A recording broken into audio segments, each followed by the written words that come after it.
That's okay. Okay, I got you.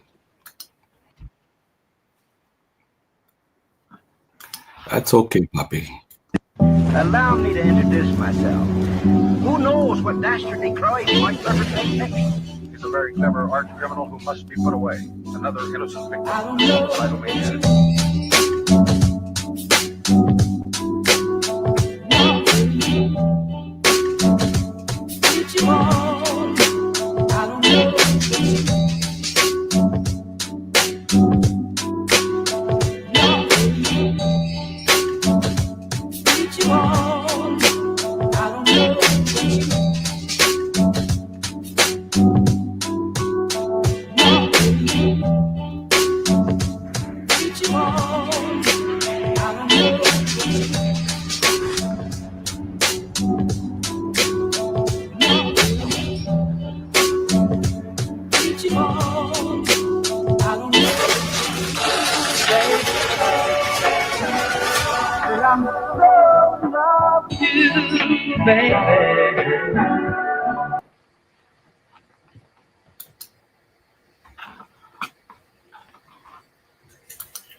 Good morning, peace and love to everybody. This is Brother Garfield. I got a broadcast from my room. I got family over. We're about to put this party together for this child. Plus, I got my son here, and we're gonna make sure that the show is compact with information, not a bunch of talking, just information. Last week, I did a show about Hebrew Israelism is dead.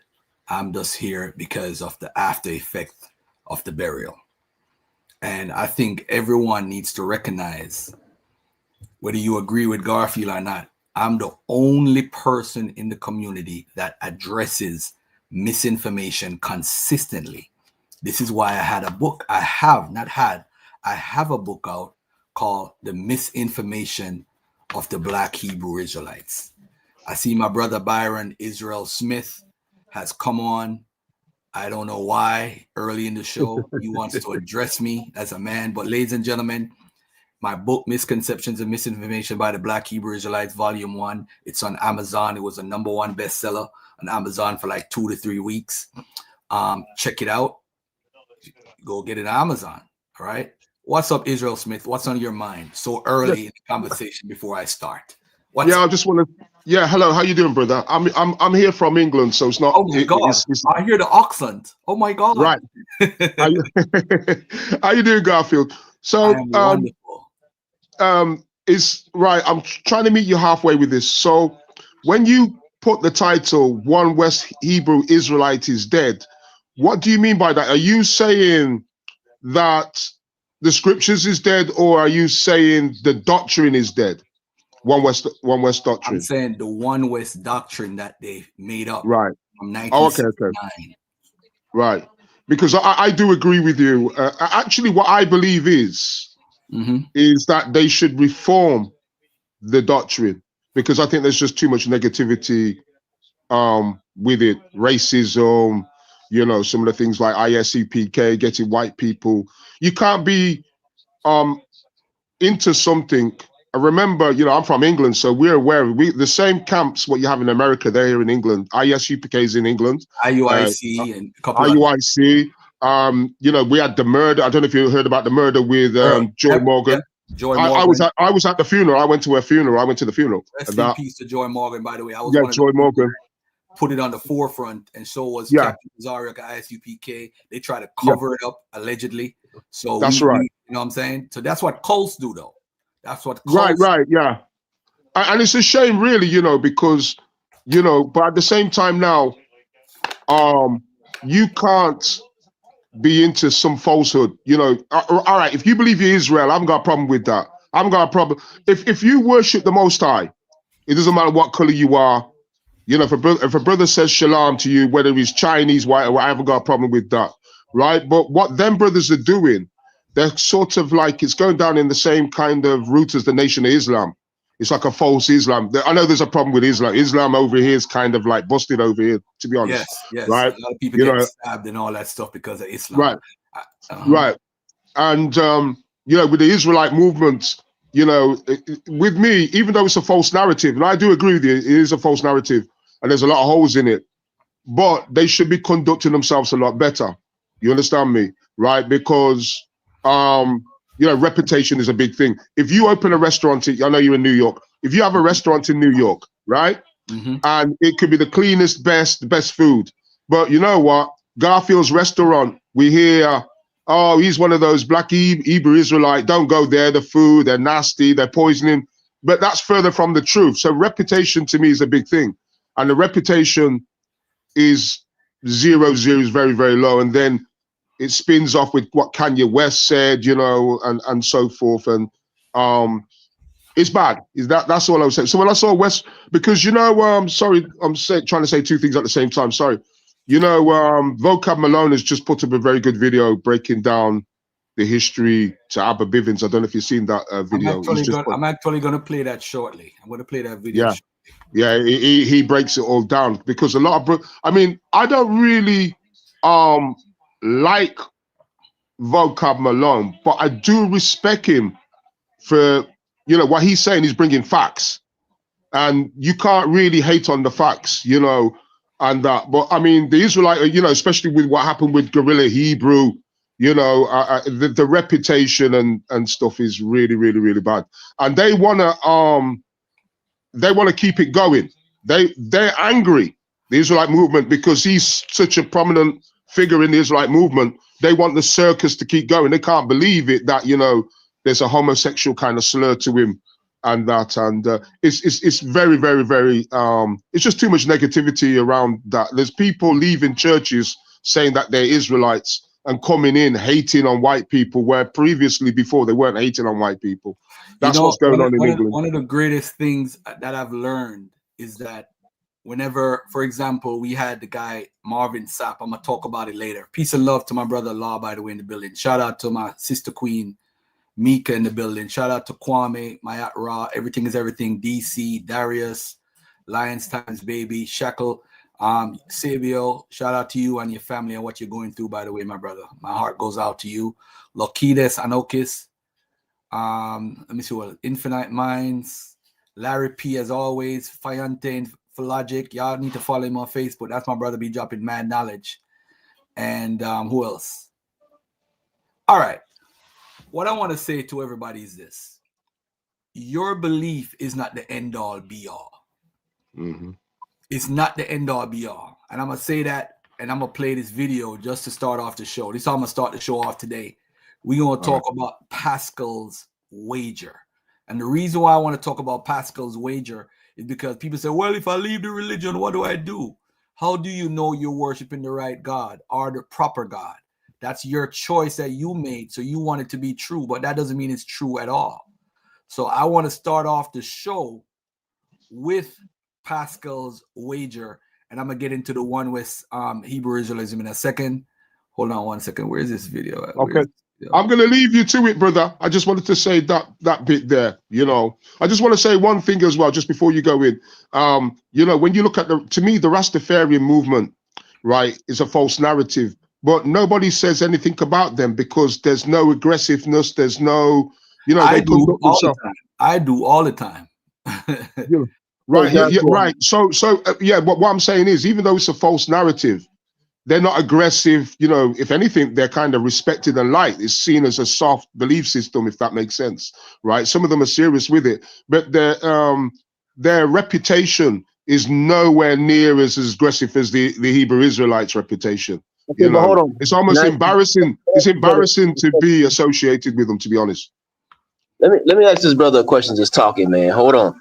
Why are you talking like that? I don't understand how you people like you, people like you who think like you think, talk like you talk about the Hebrew Israelites. I'm not saying I'm for them. Because Hold on, what he's saying. Let him about to talk. ask you a question. Hold on, my brother. Now, why do you talk like that about black people, so-called black groups and black organizations and black religions, but y'all shut y'all mouth when it comes to white people, man? No, it's not that at all. Hold Right? on. That's what I want to know. Why you do that? Now I'm gonna Right. Well, ask you a question, my brother. How long have you been watching my channel? I think Garfield. I think I've since you changed from being an Israelite. You mean how long? No. I said, how long have you been watching my channel? I've been watching your channel for off and on for a minute. So you're saying that we have never talked about Europeans or the so-called Edomites? I didn't say that. Y'all don't go hard. Y'all don't go aggressive, and y'all not militant. No. Listen, if you hold on, let me respond to what you're saying. The Hebrew Israelism is fake 100%. There's no. Okay, but let me finish. I get you, Mr. Garfield. Hold on. Let me finish. Okay.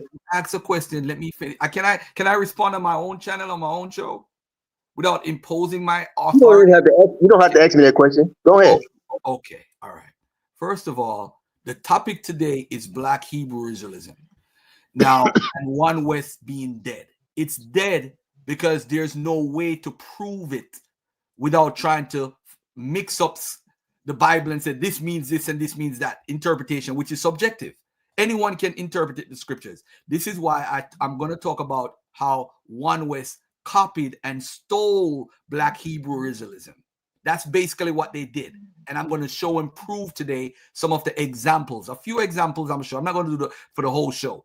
Hebrew, black, what they have done, because there's no way around 70 AD. There's no way around the Assyrian exile. There's no way to prove how you got to this part of the world on a mass level. So you had to impose and make it up as you go. You're going to hear me talk about the Scythians. You're going to hear me talk about 70 AD, the Kittus War, and Bar Kokhba Revolt. You're going to hear all examples to show and prove why it's nothing against you personally, because you're being misled. I have nothing to do with that. You want to believe you're chosen, that's your choice. But you have made, I'm telling you that you are wrong. And there's nothing I could do to convince you that you're wrong. Because you want to be chosen. But let me respond to what I'm saying. Let me finish, guys. Come on, let me finish. What you are trying to do is convince yourself you're a part of a book that you have nothing to do with at all. But I'm going to you're not addressing my question. I'm good. No, that's not what I'm saying. I'm saying that if the Hebrew Israelite situation and paradigm is false, then the so-called all the white man's religions is false too. And y'all don't stress that. Because if you're knocking the Hebrew Israelite, have you read my book? Have you read my book? Right. Hold on, big bro. Byron, hold on, Byron. Have you read my book? No, I have not read your book. If you read my book, you will see that Garfield has a whole chapter talking about where do we go from here and what Israelites should do as a group. Get an abandoned town, forming an economic program within themselves so that they could build and show America, not only black folks, but everybody in nature, how to live by God's laws. That's what's in my book. People only worry about the information in my book, but they don't talk about the good part where I'm giving advice of what you should do moving forward. So I don't have a problem with you claiming you're Israelite. Just know that it's bullshit. That's what it is. Right, I ain't got a problem with you saying that is BS.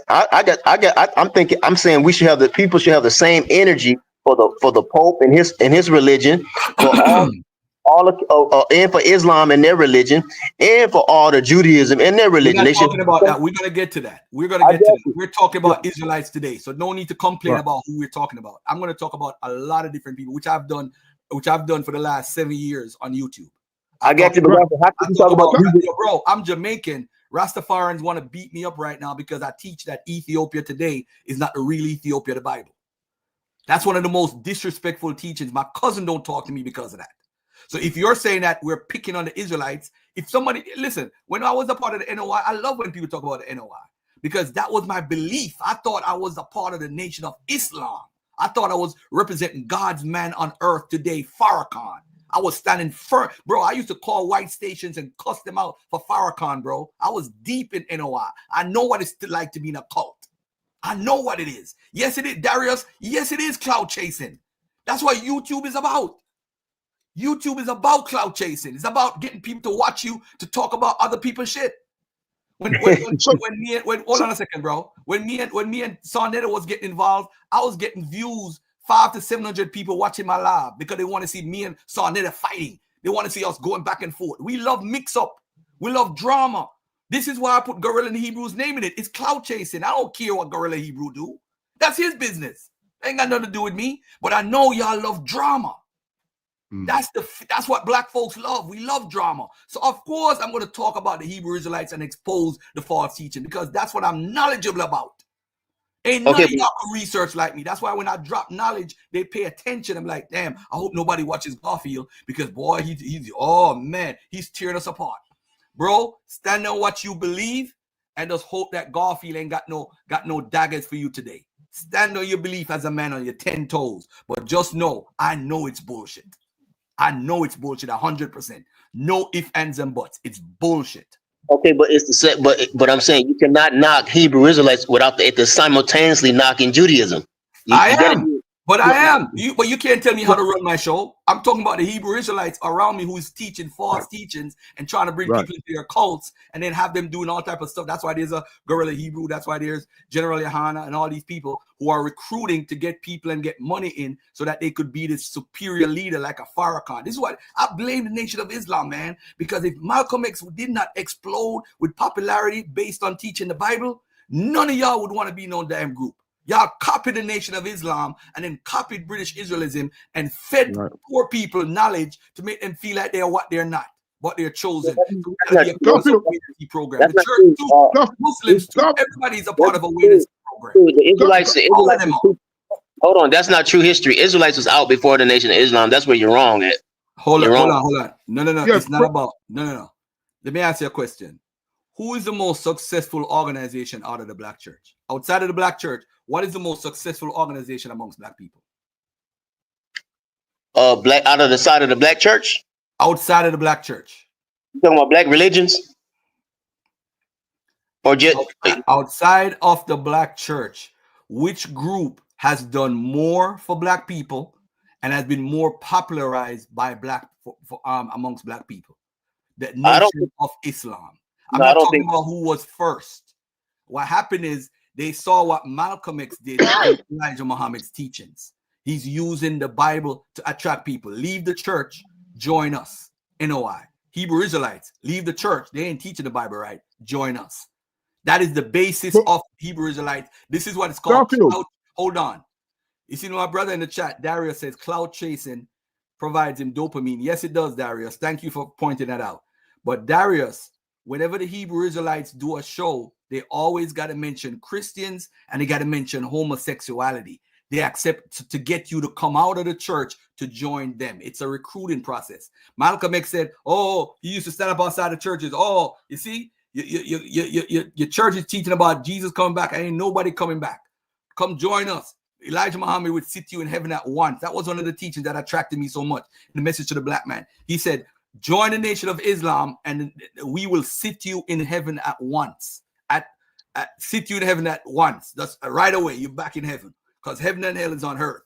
So the Nation of Islam is the most successful organization outside the black church in the history of black America. And that's what the playbook is. Look at it. He produced Malcolm X. He produced Clarence 13X from the 5% Nation of Islam. He produced Muhammad Ali as far as a speaker who was going around the world speaking about Nation of Islam and teaching Islam. He produced Farrakhan. Farrakhan produced Khalid Abdul Muhammad and Nur Muhammad, Riza Islam. They have produced some of the greatest black men that influence in the history of this country. You can't deny that. So all I'm saying to you is Hebrew Israelite they took the teachings of the white man is the devil, for one, although the Bible might say that in your interpretation. I agree with that.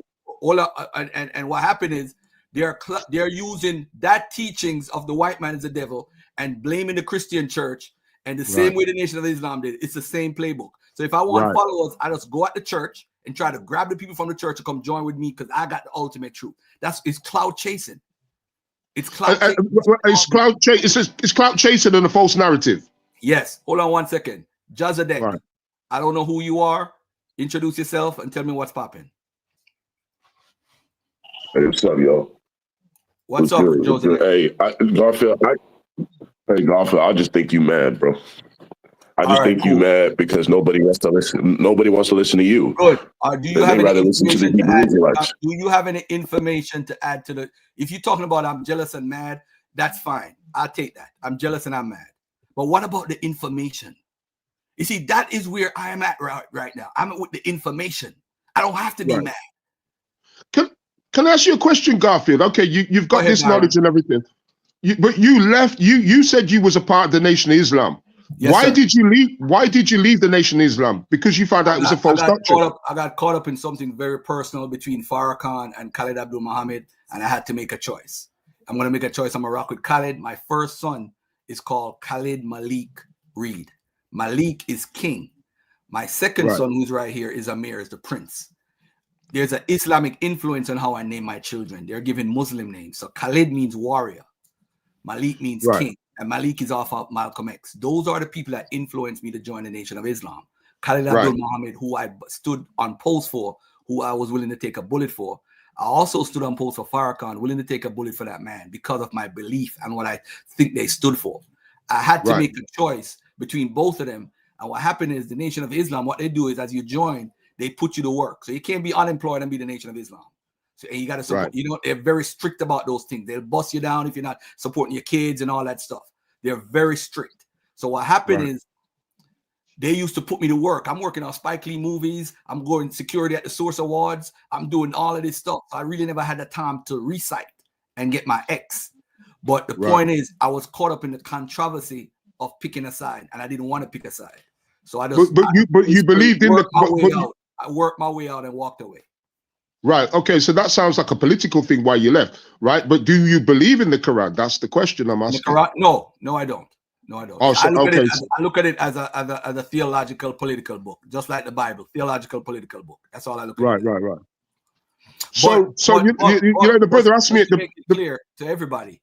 Say that again, my brother. I didn't hear you. The brother asked the question, why was I going hard on the Hebrew Israelites? My thing is this: anybody can believe in anything. I don't like the reputation of the Israelites and how they conduct themselves. There's too much negativity around them, but they don't think that. They think they're cool. You know, if you listen to Guerrilla Hebrew and you listen to Tazaryach, who I believe is extremely arrogant, I don't think he's anything special. Right, but he thinks he's some super. Tazaryach is my dude, though. That's my dude. I mean, he's ignorant. Well, he got caught up. That's still my dude. Yeah, I don't look at it in the same way because he might come across as a charismatic speaker and that, but he hates white people. I got a problem with that. He's radical. One second, Byron. Right, and he's using scripture. Look, listen. The most Byron, hold on 1 second. My brother asked me a question in the chat. Did you become a Panther? What happened is when he started going with the Black Panther Party, that was much later on.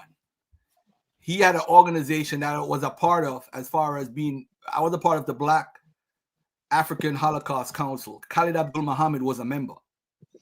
Eric Toure Muhammad was the leader of that organization. So Khalid was always linked to me some way, somehow. Had to watch him, had to bodyguard him, because remember the FOI stopped watching him and stopped putting bodies around him after him and Farrakhan had this mini split. They were told not to. So he had to have people to, it was just confusing because you love Khalid Abdul Muhammad on one hand, but yet still you're ordered not to have contact with him because of his, disagreement with Minister Farrakhan. So it was kind of like you know what I'm saying? It was kind of like a sad situation. Hey, for those who are watching, text this show to 10 people who you love and like. My man, Jazadek, you had something to say, beloved. Although you don't like me, you disagree with me. It's not about like. It's not about liking. It's just about what I'm observing. That's all, brother. Okay. But I mean, what I would say the difference is that Hebrew Israelism is not spookism. It's not. Ghosts and stuff. It's not like. Do you think the Most High is coming back to execute judgment on white folks? Hold on. Let's just start. You said it's not spookism. So let's deal with the reality. Garfield, you didn't even let me. Garfield, you got to let me finish what I wanted to say before you ask me a question. All right. Is it true that after 70 AD and before that and before 70 AD, Is it true that we see migrations of Israelites? Let's go during the time of Isaiah. And do we see migrations of Israelites into Africa? As far as going back to Isaiah, yes, because that's why Nebuchadnezzar was supposed to destroy Egypt, which happens to be a false prophecy because it never happened.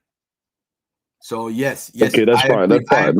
I agree with you as far as going into Africa. Yes. So what I want to do is let's put religion in one category, and then let's put Joseph, how much time do you have? Because I want to get to 70 AD, but I don't want to get to it right now.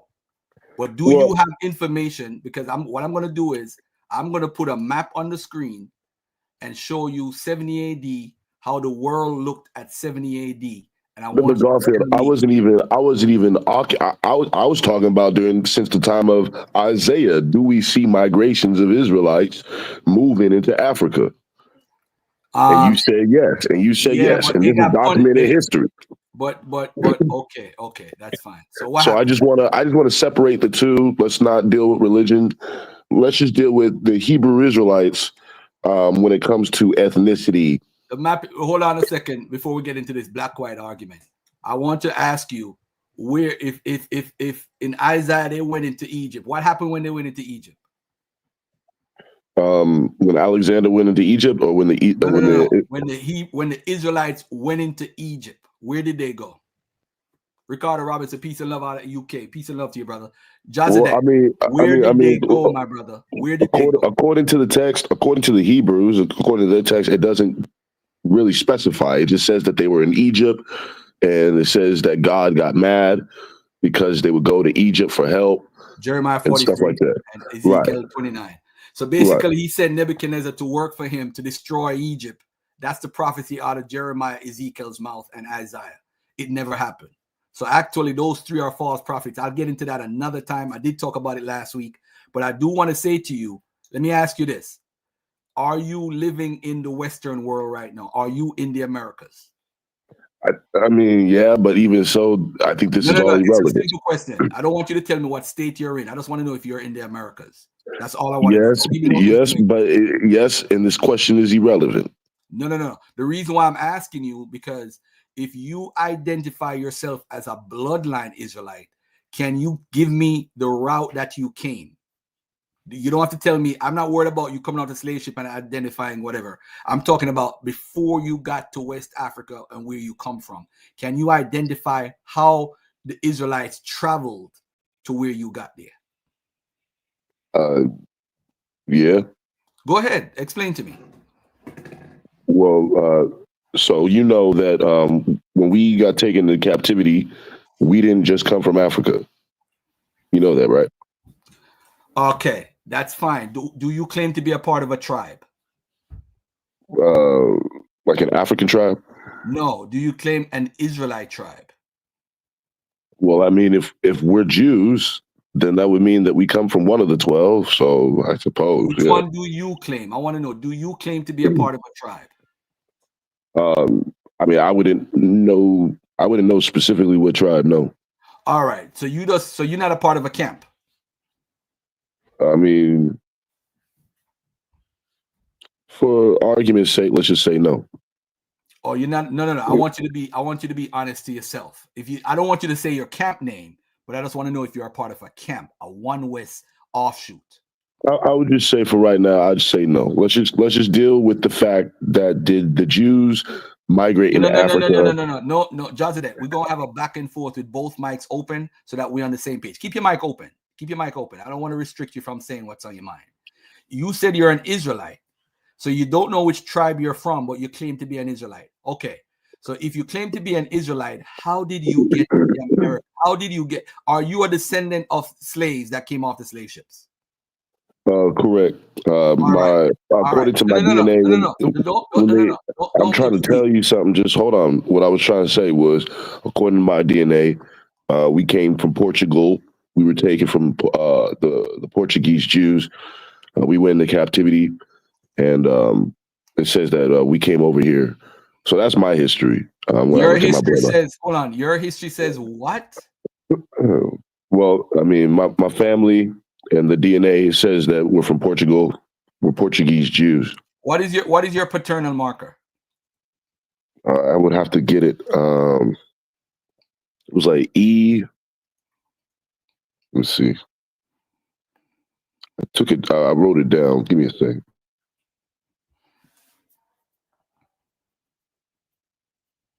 Is it right if I come back with that information? I don't have it on hand. You know what I mean? Because I want to have a conversation with you that's factual. Morpheus, what's up? What's on your mind? I'm hanging out right now, bro. I'm watching, hanging out with you. I'm hanging out with you, yo. All right, beautiful, beautiful. I want to say to everybody, there's going to be a lot of information in a very short period of time. I do want to give everybody their respect and say, hey, I'm down with this or I'm down with that. But I want to make it clear, I am the teacher. That's all I am. And the teacher must be wrong all the time. The teacher must be right all the time. But I want to make everybody know I am the teacher for the Hebrew Israelites. And I'm going to get into that shortly. Hold on one second. My computer was kind of acting funny. But Garfield, hold on one second, beloved. Hold on one second.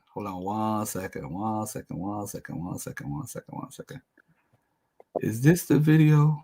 I want to make sure if this is the video. All right. Okay. I want to get into this video by Casual Historian that talked about the Hebrew Israelites and who they are. And it's just 9 minutes long. I'm going to cut it at times and I'm going to talk about it. But we need to know what people outside the community is saying who these people are. All right. Whether you want to call them Edomite or Europeans, we're going to take a look at the UPK and some information that they have. All right. But hey, Garfield, before you start that. Yes, sir. I just want to be clear. You did, for the record, you do, and historians would say, and science would say, that Jews did migrate into Africa, for the record. Jews did migrate into Africa. When and where? That's irrelevant. Did they? No, because that is relevant, because we know that during the Inquisition period, like from 1492 to 1496, or even from 1450 to 1550, we do have migrations into Africa. We have, listen, for those who don't know, there's something called the Majorcan map. Let me just show it on the screen. It documents where every single Jew is alive, which communities exist everywhere, and that they deal with merchants or they're trading. I'm going to show the map on the screen so you guys don't think I'm lying. It was created by some guys from the Balearic Islands. The Majorcan Jews had what's called the Catalan Atlas. Nobody disputes that Jews were in West Africa. The issue is who they were and what were they doing there. That's the issue. So, ladies and gentlemen, let me just show it to you so that I don't. And actually, Mansa Musa is actually on the map. And what happened is the Jews were encouraging other Jews to come to West Africa because of gold. They didn't know where the gold was, and they wanted to run that community of gold. So when someone says there are Jews in West Africa, yes, there are Jews in West Africa, but what are they doing? What is their purpose? What are they doing there? I have a lot of information regarding this. I'm going to show it on the screen right now so people don't think that I'm lying. Here it is. Well, I just want to say thank you, Garfield, for proving our point. Right here. Hold on one second. Here it is right here. You see Mansa Musa at the bottom with the gold, whatever. Now look at this family. Look at this right here. This is where every Jew is, and where they're participating in trade and all that stuff. They talked about Mansa Musa. They talked about him. This black lord is called Musa Meli, same person, Mansa Muli, and is the sovereign of the land of the Negroes of Ghana. This king is the richest and noblest of all these lands due to the abundance of what? Gold that is extracted from his lands. So, ladies and gentlemen, those Jews knew about it. That's what attracted them. And this was in around the 1300s. That's what attracted them to West Africa, because of gold, although they were part of the trans-Saharan trade before. But this man, Mansa Musa, had all these gold. And of course, Jews have a lot to do with jewelry.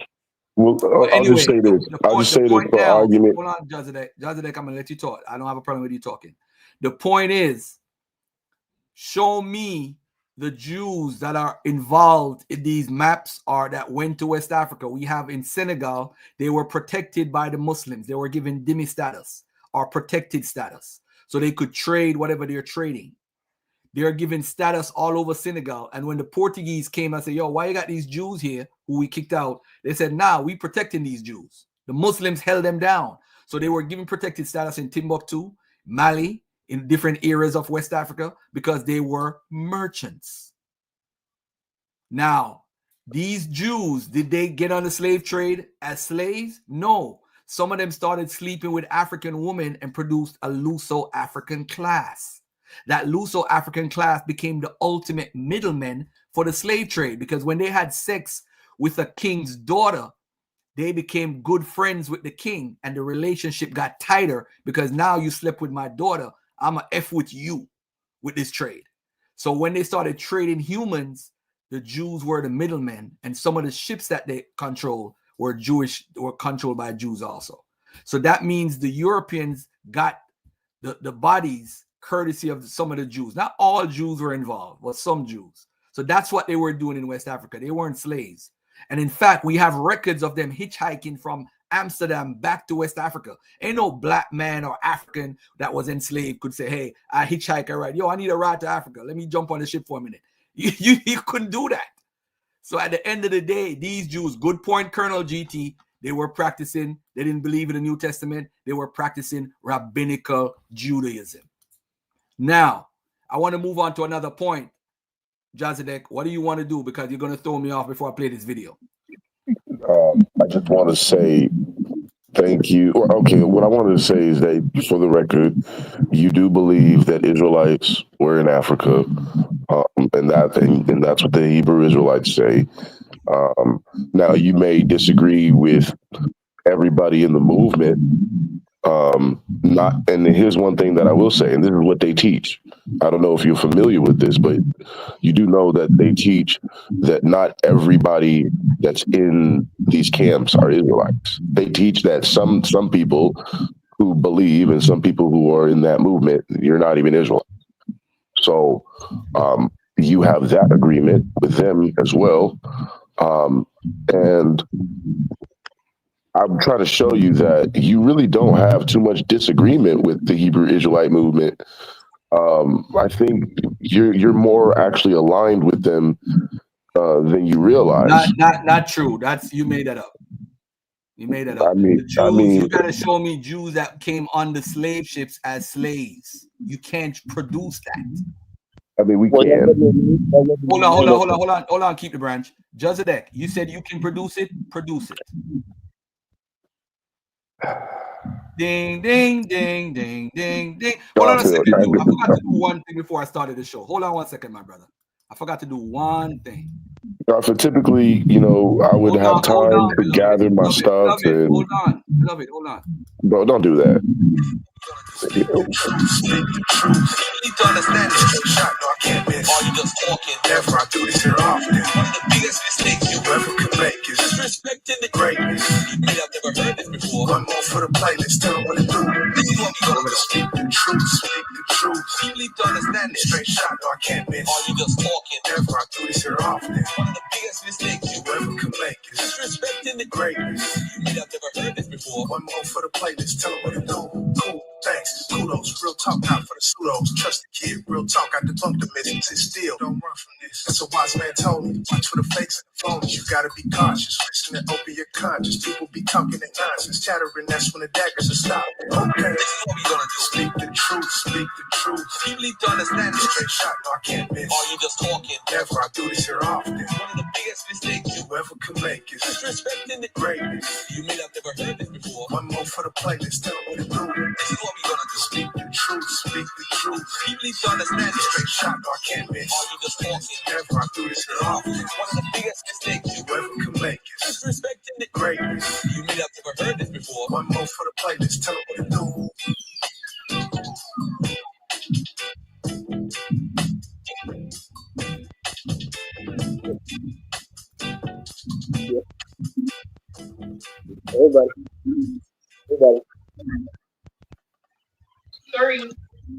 All right. So we're gonna speak the truth. That was a beautiful track. But going back to the point is typically you would give me some time. I would be able to have a couple of days to gather all my. I don't got it on like speed dial like that, bro. What is the question that I asked, brother? What is the question that I asked? So the question that you asked was, you can't prove that not one Jew, and that's what you said, I believe. You said you can't prove that not one Jew came on the slave ships. And I said, I beg to differ. I can prove that. We do have information. No, watch this, Joachim. What's this, Tazaryach? Ladies and gentlemen, how many people came over on the slave trade? Over 12 million.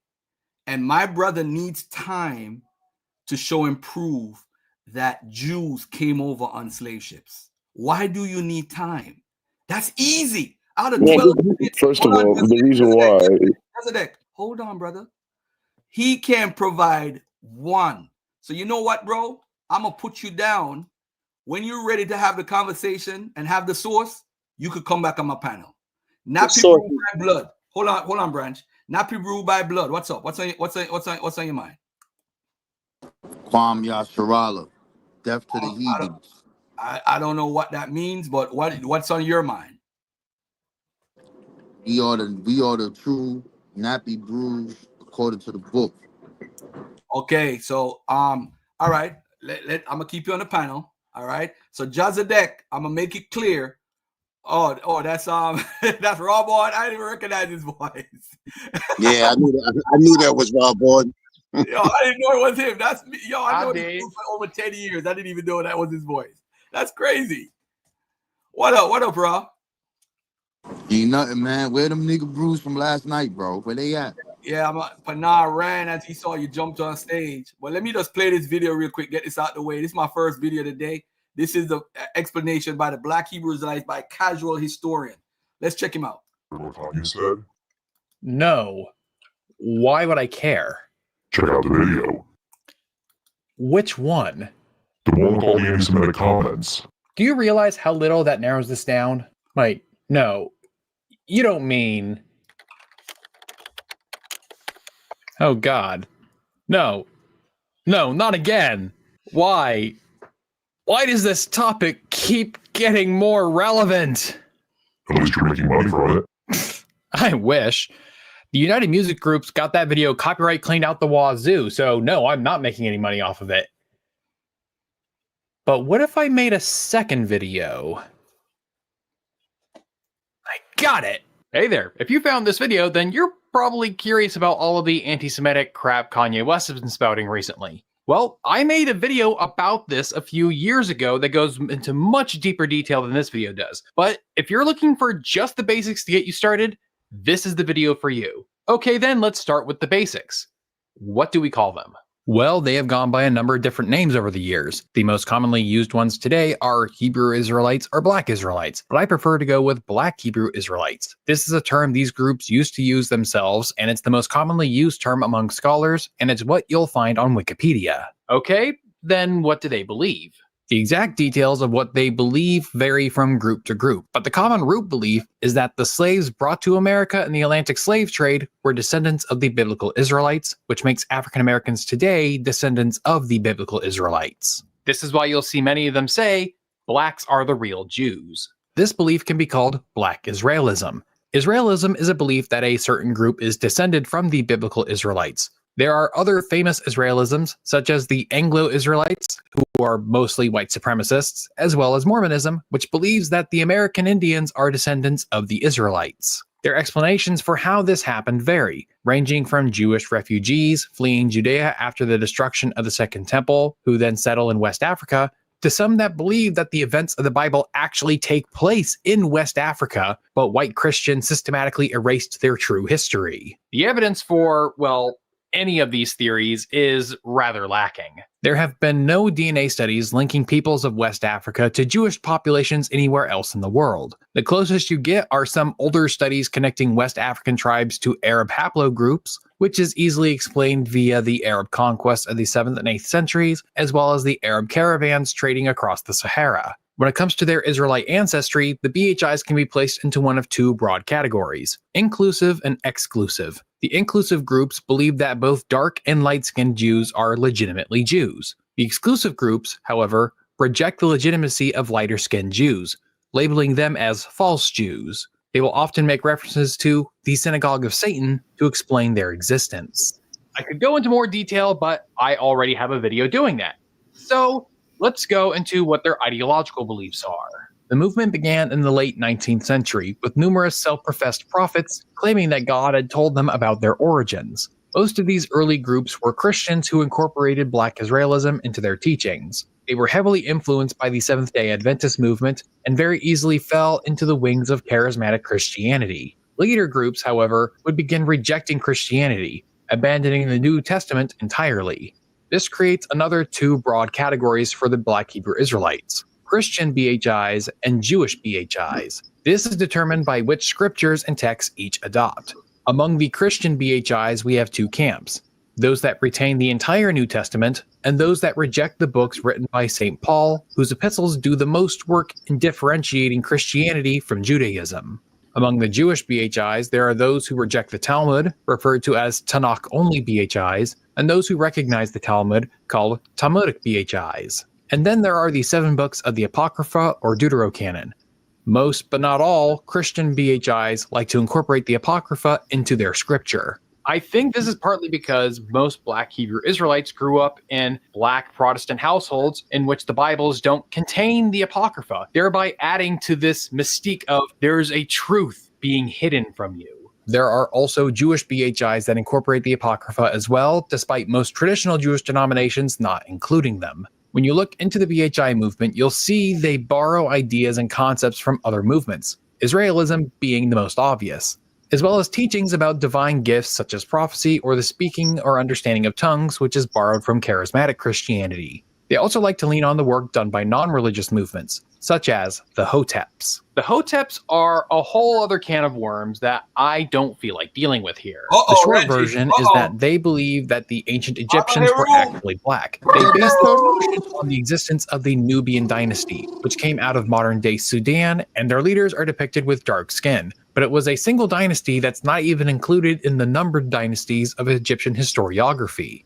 The Hoteps take this limited dataset and assert that the ancient Egyptians were all black. If you ever heard someone say, we were kings, this is where that idea comes from. And the Black Hebrew Israelites like to lean on the Hoteps' assertions about ancient Egypt to back up their own historical claims. They will bring up the story of Mary, Joseph, and Jesus going into hiding in Egypt to escape King Herod. They will say, why would God tell them to hide in Egypt if they were going to stand out like a sore thumb? This argument doesn't make sense until you realize that they are presuming the ancient Egyptians were black as well. The first is that white people are descendants of Noah's son Japheth, whose descendants are traditionally believed to have gone and settled what is now Europe.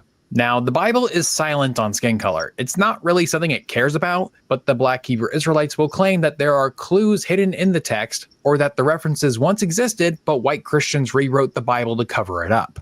Well, one belief is that all humans prior to the great flood of Noah were black-skinned, but after the flood, Japheth asked God to make his skin white. From this point forward, all lighter-skinned people's existence is attributed to miscegenation between the descendants of Japheth and those of Ham and Shem. Now, where is this belief first written down? I have no clue. The assertion is made in the book From Babylon to Timbuktu, but no sources are cited or referenced. The other explanation happens later in the biblical timeline, believing that white people are descendants from Esau, the brother of Jacob, one of the patriarchs of the Israelites. Their argument for this is that Jacob's skin is described as being smooth and hairless, while Esau is described as being ruddy and hairy. Since, phenotypically, those of sub-Saharan African descent tend to have less body hair, the BHIs conjecture that Jacob must have been black, and Esau must have been white.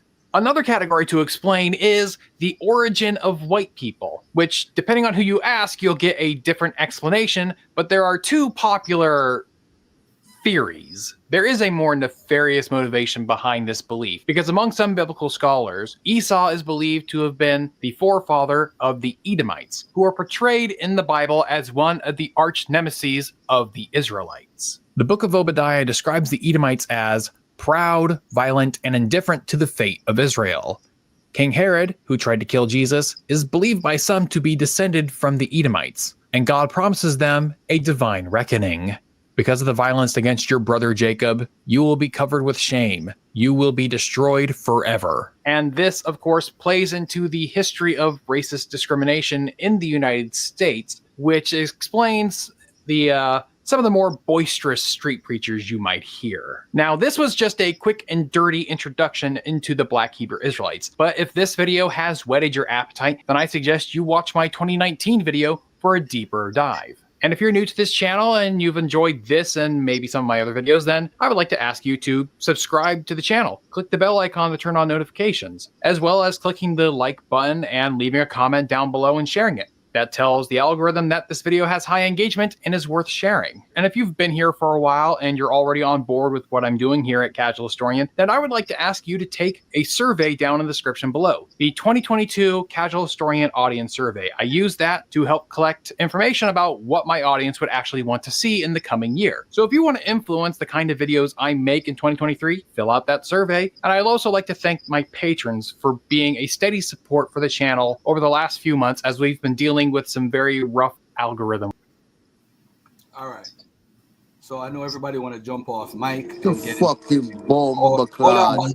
Person, my son's right here. Calm down, man. All right, listen, y'all. Let me get Israel Bound. He just came on stage. I got this nigga. Israel Bound. Go ahead, brother.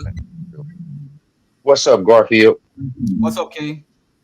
Nothing, man. I don't want to attack your information today. I just want to be real brief, real quick, and ask you to whenever you get a chance to finally answer some questions, right?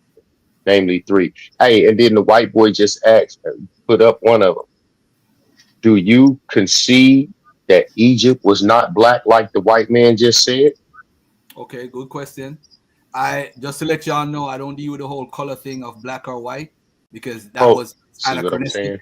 It's anachronistic. I'm answering you because it's anachronistic. It's not scientific to say who is black or white. I would say that Egyptians, Israelites, Moabites, Edomites, Ammonites, people that live in the region, Arabs, they had different regions of skin tone from light to dark, and they had different type of phenotypes. That's the best I could do. I don't have a mass images of pictures of people from that time period who lived in the culture. It makes no sense. Hold on. Okay. It makes no sense. Right, they are black or white.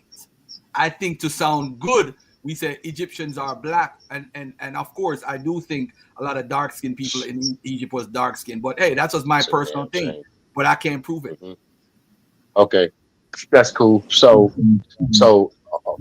for the record, which this is on the record, you can go into ancient times and pinpoint who Israelites are and are not, but you can't come up within your program who was black in Africa. It makes absolutely no sense. And then what let me finish like I'll let you finish, Garfield. Don't filibuster me because I'm on your show. What don't make sense. Hold on. Time out. Somebody's mic is causing a feedback. Everybody turn off their mic, please. Everybody turn off their mics. And then let's deal with Israel Bound and his question.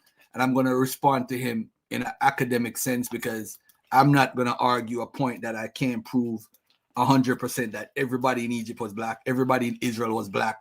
I think the conversation has evolved over the years, but I have to rely on what the scholarship says. And I don't care about personal feelings. I'm not into that. So what happened is you want to pigeonhole me to say the ancient Egyptians were black and the ancient Israelites were black. I don't use that terminology to describe how ancient people look because guess why? Because race was not a social construct at that time. That doesn't mean that they're not black. I would not say that they're Europeans. I definitely won't say the Egyptians are Europeans. I know that, but their skin tone. And I'm gonna just give one example on the screen because I like to show and prove. I want y'all to look. Hold up, but you making an argument. You making an argument that I didn't say. Before you respond and finish your I wasn't even done. I want everybody to look at my screen right now and tell me who are these people on it. No. because I'm trying to make a point. You're not going to pigeonhole me. Look at these people right here. These are reserve heads that the Egyptians have. So you're telling me that all these people right here, these are the common people that they're actually putting together. These are in museums in Boston, all over the world. And you're telling me that these people here, and I want to go back to the first ones. If we were doing lookership, what would we say this guy is right here? If we're doing lookership, what would we say these guys are? If we're doing don't have. No. Hold on, Israel. No, these are common people that lived amongst the Egyptians in the 4th dynasty. This is when you would say they're blackity black. These are Africans. What I could say is the ancient Egyptians are Africans. They have different skin tones. They have different type of phenotypes from light to dark, and their noses look different here. Look at this guy right here. Look at this guy. Look at this guy. Look at this guy right here. What color? What color is he? We don't know. Exactly. So why are you trying to use it as evidence? To prove a point? I'm showing you if we were using lookership. If I show this on my screen, look at his nose, the aquiline nose. You would say none of that has to do anything with what I said. No, because you want the pigeonhole. Because out of everything that the gentleman said, he said, "Oh, they believe that the ancient Egyptians were black." So that's the only thing, because that's an emotional thing. Coming from him. I didn't make the assertion he did, and you did. Hold up. Let me I will go as far as saying any person that uses black and white for ancient cultures, you are missing the point. Garfield, if you could just let me finish real quick, and then go ahead and blow my whole argument up. Go ahead, bro. That was my first argument, and you went and pulled up some busts of some people who have absolutely no color. I wasn't speaking on phenotype. I was speaking on color. And for you to say that color makes no difference makes no sense, because we're talking about black, as y'all call them, black Hebrew Israelites. And you said y'all gave yourselves. He gonna keep. We don't call ourselves that. We tell everybody that we don't. Whoa. Okay. Whoa. Listen, Garfield. You're not gonna do that, bro. That's not true. That is not true. Let me finish, Garfield. I'm not saying that didn't start that way, but as knowledge increased amongst the people and people started to understand different things, that wore off. You don't find Israelites typically, right? In you know what I'm saying? Like, as opposed, if you do a comparison, the number is gonna pale in comparison as Israelites who refer to themselves as black Hebrew Israelites, or people who refer to themselves as just Hebrew Israelites. Now that's all I got on the colorism thing. I'm done with that, because I think I proved my point. You prove your point. Yo, brother, okay. You can unmute. Yeah, you hear me? I said I had 2 questions, Garfield. Hold on. Let me let respond to that real quick. Go ahead, all right. Oh no, I couldn't even barely hear him, but I seen the regular old mistake everybody makes of just, messing up the scientific evidence. So just for the record, there's no scientific evidence of what color the daggone Egyptians was. All right, we can surmise, right? And based off what he had geographically, they wouldn't have been pale skinned, right? And they would have ranged. That's real. And so we just got to stop pigeonholing ourselves on how an indigenous person is supposed to look in that area. That messed us up, right? And then they played us with the Sub-Saharan African. So we'll fight for that, which is crazy. These people are Northeast Africans, all right? And that's simple as that. And it's okay. Hold on. Before you respond to let me just say this to the brother William Sosa. Saying Garfield is a coconut, I don't know if you're trying to offend me. I don't know. I think it's funny to call me a coconut. You're definitely trying to say I'm Jamaican, but that's your way of trying to say I want to insult the person who is hosting. I'm not going to block you. I'm just going to keep doing you, and thanks for watching your master teacher today. All right? Because that's what I am to the Israelites. All right? So y'all violating another rule. The coconut complaint. Hold on. Violating the natural rule, bro. All right, hold on. Let me get back. Can I ask? Oh, I'm sorry, Israel. You got a second question. My bad. Go ahead, my brother. Yeah, my last question is that let's just putting all of the little arguments aside and looking at the reality of what's going on with the Hebrew Israelite movement, in that you got a lot of people who are turning from crime, turning from the streets, turning from homosexuality, turning from all of these different things that are destructive to the community, which we all think is a good thing. And so there, that alone, you know what I mean, should get um uh uh for lack of better words, it should get more glorification than condemnation, is what I'm saying. And that, I don't feel like it should be attacked considering the state of our people, which goes to make me wonder what the motives is of somebody who attacks something that's good for the people. So with all that being said, Garfield, you know what I'm saying? I respect your scholarship to a certain degree, but then you start to wiggle out of it when it start to get tough on you. You know what I'm saying? Like, because y'all been talking this Egyptian shit for years. Y'all done connected yourself with Egypt for years. The content. Hey, listen, if it don't fit, just keep your mouth muzzled. Let him finish. Y'all been connecting yourself with Egypt for years. Hold on. No cursing. My son's right here. No cursing. I apologize. Let me say this. That's a very. Hold on a second. I want to say to Israel Bound, I appreciate you asking that question. That's the first thing as a man. The second thing I want to say is we need to look at the demographics of what Hebrew Israelites are in the country. If you look at the screen, ladies and gentlemen, this is from the Black Demographics website, religion and denominations.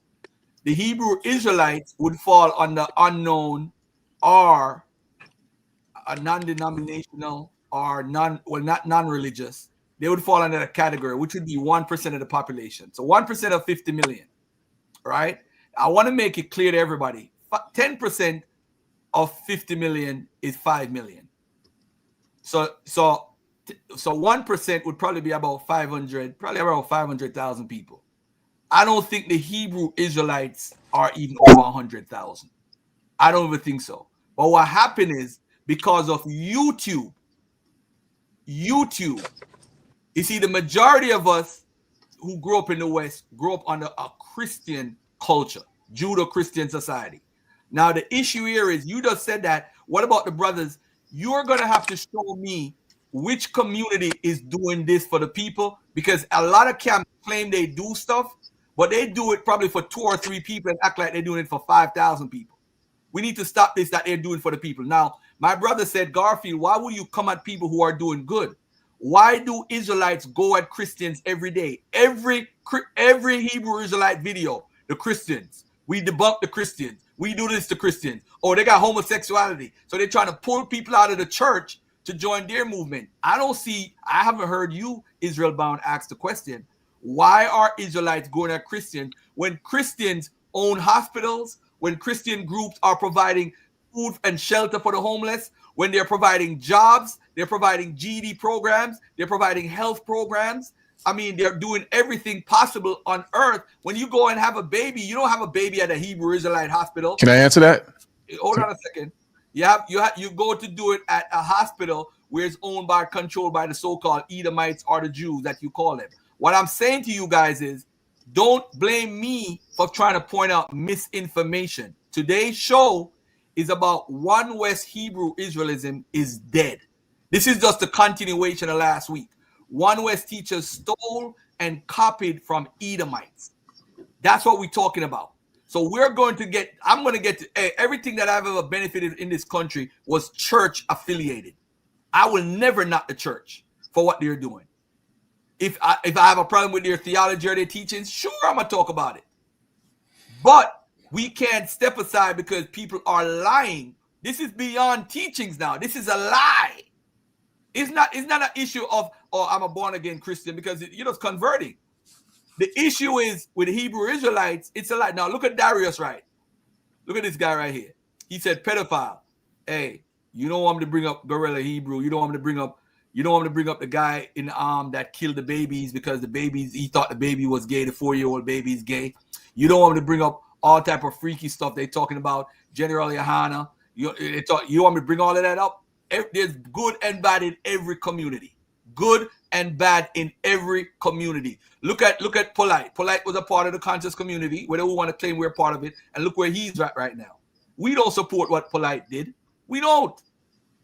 But we get exactly. So what's your point? I'm saying to you, why I go at the Hebrew Israelites is about history, bro. The history is wrong. There's absolutely no evidence that the Israelites left 70 AD, a million, and went into West Africa. It's a lie. There's no evidence that the exiles from the northern tribes went into Europe and came to the Americas. It's a lie. There's no evidence that Second Esdras was written by Ezra. It's a lie. What does no evidence prove? What does no evidence mean? Israel, I'm gonna let you talk, bro. I promise you, I'm gonna let you talk. There's no evidence that Arzareth is America because Arzareth is not even a real place. But I never called Arzareth America. Hold on. I'm talking in general. So if I want to contest those things and contest that King James is black and contest that everybody in Europe is black and that for 1,000 years there was black kings and queens ruling Europe, misinformation there's a problem. Black folks gravitate to misinformation. That's why we always gonna be misled because we don't have no fact checkers. But listen, bro, I'm gonna let you respond and I'm gonna go to something else. Go ahead, brother, respond. All right, cool. I'm not now. Don't get this misconstrued because this is not what I necessarily believe. But just to what you said King James is not black. How do you know that? Because I've done the research and I'm going to show it later on. Okay, cool. No, you say hold up. Wait, hold up. Stop. Hold up. No, wait a minute. Everybody stop. Everybody mute up. He asked me, why do I say King James is black? Because I went to the museum, did my own primary research when I was promoting my book, and I got primary images of what was allowed to be drawn while he was alive. I don't know if people know this. There is no picture of King James looking black, as you would say, that he authorized. But I have authorized pictures of him with his son. And when I show that, y'all gonna drop out and say, oh, the Edomites made it up. He authorized these pictures. He authorized them, plain and simple. That's all we need to do. Look at who authorized him. And he did authorize them. So now, when I show this on the screen now about the people in the country and what religion, and you're under 1%, you really have no say as far as people of groups because there's no organized. The numbers, the ADL put out the numbers of the membership of the Hebrew Israelite because they're watching y'all because y'all under the hate group stuff. The government's not watching y'all, but the ADL is watching y'all, the Jews, because they think that you're trying to kill them off, just like how they watch Farrakhan and NOI. So at the end of the day, they have y'all numbers. Y'all not that much. You see, YouTube views trick people. Y'all not that much here in America. So what are you doing? If the Hebrew Israelites left the community today, what are we going to miss? Think about it. If the Hebrew Israelites left the black community today, what are we missing? It must gonna be missing something because y'all wake up every day thinking about us. Exactly. All right, cool. All right, let Israel Bond talk. Go ahead, Israel Bond. Respond. You talking about what y'all gonna miss? I can't tell you ain't gonna miss us. I think if we turn them missing, you gonna be the first one trying to find out where we went. That's right. Can I say something? No more. You're right. Can I say something, brother? Let Israel Bond. Go ahead, bro. Israel Bond, you done? Bottom. Bakash, is this you? Yes, sir. Bakash, what's your name and which group you're part of? I don't know you. Quash, I'm a Hebrew Israelite. Been a Hebrew Israelite I've been a Hebrew Israelite for over 30 years. Are you a part of a camp? Yes. What camp are you a part of? 14th Street Israelites. I teach in Lower Manhattan. I was there yesterday. I've never heard of y'all. Hey, how many? All right, go ahead. 14th Street Israelite. Go ahead, Bakash. Here's the problem. You said if we disappeared, no one would miss us. I beg to differ with you. What the problem is I'm not being I'm not trying to be disrespectful to you. You are a hater. You are a hater. Thank you. Let me finish my point. No. If you're gonna take personal shots, make sure. No, I said I just told you I'm not trying to be Mr. Hater. I'm a hater. I'm a hater, golf. Can I speak? I accept that. I'm a hater. I accept that. I just told you I'm not trying to be disrespectful. Even this graph you have on the screen, all these groups are supported by the devil, Masons, secret societies. All these groups are supported by that. We're not going to get compute all of them together, brother. What I feel, brother. Hold on. Let him finish. Go ahead, brother. What I noticed is that, like the brother said, when the pressure gets on you, you cut people off and you do a long speech, man, and that's how you throw the people off. Let me finish my point. Go ahead, brother. This graft here, they're not going to get hate from the government like we get the hate. Now, you made a statement a little while ago. You says the Jews think we're trying to kill them. That's why they come after us. The Jews that you're talking about, the Europeans, they are afraid that the truth is going to come out. That's what they're afraid of. Now, if we're not the real Israelites and the Israelites never existed, are you saying these people? Why don't you attack them same Europeans claiming to be Israelites and show how false their beliefs are, how false their history is, how false they are comparing themselves to the ancient Israelites?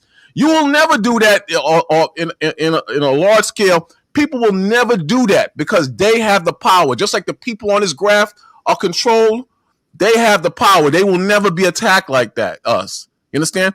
What we're saying is that I asked a lot of you Kemet followers and historians, did the Israelites ever exist historically? You guys, most of you will admit that there's a history of Jews in Africa.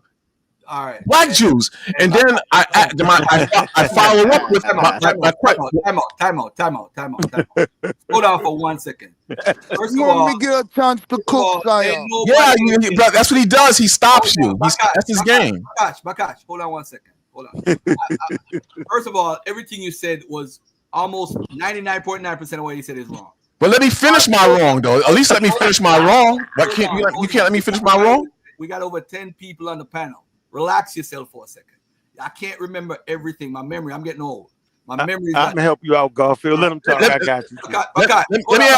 Let me ask a question. Y'all tell me where I'm wrong at. Then let's make it easy. Bakash, hold on a second.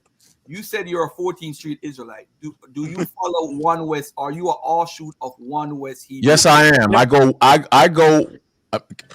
all the way back to Arya, Shah, Kazakh. I'm like one of the main. Okay, all right, time out. You said what, Garfield? No, Garfield, I didn't hear you said what? You said what, Garfield? Hold on, man. Guys, hold on 1 second. No, Garfield, I was asking what you said. You said 14th in Israel. That's what you said? 14th Street Israelites. 14th Street. And Israel? 4th Street. In Jerusalem? On the corner of Jerusalem and Bethlehem? In Egypt? He talking about Kemet, you can't prove your Kemet in New York? We not commissions, yo. We not commissions over here. Say that. We not commissions, bro. We don't believe in that shit over here, man. This is why I tell you that you're wrong. You looped us. Hold on. We don't believe in that Kemet shit, man. Time out. Let's deal with this carefully now. You said that the Kemites can't do X, Y, and Z. I didn't say that. I said the Kemits cannot back up that they're Egyptians. They can't historically trace the black man in America to Kemet or Egypt. We agree. Can I finish my point? I'm not. It's 30 seconds, man. 30 seconds. We agree with you, though, bro.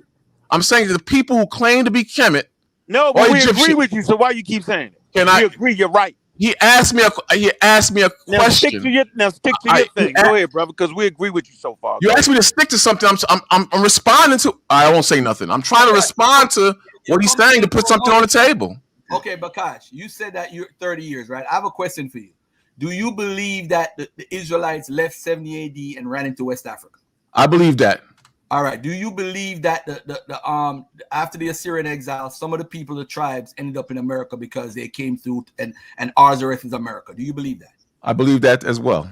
All right. Now I'm going to ask you a simple question. Do you have evidence of Israelites going onto slave ships as slaves in West Africa? Do you have that? Listen to the question. Do you have evidence of Israelites being put on slave ships coming over? I believe that the black people who were put on slave ships were Israelites. I believe prior to them getting on the ships. A lot of them went into Islam and different cultures, but I believe they were Israelites. Now, by your logic, I can pose the same question to you. Do you believe that the people that came on the slave ships were Kemet or Egyptians? Now you on some bullshit. Now we just say you was right. Hold on a second. I'm gonna pull it. I pull him down. Ran out of stuff. Garfield. Right. Now, Bakash, stay right there. Stay right where you are. Don't move. I'm gonna play a video. I want me and you. Come on, Saya. Let me cook. Let me cook. I'm hungry. No. Because listen, I'm tired of this fake shit. All of them is fake. I'm hungry, man. Prospect, Zion Lex, all of them is fake. Whether the Old Testament, New Testament, they all fake. But what I'm dealing with today is One West. And the thing about One West is this, right? This is what I want to get into right here. I want to get into this video right here.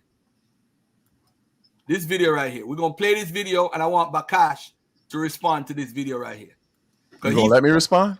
Yeah, I'm going to let you respond. It better not be an Edomite. Yeah, exactly. That's exactly what I was thinking. I'm not dealing with no Edomites right now. Better not be Everybody mute up, please. Everybody mute up. Everybody mute up. Everybody mute up.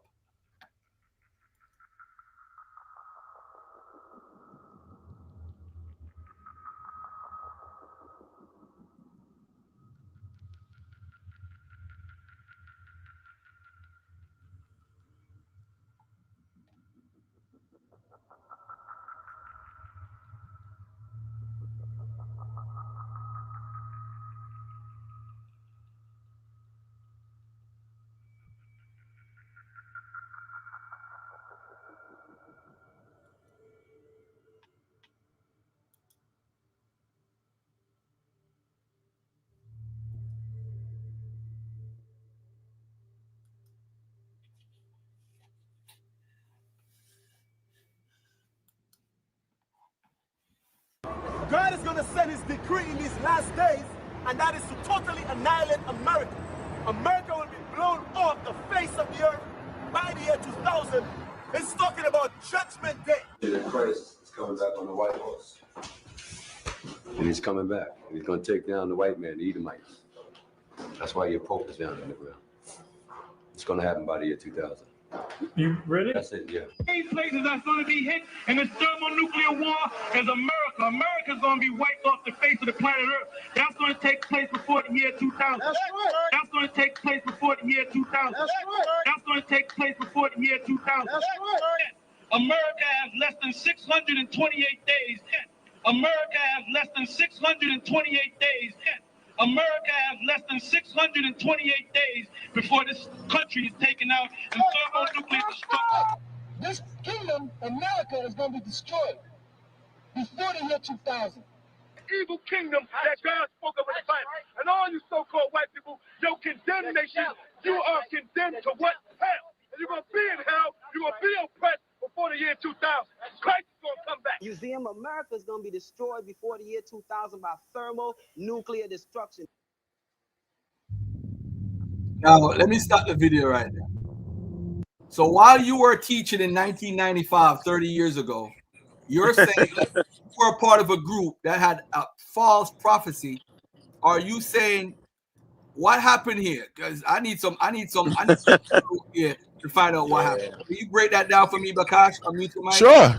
Yeah, listen, like you said, was that a false prophecy? Can I? Damn, brother. Like you said before, you got bad apples. Question, yo. One thing the group has taught me from the 90s is the question, yo. One thing the group has taught me from the 90s is to have discipline and decorum and not behave like a common Negro like this brother. So you're being a Negro. Negroes don't answer questions. It was a simple question. One thing I don't agree with it, bro. We can keep rocking. Before this blow out of proportion, let him get it off. Let him get it off before it goes left. Let him get it off. Go ahead, Bakash. In every group, you said it yourself a little while ago. You have mistakes. You have things that brothers put out that's based on mistakes. Even the white man. But my question to you is, let's say hypothetically. Let me finish my point. No, you're not gonna ask me no questions. I'm trying to answer you, but hear you on the record saying it was a mistake that brothers put out thinking that the year 2000. The leader did it, bro. Can I finish my point? From God, You answer it for me then. If you don't want me to answer it, you answer it for I'm me. gonna answer for you. God was wrong. God made that mistake. But you don't believe in God. So let me make my point now. I believe in that God. Let me make my point. Even though the brothers back then predicted that lie, or pushed out that lie, what about the hundreds of points that brothers make that's of truth? According to the scriptures, even though you don't believe in the scriptures, the real Jews should not be in Israel because the Lord cursed the Jews. And let me finish. Garfield, can I finish my point? No, you're not. No, you're not. You're changing the conversation. No, I did not. I admitted that was false. Was it a false prophecy? It was a false teaching. It was a false teaching. No. But what I'm saying is that. Hear what I'm saying. Mute your mic. Let me go to evidence number 2. They called this guy Mashah King David. This is how crazy this old one West is. To that video in the form of a comment from Tahar, the leader of the notorious Great Millstone Group, writing under the name "White Man is the Devil." Tahar asked, "Quote: How can you say anything positive about the ram when those two apostates don't even believe in the Lord?" End quote. The simple answer is that, if I agree with someone, I'm going to say so, and if I disagree, I'm going to say so. However, Tahar's comment has inspired me to make another video, another positive video about Rebel Alliance Media. In this video, I'd like to congratulate them on their constant pressure that they put on Great Millstone regarding their teaching that Mashah is King David. So in this video, I'd like to briefly go through the history of that subject. In the 90s, the Israeli Church of Universal Practical Knowledge taught that a man named Moshe ben Harim and later Mashah was King David reincarnated. But there was a small core of his followers who continued to believe that he was King David even after his death.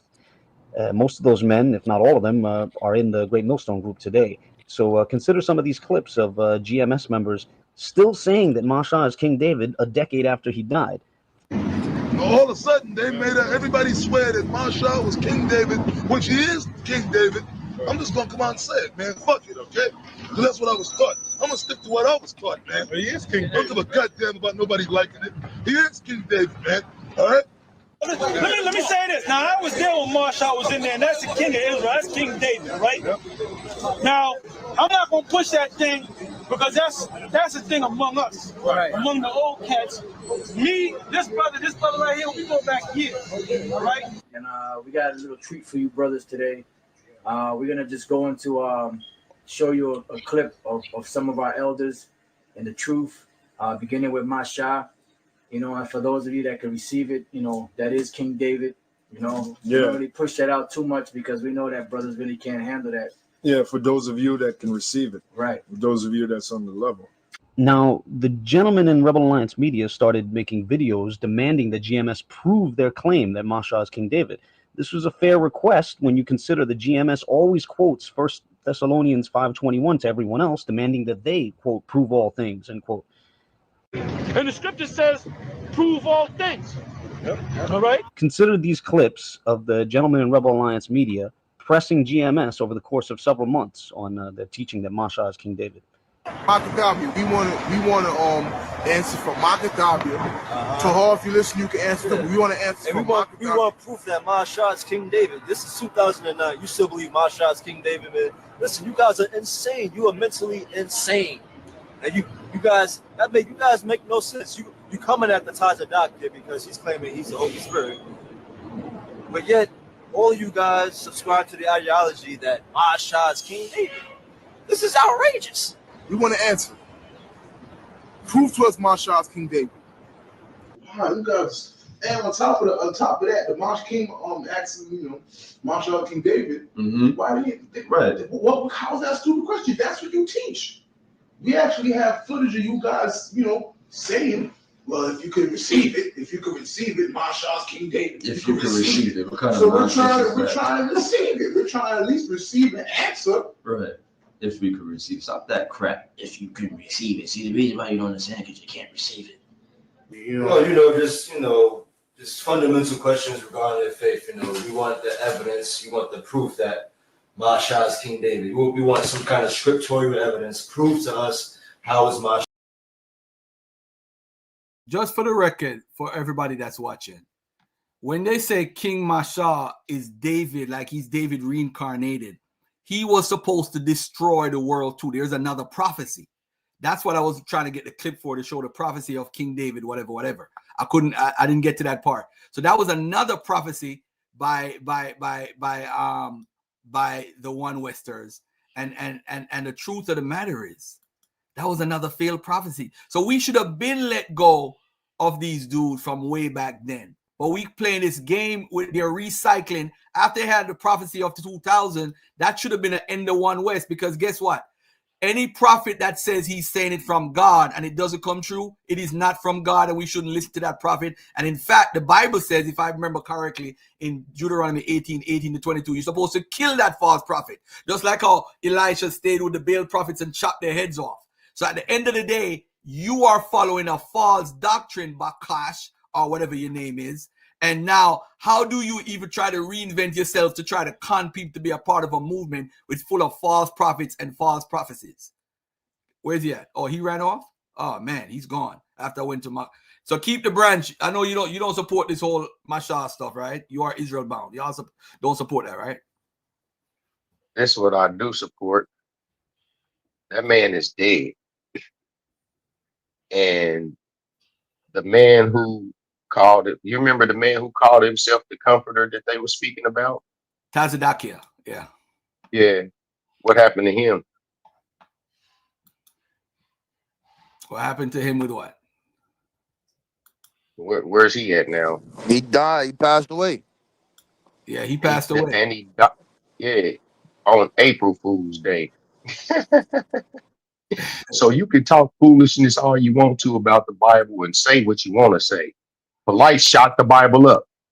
Look where he at. You know what I'm saying? This man that we all commonly agree had good sense, you know what I'm saying? Plenty of knowledge, right? Was a thinking man. But yet you got up one day and done the most foolish thing that any man could have done. Not even with considering that what I'm about to do is going to land me in jail. Like there's no question that I'm going to jail. Why? Because somewhere in the Bible, God said, I'm going to whisper in your ear when you sleep and tell you what you're going to do that day. I don't care what you think. You can say, So hey, then God, you can say what you want to. That's kind of crazy, brother. So God a pedophile now. So God a pedophile now, and God allows pedophilia then. So because God knew it and made him do it, and God made him do it. Come on, bro. I will watch Keep my that mouth if I keep was that you. response. I'm not watching Hey, nothing. take that How L. about that? Take that I'm L. not watching my Take that mouth. L. Not Take watching my that mouth. L. So Take we that need to be L. That's more. your boy. We need to be more That's your responsible. pedophile We need boy. to be more That's your responsible pedophile homie. as human beings. That's your pedophile Hey, homie. Godfrey, let me talk. I'm not gonna cuss him Hold out. that L. We can't talk to each other, Hold brother. that L. You can cuss me out and get your feelings hurt, nigga. Do it. I didn't cuss you out, brother. Nah, we ain't I can. on the show, bro. No, Godfrey, I'm not gonna cuss him out. Mess up no show. Come on, bro. He running around here thinking he's an Israelite from ancient times. Something wrong with that man mentally, bro. Not me. Yeah, I'm an African American. You calling yourself Arkin? Don't you? I'm talking though, bro. Let me finish my point. I'm saying it's some unstableness going on here. This man actually think that God made Polite mess with them peoples. You know what I'm saying? Like Polite couldn't reason and decide to make them choices for himself. This man is in America, right? Historically speaking, African Americans came by way of the slave trip. Slaves. We all know it. But he's delusional. You just played 2 videos proving how delusion can be. They're all in a cult, bro. You know what I'm saying? I ain't even trying to knock him, but he hurting right now. When you hear him talk, you hear him talking through his pain of slavery.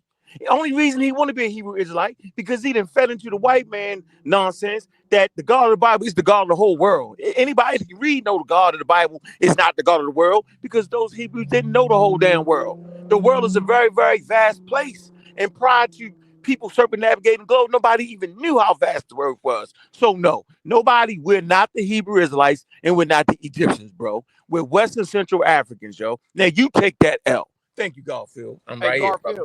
Hey, Garfield, can I build off of what Aunt just said? Yeah, go ahead. Is that Fontaine?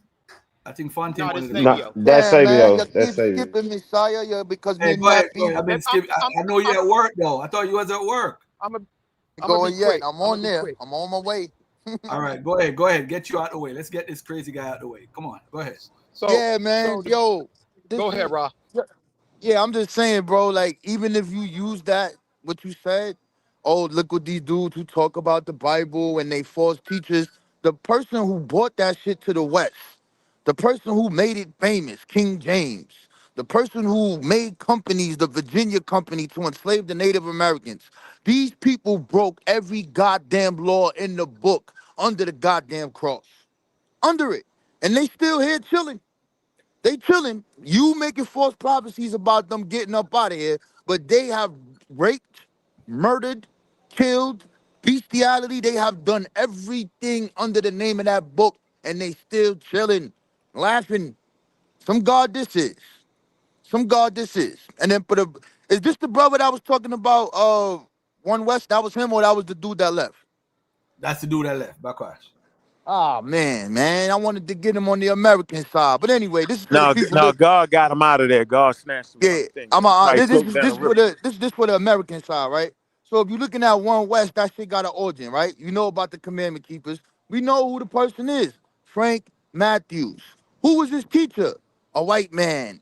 D. Lawrence. What did he bring to you? He brought you the magical books of Moses, the fifth and the sixth and seventh book. Told you he can make himself disappear, and he was a goddamn Freemason. He was a goddamn people. You talking all this stuff. You heard the origins of the black Hebrew Israelites start with the Freemasons. How y'all be talking this crazy shit and don't know what y'all talking about? You dealing with Frank Matthews. His major man is the guy over there doing the history in Ethiopia, teaches him about that. Now he's the king of Ethiopia in the Western world. You learned the shit from the white man. You talk about the prophecy of 2000. Who said that shit first in the black community? Who said it? Frank Cherry. This in the 30s. Where did he get it from? The great awakening of white people. They was thinking about the coming of God and wanted to find a place of Israel and put the people back so the world don't be destroyed. You took the goddamn shit from the white man. Everything you talk about, you took it from the white man. And you're mad. You're nothing but an angry Christian. Yo, bro, listen. This is my message to y'all, bro. You need to just turn Christian again, bro. Just be a fucking Christian, bro. Stop And you'll cursing. be all right. Go back to your roots, man. And learn your history, man. I'm done. All Yo, right. Garfield. Let me get Garfield. Fontaine. Let me get Fontaine in real quick because he got to All go. right. Fontaine. Then I'm gonna go. Fontaine, you up? Where he at? I think he dropped Can I off. ask a question? Hold on a second. Let me you know what? Let me go in order. Keep the branch. You want to say something, brother? Going once, going twice. Morpheus, you up? Let me ask, from listening to all these brothers all the time, right? Let me ask you a question, right? If you call yourself part of a particular people group, Israelites, right? If you make yourself part of the people group, my question is, are you now obligated to believe the stories of that people group? Just because you call yourself part of the people group, does the belief, you know what I mean, comes along with the because it seems that the people group Israelites is a cultural thing, right? So I'm asking, right, just because you call yourself that or you're part of that people group, do you have to believe now the stories of the people group? Can somebody answer that question, please? I don't know if Huh? Israel bound, keep the branch. Which one of y'all want to respond to Hello. that? You said, of course? Of course. So you saying because you call, so watch this now. So you have to believe the stories of the people group? Why? I believe what the Bible says about the people. No, you're not answering my question. I'm asking you, why are you obligated, right? Because if you're part of a people group, I'm asking the stories of the people group, right? Do you have to believe the stories of the people group? Because you got people right now who are Jews who don't believe in Abraham and all that stuff. Okay. So, okay, can I ask a clarifying question? Yes, go ahead. Okay, so when you say believe the stories, are you so obviously you're talking about the stories of the Bible, right? Yes, go ahead. No, is that's what you're speaking about, right? Yeah, the people group. The people group are Israelites, correct? Right, right. And the Right. So, stories that you're referencing are the stories of the Bible. yeah, that's correct. So of course we believe. No, I asked you, are you obligated? Are you obligated? Yes. Why are you Yes. obligated? Yes. Why? Because Why? because they're in the scriptures. No, I'm saying, listen. What I'm asking you, right? Other words, there's people right now. I'll give you a perfect example. There's some black Americans, right? That you say, not you per se, because I don't know about you, that are Israelites, right? There are Israelites, black Israel people who are Israelites in this country that don't know they're Israelites, correct? Okay.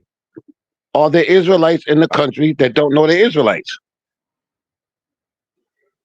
Oh yeah, I would agree with that. Cool. So so that means that people can be part of a people group, right? Can be part of a people group and not believe the stories of the people group, correct? But the way you ask that's based on their knowledge of the stories. No, so no. you Listen can't to the you can't question. believe in The something that question you is don't understand. no. I asked you in the beginning, right? If you're part of a people group, are you obligated? I asked you, are you obligated to believe the stories of the people group? And the stories are in the Bible, so I said yes. But there are people in the country who are Israelites, right? According to you, that don't believe the stories of the Bible.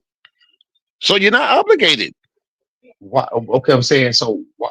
But that's a dumbass question. So then give me a dumbass answer. I don't answer dumbass questions. It's not a dumb question, brother, because you could say It is. you derive lineage from Hebrew Israelite, but you subscribe to a different ideology. That's all he's asking you. Right. Can you? It's not a Hold bad on, listen. question. Okay, all right. So rewind it back. Can you just repeat what you just said, bro? He's asking you, saying that you say Hebrew Israelite has a lineage that certain DNA, Hebrew Israelite. You Okay. could be of that lineage and subscribe to a different ideology. You could be a Hebrew Israelite and subscribe to Islam. Of course. That's what I asked. So what is That's the all he point? asked you. That's all he Or what's asked the you, though, point? brother. Okay, yes. Then what's the point? Hey, y'all holding up my show, bro. Y'all holding up my show right now. Hold on. Let me play this video. Right, because you realize this shit's stupid too. Nah, Hey, but the so back and But forth. how? Come on, brother. Everybody mute up. Hey, Brother Law, you wanted to say something from earlier. We didn't get to you. Go ahead, Brother Law. and I did too, though. Come again? Brother Law, you wanted to say something from earlier? No, somebody just said something. No, I didn't. I don't know if somebody was saying they need to speak also. Mute up, brother. Go ahead and I'll mute up, brother. Go ahead and show what you want to show, brother. All right, cool. I grew up in a cult. If you're a regular follower of this channel, you'll know that two things that interest me are number one, royal family trees, and number two, the Bible. The main reason for this is that the cult I grew up in connected these two things in a very strange way, based on an idea called British Israelism. And even though I left the cult as an adult, rejected its ideas, and have since converted to a mainstream branch of progressive Judaism, it was this particular theory that sparked my lifelong interest in charting history. So in this video, I'm going to tell you a little bit about what British Israelism is, and because this theory unfortunately still comes up from time to time in discussions about royal genealogy, I'm also going to tell you why British Israelism is wrong.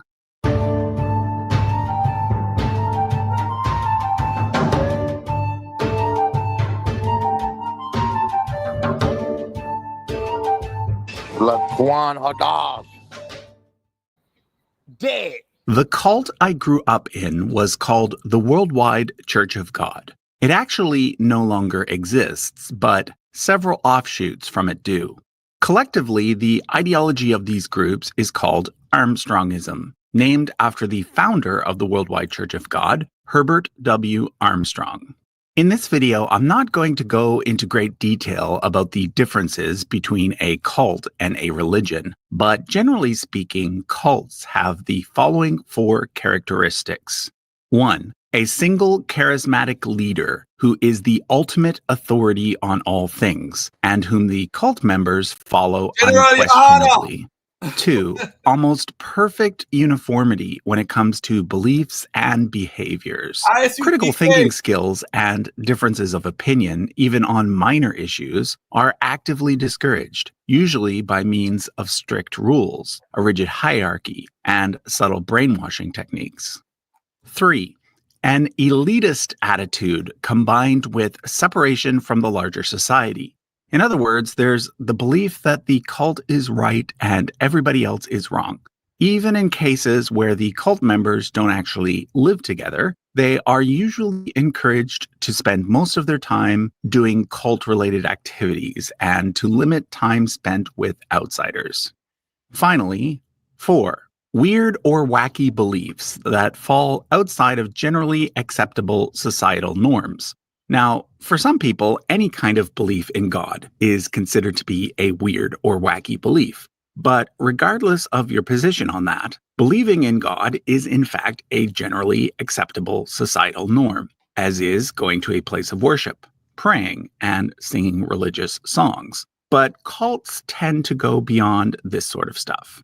For example, my cult believed that God was going to destroy the world very soon, that a European superpower called the Beast was going to appear, and that we, the chosen few, when they did the 2000 prophecy, or the Mashah is King David reincarnated, they predicted the destruction of the world, the Black Hebrew Israelites. They're doing the same thing. And guess what? In British Israelism, I don't remember if he said it in this video, they believe that King James was from the line of Israel, or the king of Israel, and he was Solomon reincarnated. So the Black Hebrew Israelite teachers are following a playbook from white supremacy. This is who y'all got this from. I'm talking about one Westers, by the way. We're going to hide out in Petra.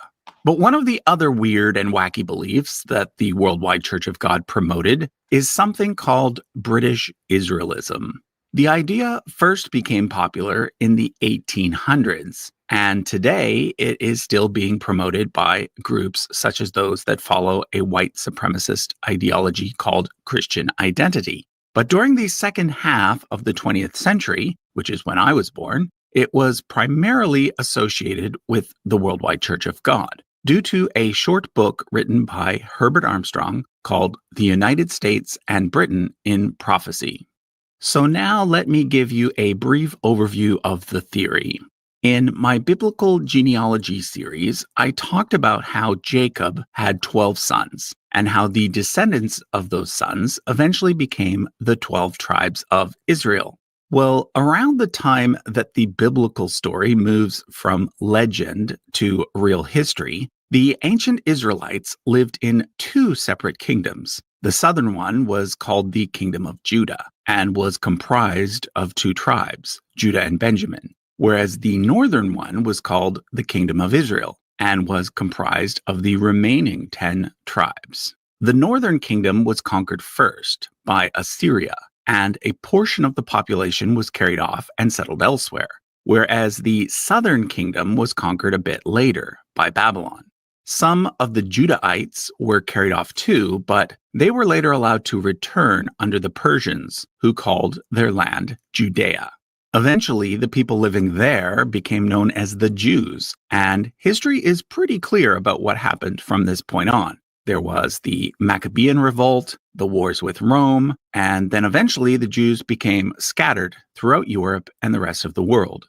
But British Israelism is mostly concerned with what happened to the other 10 tribes, those that comprised the northern kingdom of Israel, and who supposedly became lost to history after being conquered by Assyria.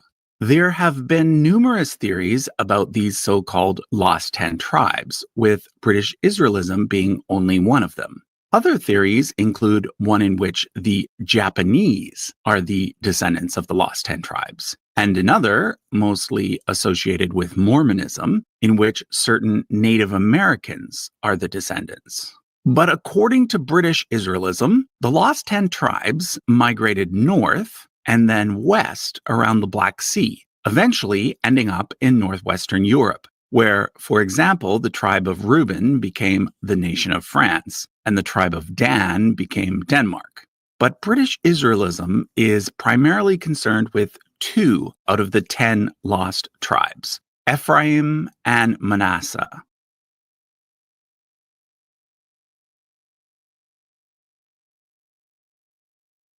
Let me say this real quickly. Some Hebrew Israelite camps, not talking about Israel Bone or my other brother that was on here, they teach that these tribes, some of them went to the Scythians are Israelites. So they migrated. This is what British Israelism believes, by the way. 650 BC they left. They didn't leave right at 722 BC. They left at 650. That's when they left. And they left with the Scythians. The Scythians are Israelites, and that's how they ended up in the Americas. As stupid as it sounds, they copied the Scythians argument from these guys. Hey, Michael Smith, this is what I was saying last night, that this crazy guy made a mention of it. And I'm going to play the video from God First Gang where he said it. This is the problem. You're copying white supremacy, making everybody black, and saying you're Israel. You're just doing the opposite of them by skin tone. This is what's so crazy about this whole British Israelism stuff. This is because Ephraim and Manasseh were the 2 sons of Joseph, Jacob's favorite son. According to the Torah, Joseph received a double inheritance, and that's why his descendants formed 2 tribes. So instead of a single tribe of Joseph, we get a tribe of Ephraim and a tribe of Manasseh. Now, according to British Israelism, the British people are the modern-day descendants of the tribe of Ephraim, and the European settlers who ended up in the United States are the modern-day descendants of Manasseh. This is all based on a verse from Genesis where God tells Jacob that his descendants will become a nation and a company of nations. They see the nation as representing the USA and the company of nations as representing the British Commonwealth. However, also according to the theory, the British monarch is not actually from the tribe of Ephraim, but rather from the tribe of Judah. This is because whereas the northern kingdom of Israel had several reigning dynasties throughout its history, the southern kingdom of Judah only ever had one, the house of King David. And it was this dynasty that was supposedly meant to rule over all of Israel. According to British Israelism, when the kingdom of Judah fell to the Babylonians, the prophet Jeremiah secretly escaped with one of the Judean princesses named Tehatefi, and he traveled with her all the way to Ireland, where she then married an Irish king. The royal line of Judah therefore continued in Ireland until it was then transferred over to Scotland, and then finally over to Great Britain, when the thrones of Scotland and England were united. So according to the theory, Queen Elizabeth is a direct descendant of the royal line of Judah and the most senior heir of the biblical King David. Okay, so that's the theory. And like I said, it pops up from time to time on websites about royal genealogy. Many people come across the idea that the British royals are the direct descendants of the House of David and simply assume that it is true.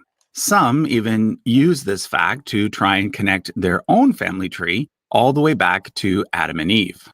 But if you know anything about history, you'll know that British Israelism makes absolutely no sense. Let me tell you why. First of all, the lost 10 tribes were never really lost. According to what we know from archaeology, after their defeat at the hands of the Assyrians, the vast majority of the northern kingdom's population simply migrated south and joined the kingdom of Judah. This is why the southern kingdom's population suddenly exploded at this point, and why the priests living in Jerusalem at that time started to compile, write, and edit what would eventually become known as the Torah, or the Pentateuch. Although the details are still being worked out, biblical scholars have known for well over 200 years now that the so-called 5 books of Moses were not actually written by a single author, but are rather a collection of several older documents that were edited together over time in an effort to create a unified story. And the reason why a unified story was needed had to do with the fact that what had originally been 2 separate kingdoms suddenly ended up becoming one kingdom, and the northern Israelite traditions had to be integrated into the southern Judahite traditions. This is a topic that I will be returning to in a series that I plan to do on who wrote the Bible. But for now, let me just say that it is clear from several textual sources that the people who lived in Judea during the Second Temple period considered themselves to be comprised of members from all 12 tribes of Israel, not just 1 or 2. Consider this verse from Ezra chapter 6, verse 17, which says, "And they sacrificed for the dedication of this temple 12 goats as a purification offering for all of Israel, according to the number of the tribes of Israel." On top of all of this, there's a total of 0 sources and 0 archaeological findings to indicate that any of the northerners taken captive to Assyria maintained their tribal identities after that point, or that they migrated as a group to Europe. So, in short, there were no lost tribes. And speaking of Europe, the archaeological record is crystal clear on the fact that during the Bronze Age, let's say around 2000 BCE, which is at least 1000 years before the fall of the Kingdom of Israel, the Celtic peoples and the Germanic peoples were already living in northwestern Europe. And we know from modern DNA research that aside from more recent immigrants, these Bronze Age peoples are the direct ancestors of those who currently live in these same areas, and of the majority of those Europeans who went on to settle in the United States and Canada. In addition to this, there is absolutely no evidence in the archaeological record or in DNA studies to indicate that a group of people from the Middle East entered this area, replacing the previous inhabitants during or after the Iron Age, which is when the so-called Lost 10 Tribes were supposedly lost. In other words, there is an archaeological and genetic continuity in northwestern Europe that is very, very old. On top of all of this, we also have linguistic evidence. Linguistically, Celtic languages and Germanic languages, which include English, are part of the much larger Indo-European language family, whereas the ancient Israelites quite clearly spoke a language that was part of the Semitic language family, which also includes modern Hebrew and Arabic. There is absolutely no evidence that English in any way developed from ancient Hebrew. Then there's the whole idea of the British royals being the descendants of the house of King David. That entire part of the theory hinges on a claim that a Judean princess escaped around the time of the fall of the Kingdom of Judah and traveled all the way to Ireland. As you might have guessed, there is absolutely no evidence that such a thing ever occurred. In fact, the earliest mention of Tea Tephi is in an 1861 book by a Reverend Glover, and it would appear that Glover simply made the whole story up. All of the Irish manuscripts that later British Israelites offered as evidence were proven to be forgeries. And then finally, there's the elephant in the room. What's the motivation behind the whole theory anyway? Well, the whole thing is centered on the idea that white Anglo-Saxon people living in the United States and the British Commonwealth have a special God-given destiny, and that they have been given a special birthright from God, to the exclusion of all other groups of people. So not only is the theory wrong, it's also very racist. Herbert Armstrong likely picked up the idea while living in Oregon, a state that was a hotbed of white supremacist activity in the 1930s and 40s, which is when he left his previous church and established the Worldwide Church of God. Anyway, like I said, I left British Israelism behind a long time ago and have never believed in it as an adult. But unfortunately, several of its ideas are still floating around in discussions of royal genealogy. So that's why I thought it would be a good idea to give you a heads up and let you know what it's all about. Thanks for watching. All right. I see my buddy right here, Hebrew Polymath. I would love for you to come on stage and talk about it. What's up, Keep the Branch? What's on your mind? I'm not hearing anything that substantiates they aren't Israelites. Okay, what's that now? What did you just watch? What did you just watch? British is Israelite something? All right, go ahead, my brother. You say, what did I just watch? I said, do you have a comment on the video? Oh, well, you know, it's like the Caucasian is always trying to be the and mimic the original people, many of the Caucasians in particular.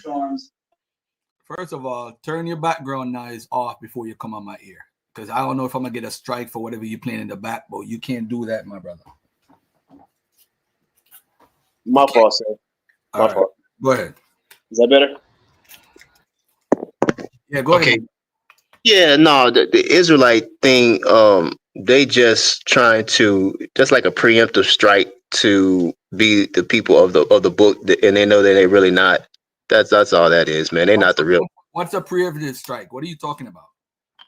Like if you know the prophecies of the people, the chosen people, then what they did, they tried to portray themselves as the chosen people, even though they're not the chosen people. Just like they do with Egypt, they try to portray themselves as being the original Egyptians, the original Indians, the Native Americans. That's what they do. What does that have to do with the video? That's what they're doing in the video. You ain't watched the video, bro. Shame on you, bro. You ain't watched the video. Oh, let me get this crazy guy on my stage. Michael Smith. What's up? What you want, bro? Okay, peace and shalom and salam alaikum to some, to everybody. Salami and bacon to you too. Yeah. That's for my black brothers and sisters. When I say black, I'm not talking about a color. I'm talking about a social construct. I'm talking about the descendants of both the Arab and the transatlantic slave trade, which is a ongoing crime scene. No one can deny that we are Exhibit A to evidence, being the descendants. So that's something that my brother Garfield, right, cannot deny, right? And so when we look in the Torah and the Tanakh, what I can't deny. What is it I can't deny? You cannot deny the Arab and the transatlantic slave trade, correct? Trans-Saharan slave trade and the transatlantic slave trade are real things in history. Yes. Yes, you can't deny it, right? So that's what I said you can't deny. I was trying to deny that. No, what I'm saying, that's reality. Thanks for right. All right, let me get it out and you can respond. The reality is that we have concrete evidence of the descendants of both slave trades living today and have not, ceased from going through the affliction, the oppression that again in the Torah Tanakh speaks of. So you cannot deny the reality of what's going on now in recent history, which connect to the prophecies. That's what we're dealing with, not the other stuff that you're talking about. Okay, so Hey, Sabia, what's up? What's on your mind, bro? All right, so So you want to just you don't want to respond to that, my brother? Hey, bro, I'm speaking. There's nothing to respond to. Right. It's a statement. Okay, okay. The prophecies they identify. Hold on. Pause for a second. Somebody else is trying to speak. Relax. It's not about you, brother. And if I started yelling over him, I'd have been the wrong rude person. So it's amazing that we can watch somebody break down the whole belief system of British Israelism and how it plays up to where some groups are in America today and how some of their beliefs of being Hebrew-lites or Black Hebrew Israelites is infused with this British Israelism, and they will still try to hold on to it and say that the white man is trying to steal their history. At this point, the denialism and the lying is too much, and y'all just gotta accept the fact that these are not y'all people. There was no Hellenism in West Africa in the second century, third century. We know this is a Greek book. We know about we know all about the Aramaic writings and all the changes, the Koine Greek. Like y'all doing too much. None of y'all speak Koine Greek. None of y'all speak Aramaic. Y'all sitting up here acting as if this is y'all's. Y'all have to stop acting like y'all know more than the people who are actually doing the digging and the archaeology and the real research. And all y'all have is a belief that was given, passed on, and transformed. And y'all was probably Christian, and now y'all mad Christians. Like Rob Bourne said, bruh, just go back to being a Christian. At least you ain't got to lie so much. Hey, let me play this video real quick. Yeah, you're running. Stop muting me. You're running from my point. Yeah. Relax. I'm playing a video. Relax.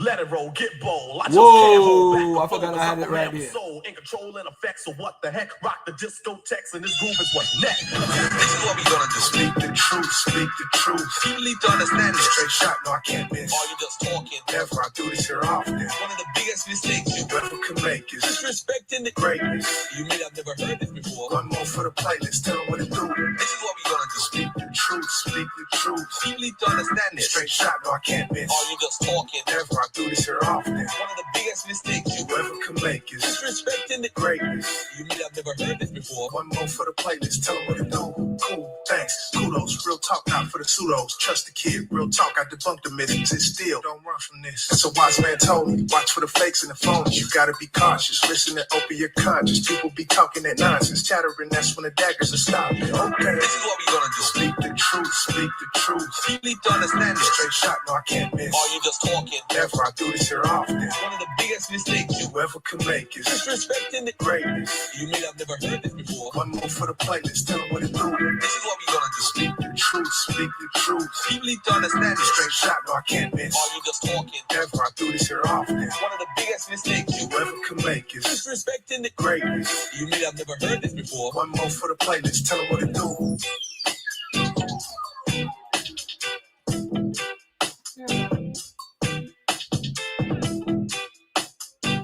You gotta lean it. You want rice? All right. With gravy? Now let's look at a couple of examples of how they destroy our art, right?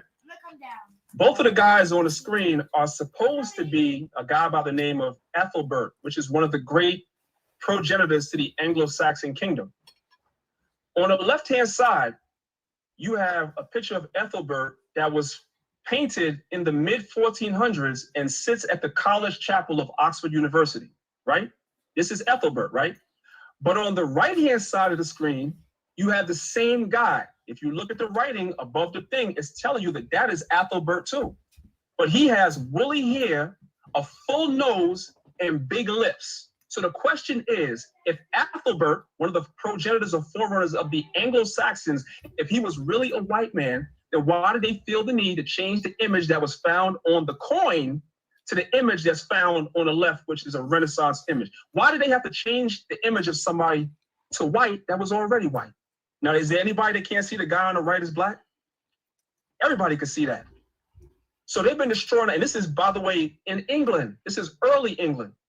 So right here, you can clearly see that they've been destroying our art. This is pre-Renaissance. The Renaissance started when? Around 1453? This is pre-Renaissance. They was destroying our image as they came into power. Very, very important to understand this concept. So, brother, quick question in regards to what you just showed. The black coin show the date. Don't do that. Don't do that. All right. The reason why I'm showing this, because me and the brother had a conversation recently. And by the way, too, years ago, before I did my presentation on Sarnetta, I didn't know where that item, where did it come from? I didn't know where it came from. So this is the website where he got the information from, right? But we have coins all over showing images of Europeans that goes back, Anglo-Saxons, right? Now, this is the original picture. But if you look at the picture that my brother showed, you would look at this and be like, yo, when I looked at this picture right here originally, right? And shout out to Priest, because the day before I did the presentation on Sarnetta, I was going to give up. I'm like, damn, he got me on this picture. But this picture just looks altered. The lips look extra bigger. The nose look extra bigger. But then I found the original. It looks kind of like it photoshopped too. What is the primary source for this coin? Look at it right here. Right here. I found it. I found the original. And guess where I found the primary? At pace.ac.uk. The prosopography of Anglo-Saxon. So now they want him to look, quote unquote, white. I mean, black. But this is what the original looks like. See? Totally different. Totally different than this. But this is information he's bringing to us as truth. He did admit that he was wrong and faulty for that. But it just shows what the One West teachings do. And I'm gonna play this part. King J, you wanted to say something real quick? King J, did you Well, want? I was just saying that the dates, they're two different time periods. It says the one died in 616 and the other one died in 794. So it's like they're two different people. They're two different Ethelbergs, right? No, three different ones. Mm-hmm. All right, look at this right here. Now you have another very, very famous king of the Anglo-Saxons. As a matter of fact, he is the most famous king of the Anglo-Saxons. This guy's name is Athelstan, okay? Athelstan is the most famous king of the Anglo-Saxons. He was very rich. He had many wives. It was to the point where he thought that he was even greater than Solomon was, the same way that Charlemagne thought he was greater than Solomon was as well. On the left-hand side, you see an image of Athelstan on a stained glass window in a church in England. But on the right-hand side, and I give you the source, the book that I got this from is a book called The Oxford Illustrated History of British Monarchy.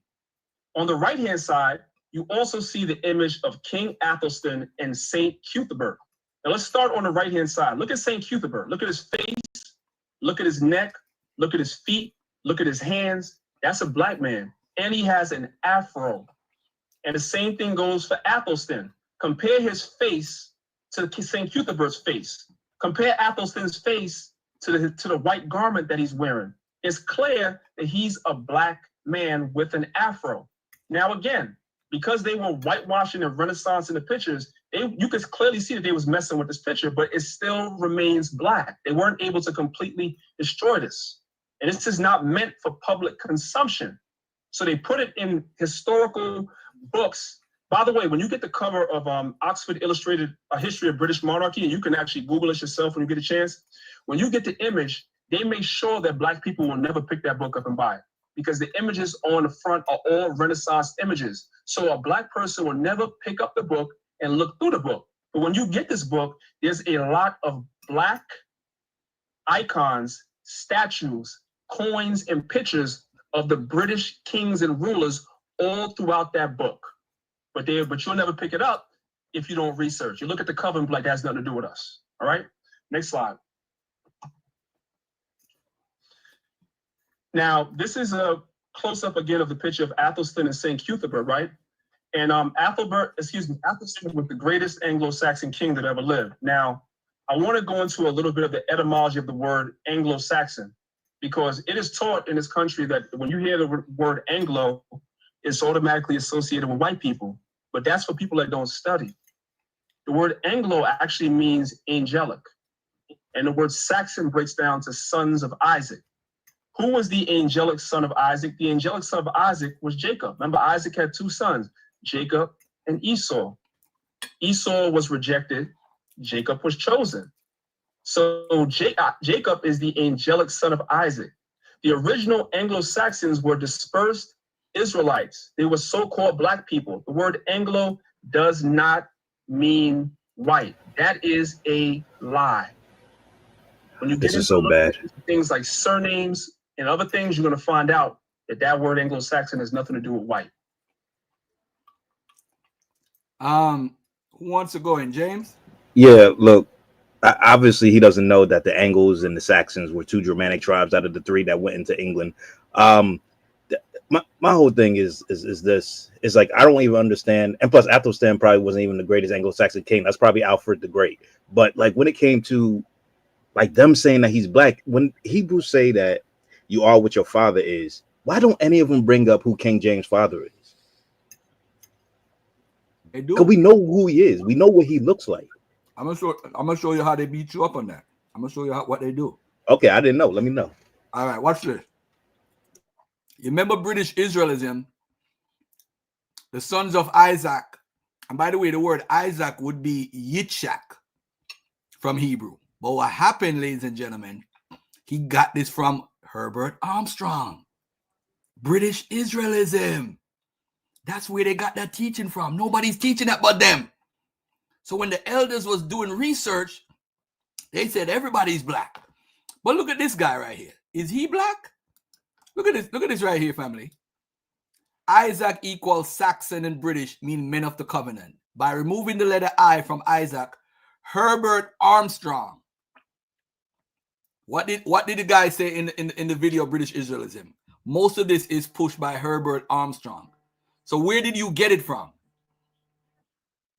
Hey, I'm on a live stream. I'm gonna call you back. All right, give me a couple hours. All right, family. Look at what it says.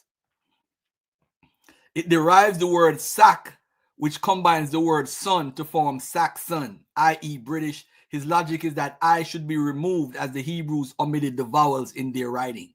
This, of course, should also require the A's to be removed. The name Isaac is in reality, anyway, a Latinized form of the Hebrew name Yitzhak, like the guy that ruled Yitzhak Rabin that was assassinated. Then they talk about Berith is Hebrew for the word covenant, while Ish is the Hebrew for man. So it means men of the covenant.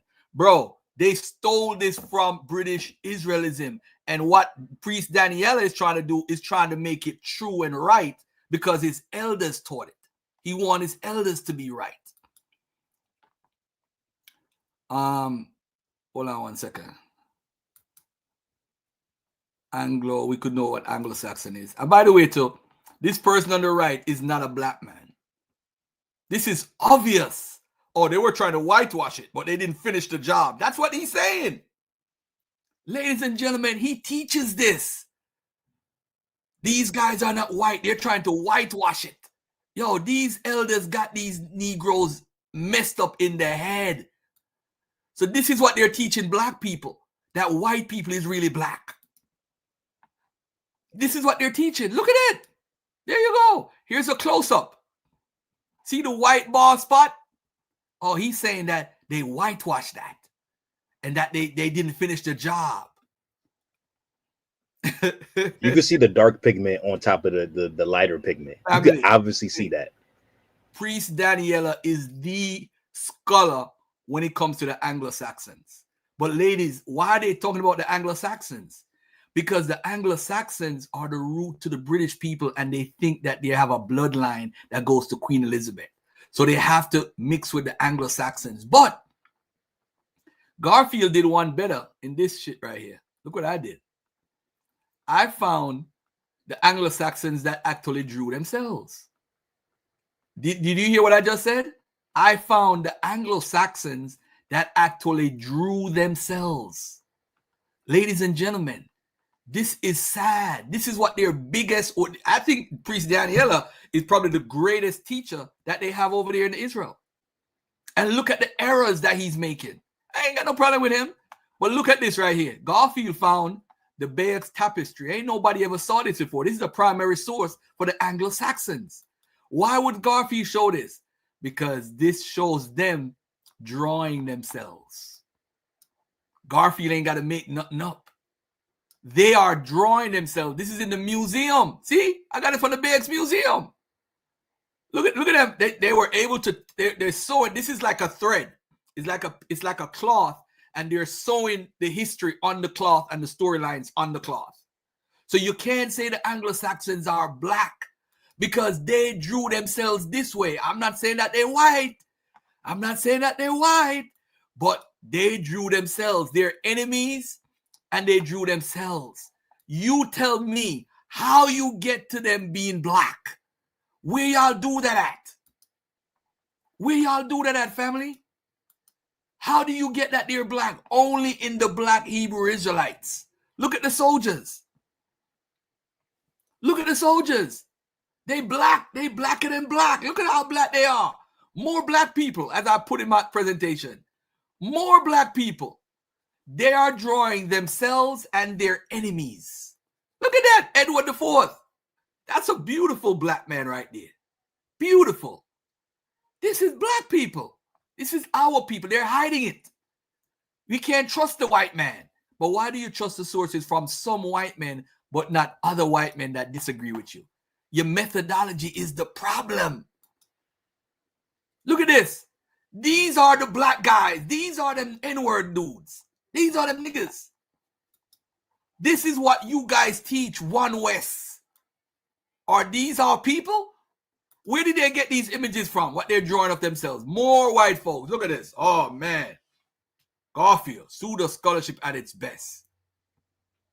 Black fingers. See, they painted their fingers black. Look at King Edward. King Edward is black. This picture is fake. Go ahead, bro. To be honest, I don't know how they get Hispanic people up on this because like this is so rooted in like English stuff. It's like they don't even realize it. This is so rooted in Anglo-Saxon, like English stuff. I don't understand it. It's like they just trying to be black English people. Look at this. Insane to me. Look at this. Look at this. Look at this. They got it also in New Zealand. They got the whole 9 miles worth. Go to the Bayeux Museum and you will see it for yourselves. Don't take Garfield's word for it. But hold on 1 second. Let's get to British Israelism. I brought this out already. By the way, the Stuart DNA project has been designed to cater for men who descend or believe they descend from the ancient Scottish family known colloquially as the Royal Stuarts.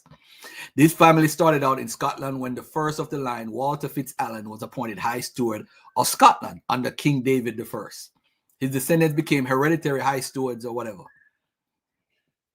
How did they get King James DNA? The two most important branches of the family. You have King Robert II, Scotland, grandson of Alexander Stewart, and the Stewarts of whatever. So British Israelism, started by the white man and pushed by Herbert Armstrong, is copied by the black Hebrew Israelites. History of British Israelism, the 10 tribes never lost, but they said that they're lost. The Hebrews are the Scythians and the Cimmerians. So ladies and gentlemen, this is why Hebrew Israelites teach this. How do I know they teach this? I want to play it. I want to go to my evidence. Let me go to my first piece of evidence right here. Anybody want to chime in before I get to my evidence? I got to go to Clubhouse, and I'm going to play this video where they have me on. Michael, close your mic if you're not speaking, bro. Yeah. Oh, okay, no problem. Let me know when I can speak. All right, cool. Club deck. So here's the conversation. Listen to this with Yawasap and this guy called Dan from Tab. Salute brothers first, brother. Dan. No, Dan jumped off the bike and asked me a question. Hey, peace and love. Hey, Jeremiah, you gonna read for me? No, I'm just kidding. Christian What up, Corey, Garfield? peace and love. Dan, Harrell, Aki. I think Israelites who don't know me. Damn, he said what's up to everybody but me, man. That's crazy, son. My bad. Damn, bro. I think Israelites think I'm scared to come on stages and say what I say on YouTube. I have no problem. It's just a time and place for everything. I don't know what y'all talking about, but I'm here though. Peace and love to y'all. What up, Garfield, my fellow Cuban? What's good, brother? Leave my Christians alone too, Corey. Leave them alone. Cuban is crazy. He's Cuban. Garfield, are you Cuban? My dad is Cuban, but I was born in Jamaica. You see that? Cubano. You're not Cubano? I'm born in Jamaica. My dad was born in Cuba. I'm not Cuban, but that's my brothers, man. Those are my brothers. But his dad was born in Jamaica, so y'all work that out. He said, hold on, man. Garfield said, try to fix this. Let me go back to the gram.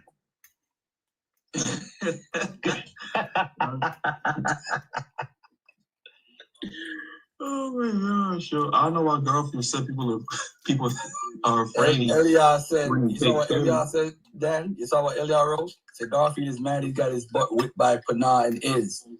You know what, my brother? I'm going to say this. The day Iz and Panah beat in a debate, I won't even come on Clubhouse no more, girl. I'll be done with Clubhouse. This is just I don't even believe that. I don't even believe that was just me. I don't believe that. We're not leaving. I'll let y'all live for free. I'll let y'all live.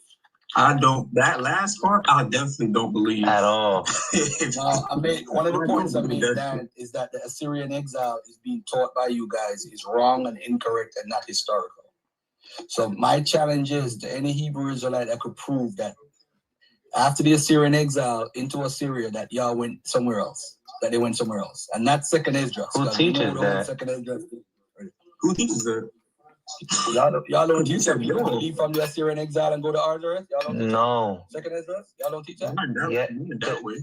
Do we teach second Esdras? Yeah, but we don't teach it the way you're imposing that we do, my good brother. And you should know that. You should leave to go to Archaeology. Can I finish talking real quick? Well, slow down. I know you want to battle because it's like you think about us all day, and I get it, brother. Niggas is fly. You know what I'm saying? We look good. We do what we do. You know what I'm saying? And you just over there. Nah, I'm Yawasop all day. And by the way, Corey's my twin brother. But you gotta understand, brother. I know you don't got the swag. You don't got the swag like that, son. So I know you try to swagger jack a little something, but you gotta realize it's not. And I know you know this, Garfield. You know what I'm saying? This is not a monolith thing where everybody teaches the same. So just sometimes you gotta learn who you're talking to, because sometimes you argue with the air and you keep swinging at the air, and I just don't think that. I think you're smarter than that. And I think the hat that you're wearing in your picture shows that. I think, man, not the hat. Not the hat. I proves that you're true, brother. I got this. Yeah, everybody teach that when you get that, they eventually left from that era. Does everybody teach that? No. Who doesn't teach that? I don't even think second Esdras teaches that. Let me show you something. No. Listen to what I'm saying. I'm saying we all teach. I'm talking in the reference of an Israelite paradigm. Yes. That when you got shipped out in 2 Kings or whatever, 17 or 18, that the northern tribes were shipped out to Assyria in whether to the Medes, Gozan, or Halal. Mm-hmm. So once they're in that area, do you guys teach that they went somewhere else? As a whole, no. I don't think anybody teaches that. What do they teach? And you got to ask other people. I think the most important thing you should ask now is, what do you teach? Got you. Let me read it. Let's go to second Esdras first, just so you can see something, right? Give me a second. Second Esdras chapter 13 and verse 48. And then I would like for you to see what this says, because I don't think you ever read the chapter this far. But when it says, But those that be left behind of thy people are they that are found within thy borders. The second Ezra 13 teach that everybody left. No, it doesn't. I talked about that today, but go continue. All praises, all I praises, talked all about praises. that the other day too, in Priest's room. But go ahead.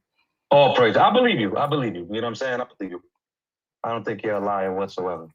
But right here, I mean, if there is any Israelite that's teaching all of the quote unquote Northern Kingdom left and went to Ozarith, which just simply means another land. And you agree with that, Garfield, right? That's always been my. How many people do you think left? How many people do you think left? I can't give that number. So it could be two people. It could be two people, right? It could be two people. No, I don't think it'd be two people, because if I'm holding to the faith of this text, it says a great multitude. Apps and connected. Only religious people will stretch reality. For Indians to be Israelites, at least their languages would have been Semitic or connected to Hebrew in some way, shape, or form. That has been shown to be debunked 1,000,000 times over. But of course, none of the sources I bring is true. So 650 BC seems to be the important date. That's why he says it has to be during the Persian time period, because 650 is when the Scythians come into that region. But I'm wondering if the 10 tribes arrived in Europe, being in fact no other than the Scythians. For this identification, there's not even a shred of evidence for it. So I want to know, and the Scythians were not Semitic people. They were of Mongoloid origin. And all right, I don't want to bore y'all no more. So I see people leaving and whatever. Michael Smith, I'm gonna say this to you, mother effer that's on my panel. Nobody's scared of your bullshit belief. Now, what question do you have for me so I could beat the brakes off of you live on the air? What's your first question? Let's go. Okay. You go in everybody's them like you know shit. Bro, you don't know shit. Stop the bullshit. Okay, I'm not claiming to know anything, sir. Rawborn and then. You. Well, shut up. Okay. Now, if you don't what know I'm anything, saying is that. Why are you talking if you don't know anything? Now you got me. No, I'm saying I'm not claiming to know anything, and you asked me to ask you a question. Well, the link is at the top of the chat, bro. Well, go ahead, bro.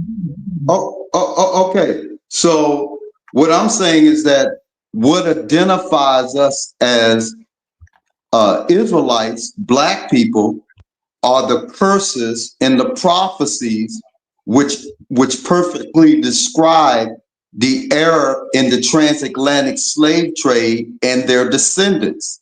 So this is something that you can't deny. And so right here. Would you debate? I'm asking a question. I'm asking a question. Would you? Okay. Would you debate? Time out. 1 second. I gotta answer this in the chat. Johnny, my brother Johnny. Second is just was not in the Septuagint. It wasn't in the Septuagint. All right. Let's just be clear. All right, Michael Smith, what are you saying? Yeah, I'm saying, would you debate the topic, are the black people the Israelites of scripture prophecy? Yes or no? I say yes. That's a stupid topic. It's worded wrong. I'll be acquiescing to a faulty premise just by the topic of the room. First of all, black people is just a random term that's used. So you're saying that no Jews can be light skinned or lighter skinned or even be European looking or whatever. No, sir. I'm not talking about skin color. Let me say this. How do you define black people? And why are you even using black people? Great question. Black people, I'm not talking about skin color. I'm talking about a social construct that was placed on us. And that's proof. And I'm going to show how that's proof that we're the Israelites by being called black. That's what we, not a skin color, right? We come in different shades. I'm talking about the descendants of both the Arab and the transatlantic slave trade. That's what I call black. Okay. All right. Are the black people, when we worldwide, because say we would be scattered to the four, to all kingdoms around the earth, four corners, right? So are the black people, not talking about skin color, the social construct, come in different shades? Who said that? Right, last high, first fire. You know who I'm talking about, black people. Are the black people the Israelites of scripture prophecy? Yes or no? I say yes. What do you say? No. No. Let's debate. Go ahead. Let's debate it right now. Do you know what scripture prophecy says about the Israelites in the latter days? First of all, bring me the primary source of that prophecy. When was that prophecy written? Sir, I'm saying, are you familiar? Okay, I'm trying to have a normal conversation. Relax. No, you don't know what you're talking about. Okay, well, just relax. Okay, we're trying to edify the people. I'm sick of you. So I'm going to deal with you but I'm not, you my brother. How am I sick of you? No, I'm not your brother. Michael Smith. I'm Bruh. When I say oops, okay. Michael Smith. When I say oops, what does oops mean? Michael Smith. Michael Smith. No, tell them what oops means. We're not in a dojo. Listen to me carefully. Okay, so I'm your brother. Stop playing with me, bro. Let's deal with. No, I'm not. Let's deal with your first prophecy. Let's go. No, I'm saying to you, are you familiar with the scripture prophecies about the Israelites in the latter days? Yes or no? I'm not familiar with any prophecy. I don't believe in prophecy. So how can you even debate me on the topic if you're the topic is are black people worldwide, right? Not a skin color, social construct, come in different shades from the transatlantic and the Arab slave trade, right? Are we the Israelites of scripture prophecy if you don't know what scripture prophecy says about the Israelites? What scripture are you referring to, brother? King J. Okay. First of all, because you guys are saying that, you coming at us. Just shut up, man. You ask a question and then you're trying to bogart again. Shut the hell up. There is no such thing as prophecy. It's all a part of a literary device that's used. I'm going to show you a quick example on the screen. Look at POCM.info. Go to that website, POCM.info. And what we're going to do is we're going to look at, let me see where it is, where it says prophecy. Let's look at prophecy. I'm going to share this on the screen so everybody could learn something for a change instead of listening to these idiots about prophecy. You don't know nothing about no prophecy. It's stupid. There's no such thing. It's a literary device that's used. So for you to come and say, I want to argue about prophecy, I don't believe in prophecy. That's you. Jesus fulfilled prophecy. Pagan gods fulfilled prophecy first. What could be called more divine than the power of foreknowing and foretelling the future? Celsus wrote that. But look at the liver model used by priests to predict the future. Assyria, 18th century BC. Pagan prophets. Pagan prophets prophesied. Now you have the Bible prophesied. I'm going to give a quick example. I'm going to show you something that they wrote about. What's his name? What's the guy's name again? Pythagoras. I'm going to show you what they wrote about Pythagoras real quick. Christians borrowed the pagan notion of Sibylline oracles. Look at the Sibylline oracles.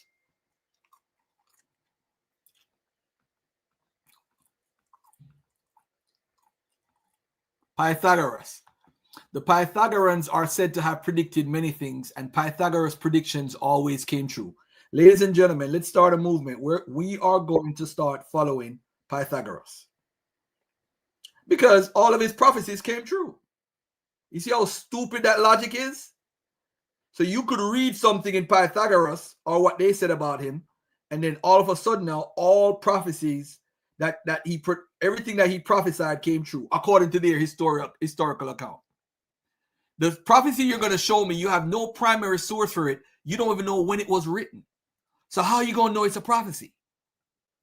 This is why I pointed out I want my brother to come on stage, DC, so we could walk through the whole Egyptian prophecies that didn't come true.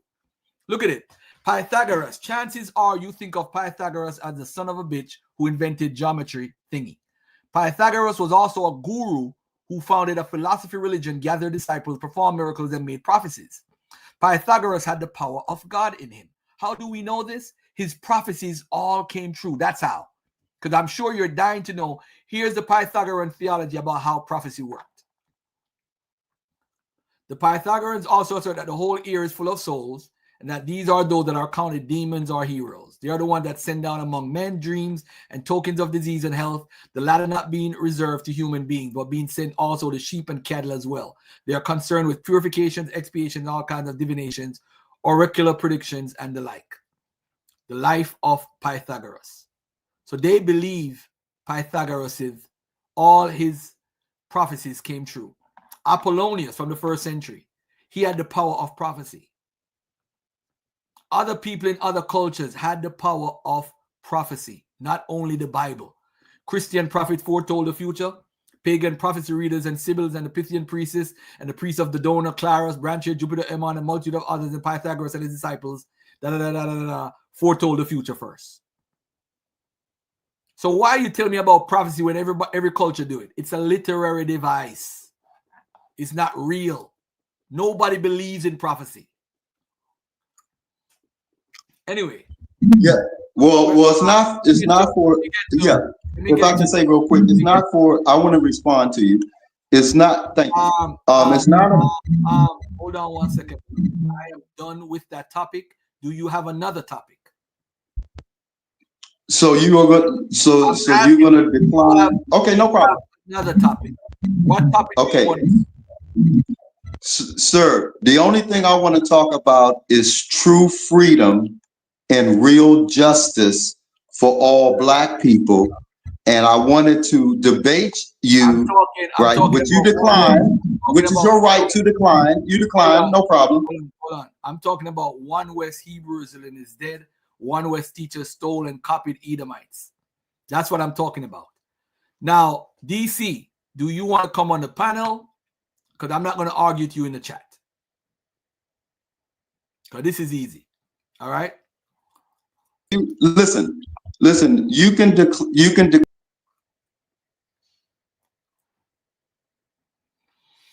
oh boy, I tell you. Let me get back to what I'm talking about.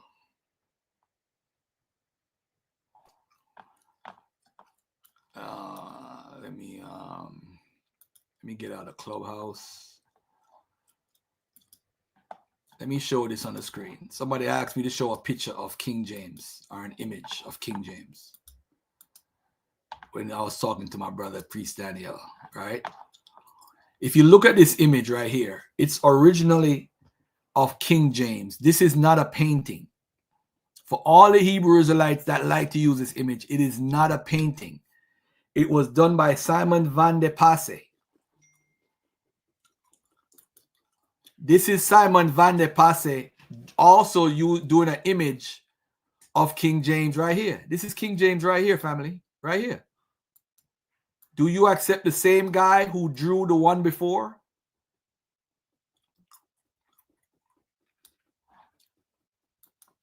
Let's look at this one. James I and Anne of Denmark, right here. This is while King James was alive. Does he look like a black man there? Look at him right here. This is Simon van der Passe again. This is the same guy that made this image. So how is it this image turns out to be the same guy that made this image? He has a lumbar mustache. What is it called? A lumbar mustache? Look at his wife that he never slept with for 10 years. They didn't sleep in the same bed for 10 years. What are we doing? What are we doing, family? This is King James again with his son. The same guy, Simon van der Passe, made it. The same guy that made this picture made this picture and this picture and this picture. What are we doing?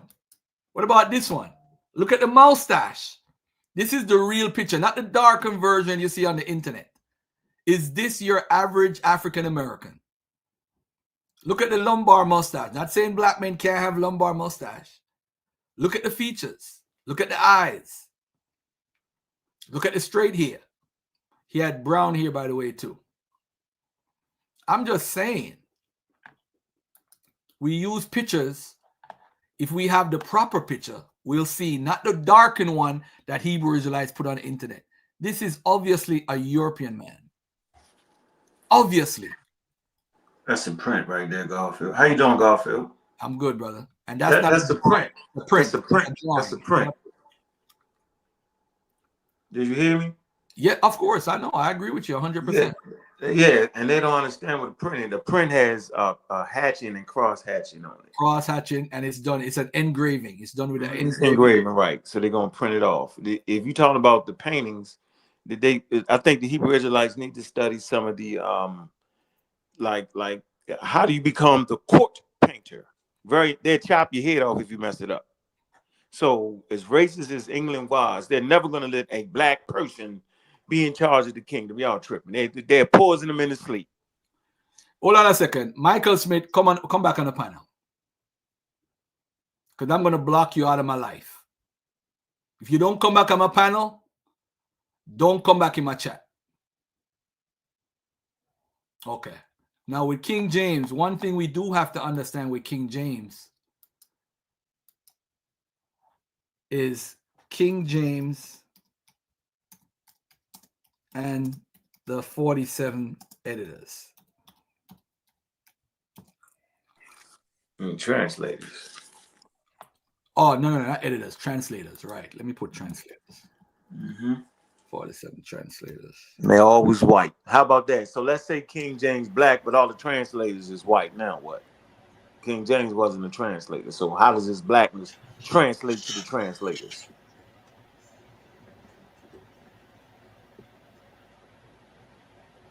Hold on, family. Let me share my screen. We're gonna use Wikipedia for 1 second. Oh, let me deal with this guy for 1 second, guys. 1 second. Let me deal with this crazy guy. You said I'm running. Why are you in my chat saying I'm running? Why would I need to run from an idiot? That's the first thing. What prophecy are you talking about? Let's go right now. Tell me the prophecy. Okay. What's the prophecy? Okay, my brother, just relax because you come in. What's the prophecy? I know, but hold on. You got a lot of energy there. No. What's the prophecy? Yeah, just relax, sir. You got a whole show.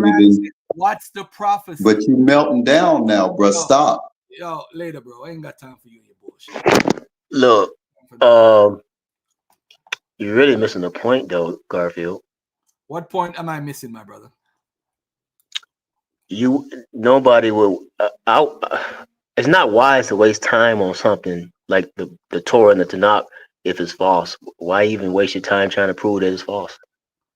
Why waste my time to prove it's true? You don't have to prove. It proves itself true. I don't go around. How does it prove itself true when it contradicts history?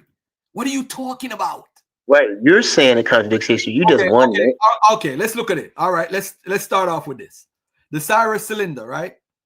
Do you know what the Cyrus cylinder is? Do you know what the Cyrus cylinder is? I haven't studied that in a while, so I don't remember exactly.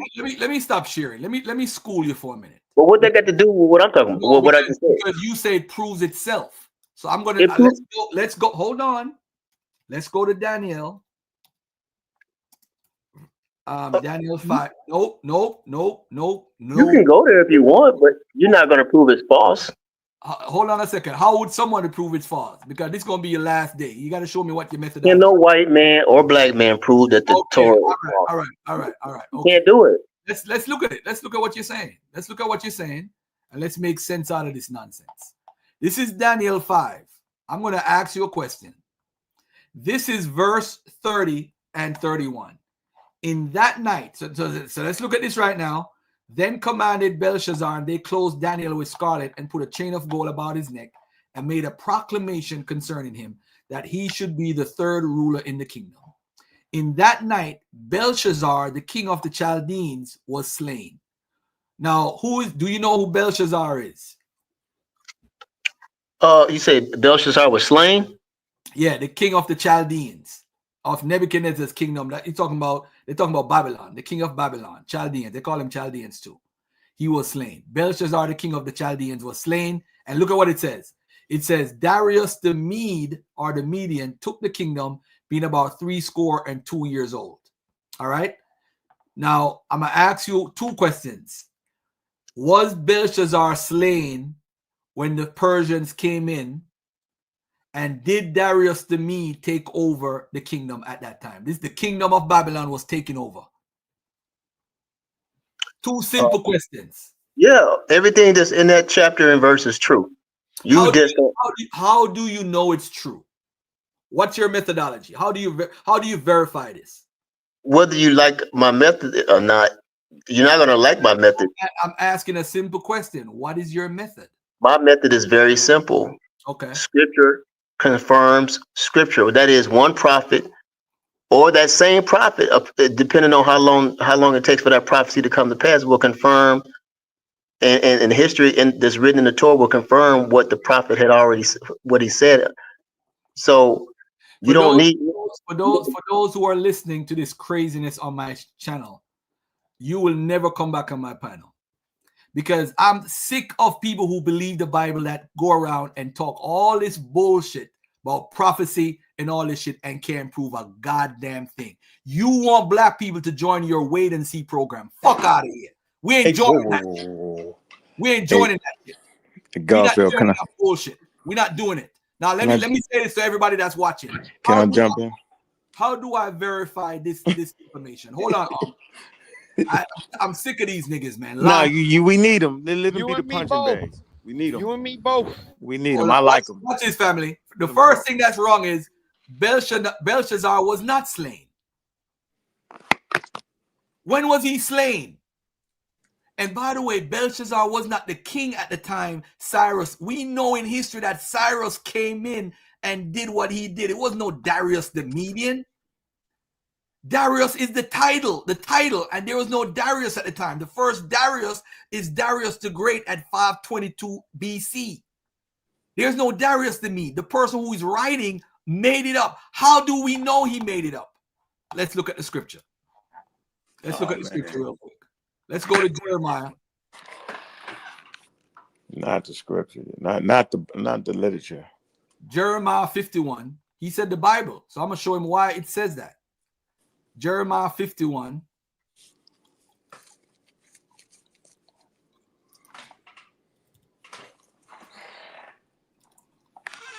Jeremiah 51, verse 11. Let's take a look at what it says. Hold on, guys. Hold on one second. Jeremiah 51:11. The Lord has brought forth our righteousness. Come and let us declare in Zion the work of the Lord our God. Make bright the arrows, gather the shields. The Lord hath raised up the spirit of the kings of the Medes. For his device is against Babylon to destroy it, because it is the vengeance of the Lord, the vengeance of his temple. Watch this. That's the prophecy. So look at this now. Look at Isaiah 13. I'm going to show you why he has to write that what do you call it? Why he has to say Darius the Mede. Isaiah 13. Let's go to Isaiah 13, ladies and gentlemen. Watch this. Verses 17. Let's go to here first. Their children also shall be dashed to pieces before their eyes. Their houses shall be spoiled, and their wives ravished. Behold, I will stir up the Medes against them, which shall not regard silver, and as for gold, they shall not delight in it. So we see the Medes are supposed to come and destroy Babylon. But what is wrong with this picture, ladies and gentlemen? Let's look at what's wrong with this picture. It's because this guy don't know history. When the Assyrians was defeated by the Babylonians in 605 BC, my brother DC, who was helping the Babylonians to defeat the Egyptians and the Assyrians? It was the Medes. So the Medes and the Babylonians were friends. So it makes no sense that the Medes would defeat the Babylonians when they had no beef. They had no beef. So the Bible writers don't know this because they're writing 400 years later to try to rewrite history themselves into history. Now watch this. Cyrus was the one that took over. Let me say it again. Cyrus was the one that took over. Not no Darius the Mede. No, Darius was not King Cyrus's Medianite name, my brother. As long as ISUPKs, you're the only true one who said you'll never be dead. Well, if y'all teaching what y'all teaching, it's going to be dead. All right. Now watch this, family. Now watch this. Look at the Persian kings list, the Achaemenid kings list. What's this?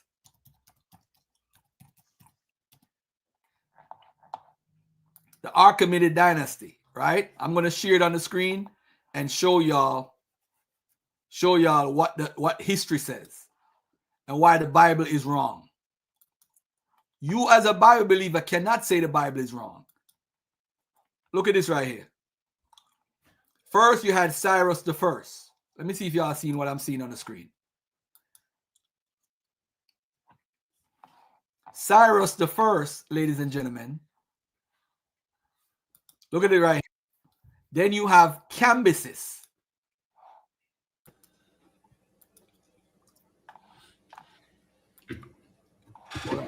Hold on the uncles. Then you have, look at it right here. Cyrus the First, then you have Cambyses. Cambyses is the one, no, I'm sorry. Cambyses the second is the one that actually defeated Egypt. Not Nebuchadnezzar. It was Cambyses. Well, watch this. Cambyses the first, Cyrus the second. Cyrus the second did what? He did what? Conquered the Neo-Babylon Empire in 539. So it wasn't Darius, because there was no Darius at that time. The first Darius that they have, and by the way, Darius is what you call a regnal name. Cyrus is a regnal name. Bardia is a regnal name. Cambyses is a regnal name. It's not their real name. It's called the regnal name, their rulership name. So Cyrus is the one that actually defeated the Babylonians, and he didn't have to lift a hand up because they gave up. So they didn't have to kill no Belshazzar. It's not true. Belshazzar wasn't killed. So now when you look at it, the first Darius, the person with that name, comes in at 522. Cyrus came in at 539 and conquered the Neo-Babylon Empire. Hence, the Bible have history wrong. Bro, you know what,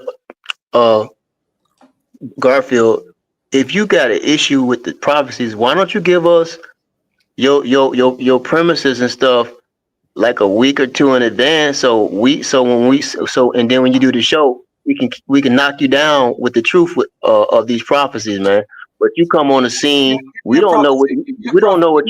Hold on, brother. Stop. Cut me off, man. Give me one prophecy right now. One. Just give me one. Let us study the prophecies you want us to study. No, right? You tell me hold on, brother. Hold on. Let me. No, I don't agree to that. You give me the prophecy. You give me the prophecy. Hold on. Listen to what I'm saying.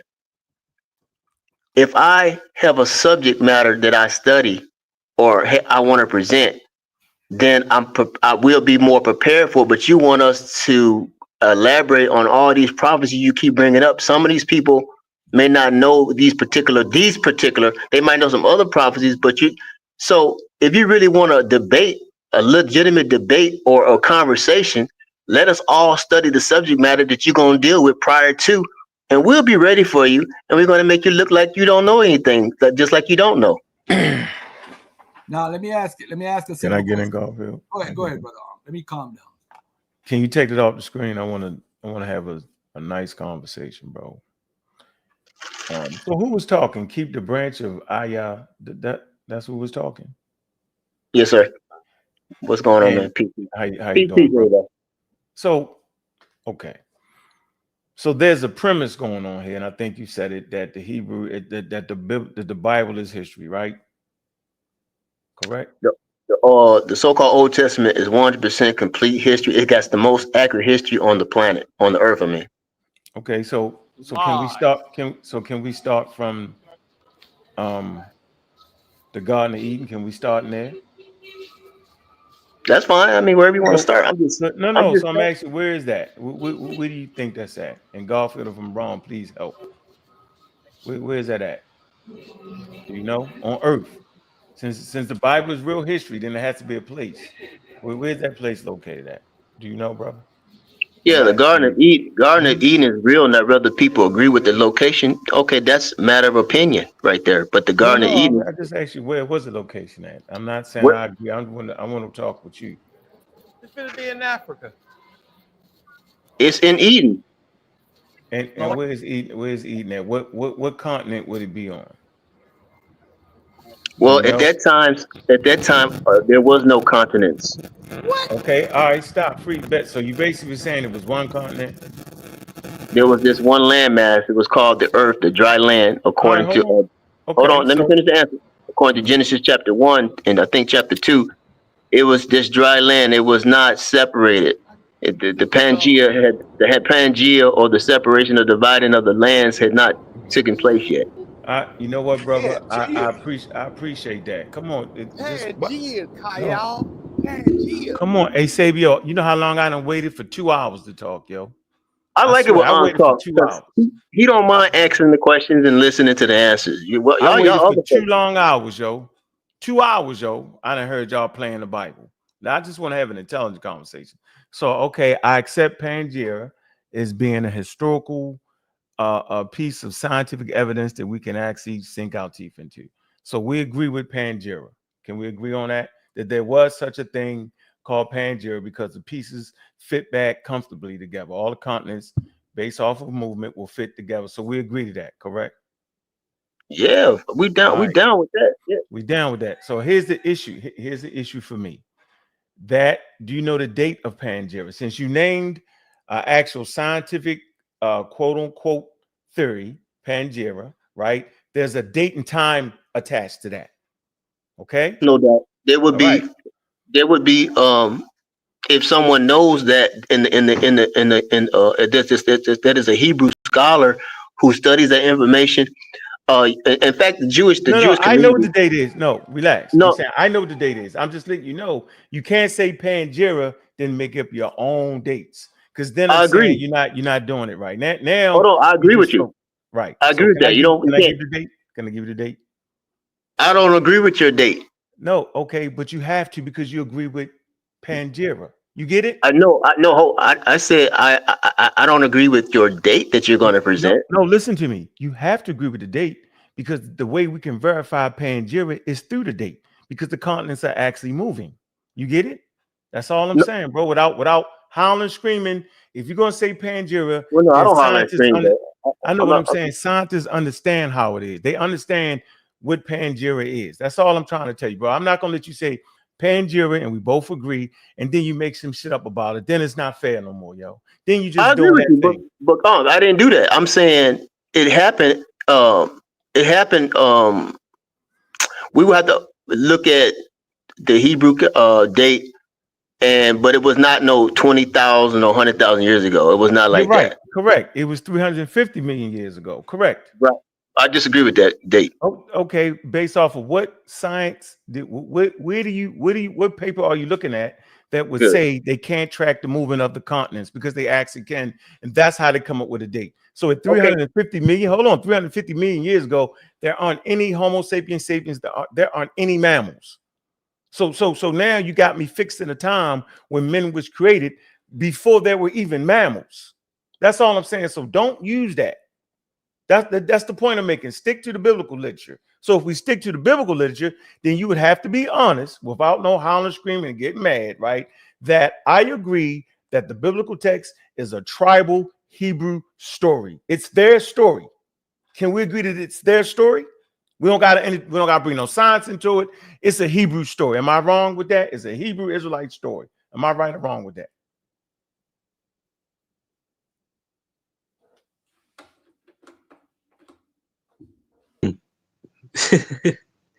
Wow. See? It's a Middle Eastern story, yeah. No, there ain't no such thing as a Hebrew Israelite. It's an Israelite story. Okay, have you want? Is it right? Because foreigners call them Hebrews. That's a foreign designation. I agree. All right. So it's an Israelite story, correct? Whether the northern kingdom or southern kingdom, correct? Right. Okay. So when they wrote the story, based off of historical accuracy, they knew nothing about North America.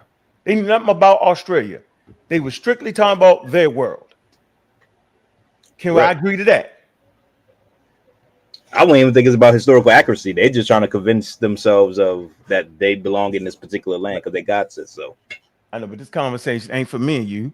It's for the Hebrew guy, and he tapped out early. Right, that's right. He's gone. See how quick that was? Now go back to our biblical games. Go ahead, Garfield. He's out the game. And you, Michael Smith, I don't know where you at. Michael Smith need to get back up here too. None of y'all need to run. We need to have conversations between African Americans, whatever you think you to be. We need to be able to have these types of conversations. Garfield has allowed us the platform so we can learn, and let's keep the conversations going. That's the only way me and Kyle was able to hash things out, because we sat down like men. We looked each other in the eye. See, when you look at each other in the eye, you can't get slick, because then you fighting and you turn up the hotel room or whatever hell you at. You turn up the daggone carnival we was at. But we had to respect each other as men. We had to hear what we were saying. So now y'all hit the daggone thing and let's continue the conversation. So Pangera is out the way, because if you use it, it's a scientific theory that would even tell you about Pangera. So people that are reading the Bible, they are placing the biblical text and adding Pangera to it. That's fine, but there's a data fix to Pangera, because they can actually mark the time as these continents move back and forth. That's not an issue. If you want to use it, then use it. Don't play with it. Use it. But it's 350 million years there aren't any mammals yet. Yeah, I really hope that the brother will come back on here, because I had some questions for him as well, based on his his thought process. Because him and Garfield going back and forth.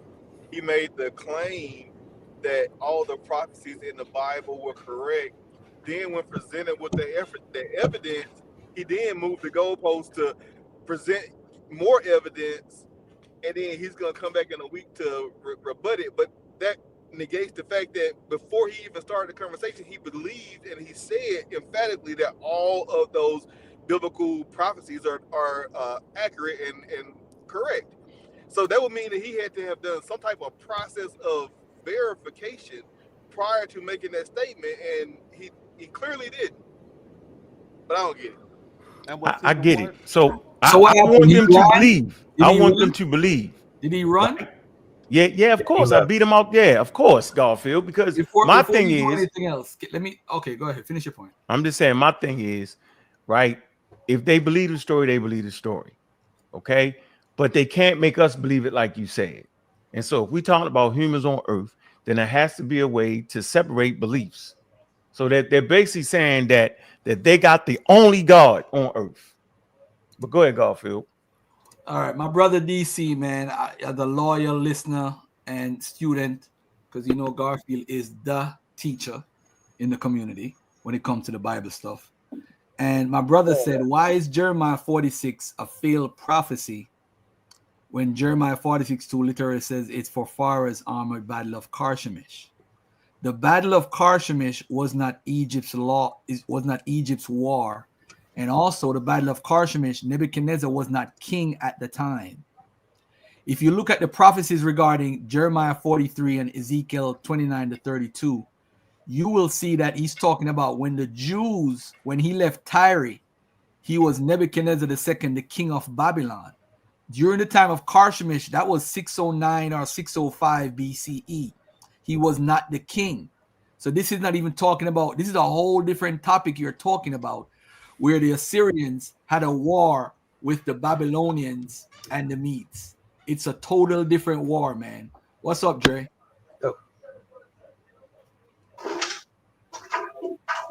Hey, Garfield, you didn't answer my question. You put Michael Smith off, Garfield?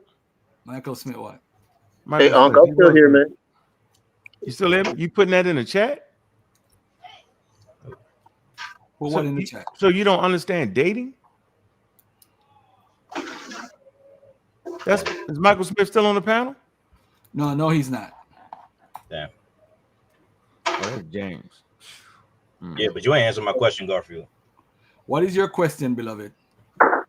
Why isn't Henry Stewart? Why do the Hebrews don't believe that Henry Stewart is King James' father?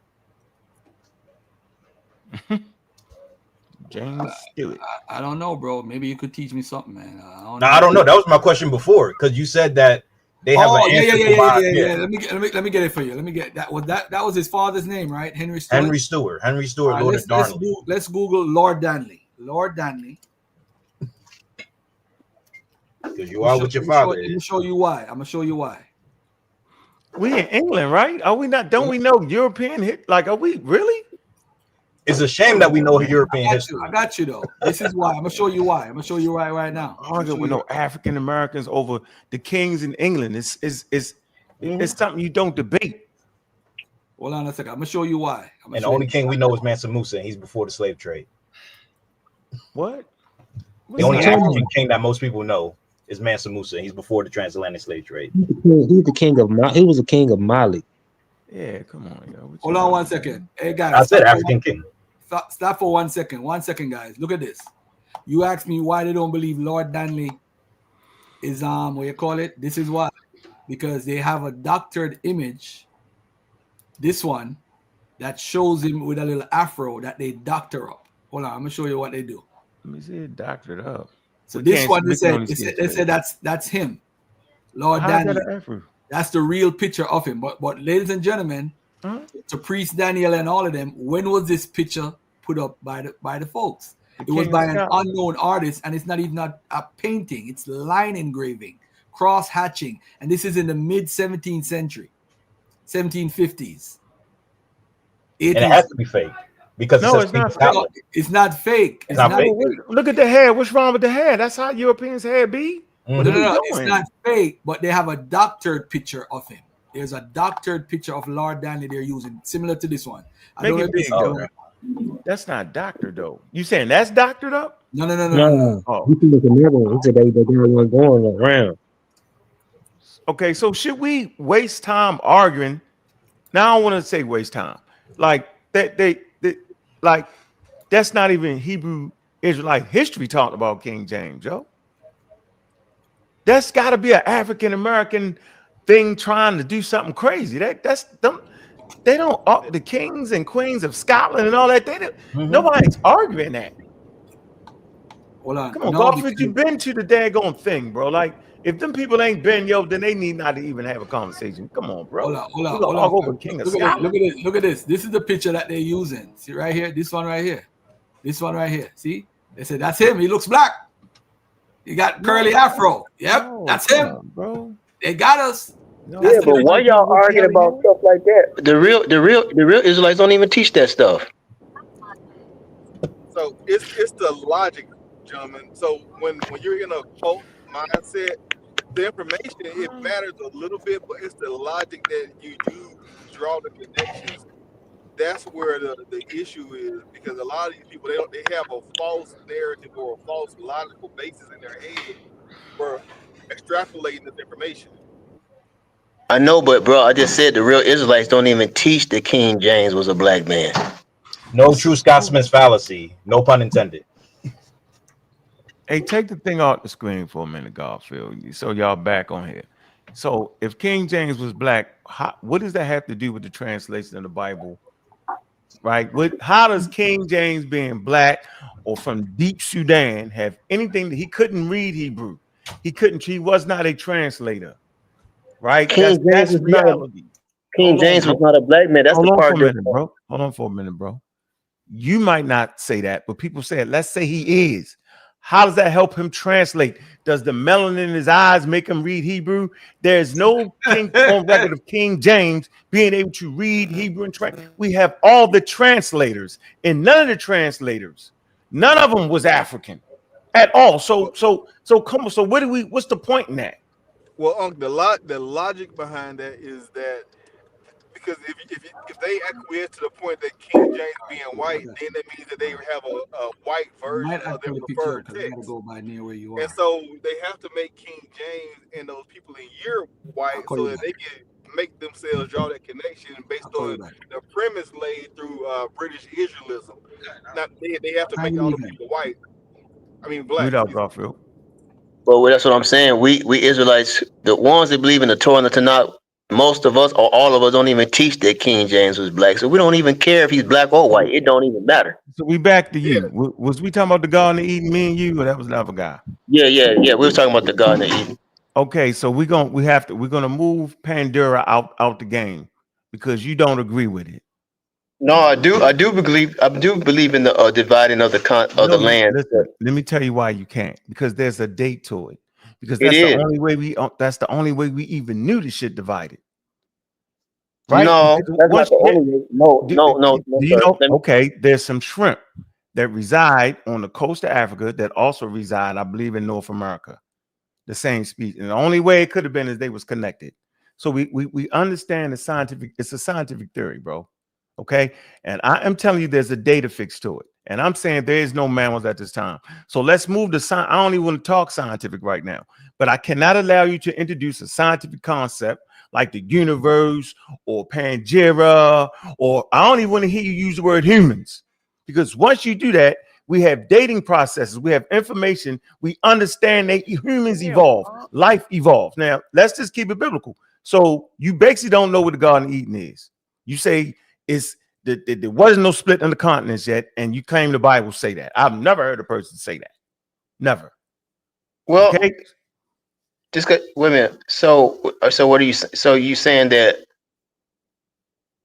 What are you saying about what I'm saying? I'm saying I mean, just keep the Bible. Let's just deal with your story. You don't got to add scientific stuff to it. Leave it well, alone. the Bible. Hold on. The Bible is dealing with science as well. No. Why? Listen to me. I'm sorry. Listen to me. Hold on for Torah a and the minute. Tanakh deals with Listen to science. me. Listen to me.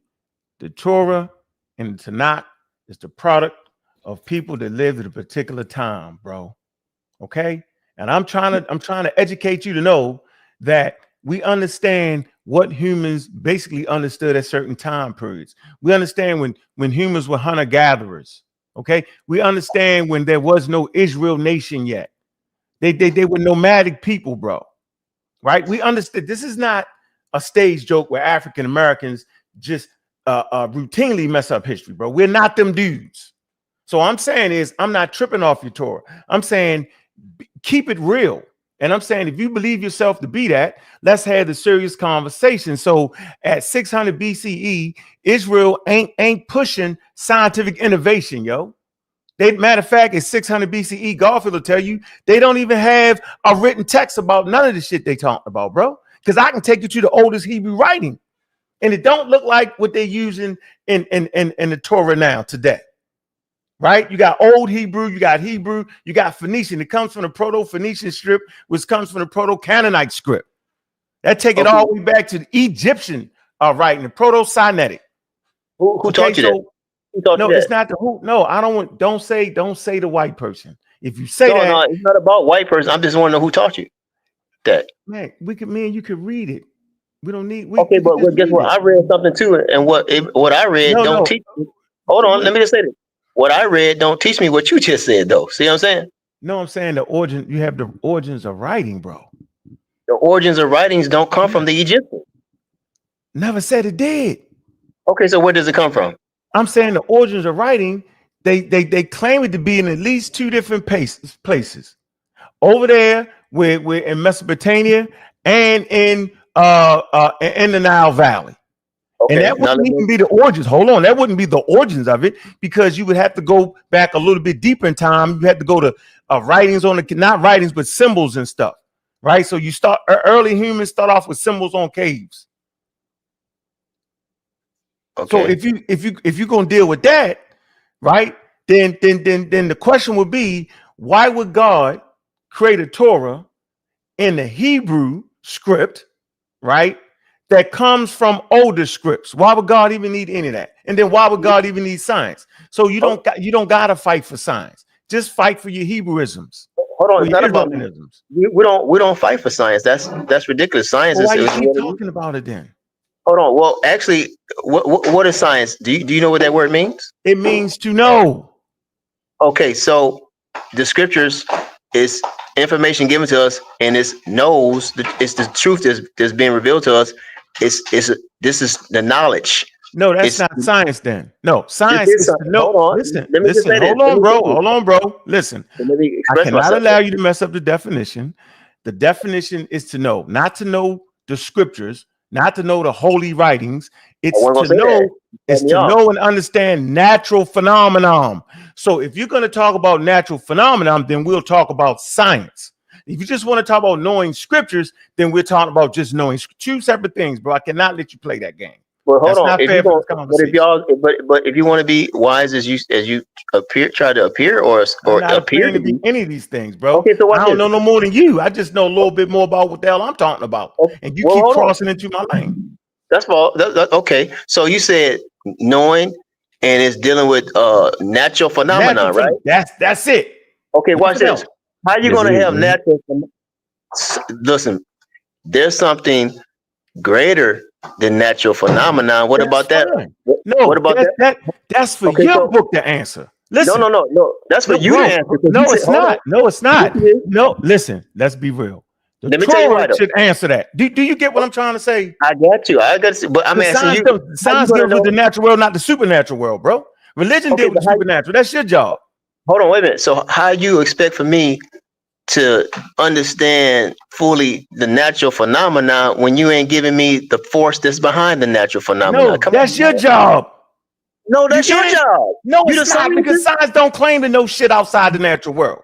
So Okay, we're if you not don't gonna know have that anything type of about okay, conversation. so that means you are actually you just proved to Limited. me. Hold on, let I me just just say this. proved that I am limited. Hold on. I was honest and forthright. I'm Yep, saying that science does not predict I the respect that. goddamn supernatural stuff. I And respect I that. admit it, and I agree to that. So guess what? The scientists that we're dealing with in this day and time then are actually not truly qualified to teach us what science really is then because they don't even understand the force behind the natural phenomenon. No, that's your job. I know. That's why the Right. Israelites, that's why the But Israelites, that's why God, the Most High chose the Israelites to be able to articulate not just the natural phenomenon, but the spiritual behind it. guess what, bro? Now we got somewhere.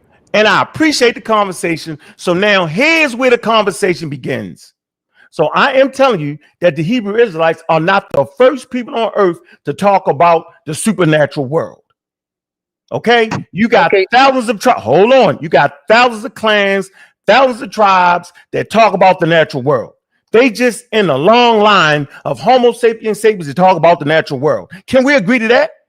Okay. Well, just to say you're right on that for a minute, No. right? And hold on. You got the Mayans. The Mayans clearly predate the Olmecs. They clearly predate the Israelites, and they're in Mesoamerica. You got the Australians. Homo sapien reached Australia 65,000 years ago. You got people in the Khoisan, some of the oldest people on earth. You got Central Africans, right? You got Indo-European stock. So it is clear that the Israelites are not the first humans that have attempted to talk about the natural world. We have to agree to that to keep the conversation flowing honestly. But I never said the Israelites was the first people to talk Thank about you, that. brother. Okay, so now we Hold cook on. on hot grease. Go ahead. No problem. So I said they were chosen.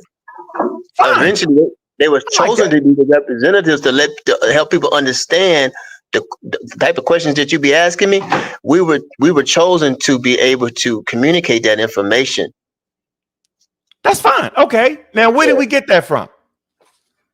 How do we know that the Hebrewites are chosen? I know the answer. What's your answer? I want you to give your answer, then I'm gonna give my answer. Go ahead, brother. All right. So how do we know? Is because the book, the knowing is through the information, through the science. Torah is a science. It's a science book. Stop It's a saying the knowing. sign. You see why you So, gotta keep doing it.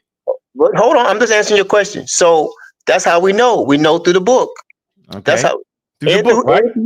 And through the voice, and spirit of the Most High. That's I how like we know. that. Can I tell you how the Israelites was chosen? Do you want to know how they were chosen? Do you want to know how they? You said they was chosen to be the spiritual guidance of planet Earth. You said that, right? No doubt, we was chosen to represent the Most High. To represent the Most High in any area that He chooses to represent Him in. Yes, and you gave it. Now my answer is because they wrote it and said they did. That's why, okay. Because they wrote. Hold on, they wrote it and said they was chosen. That's all I'm saying. Can we agree to that answer that it's in the Torah and they say we God's chosen people? Is it not in the Torah? Okay, I will have to agree with you that they did write it. Thank you, brother. however, Thank you. So that's it. hold on. Hold on. At But I'm this not done. point, Let me finish on my point. At so, but what do you expect for people to do? They I'm in with you. reference to I agree. in reference to right, they supposed to write about themselves. They writing their history down. Thank you. That the Most High inspired them to write down.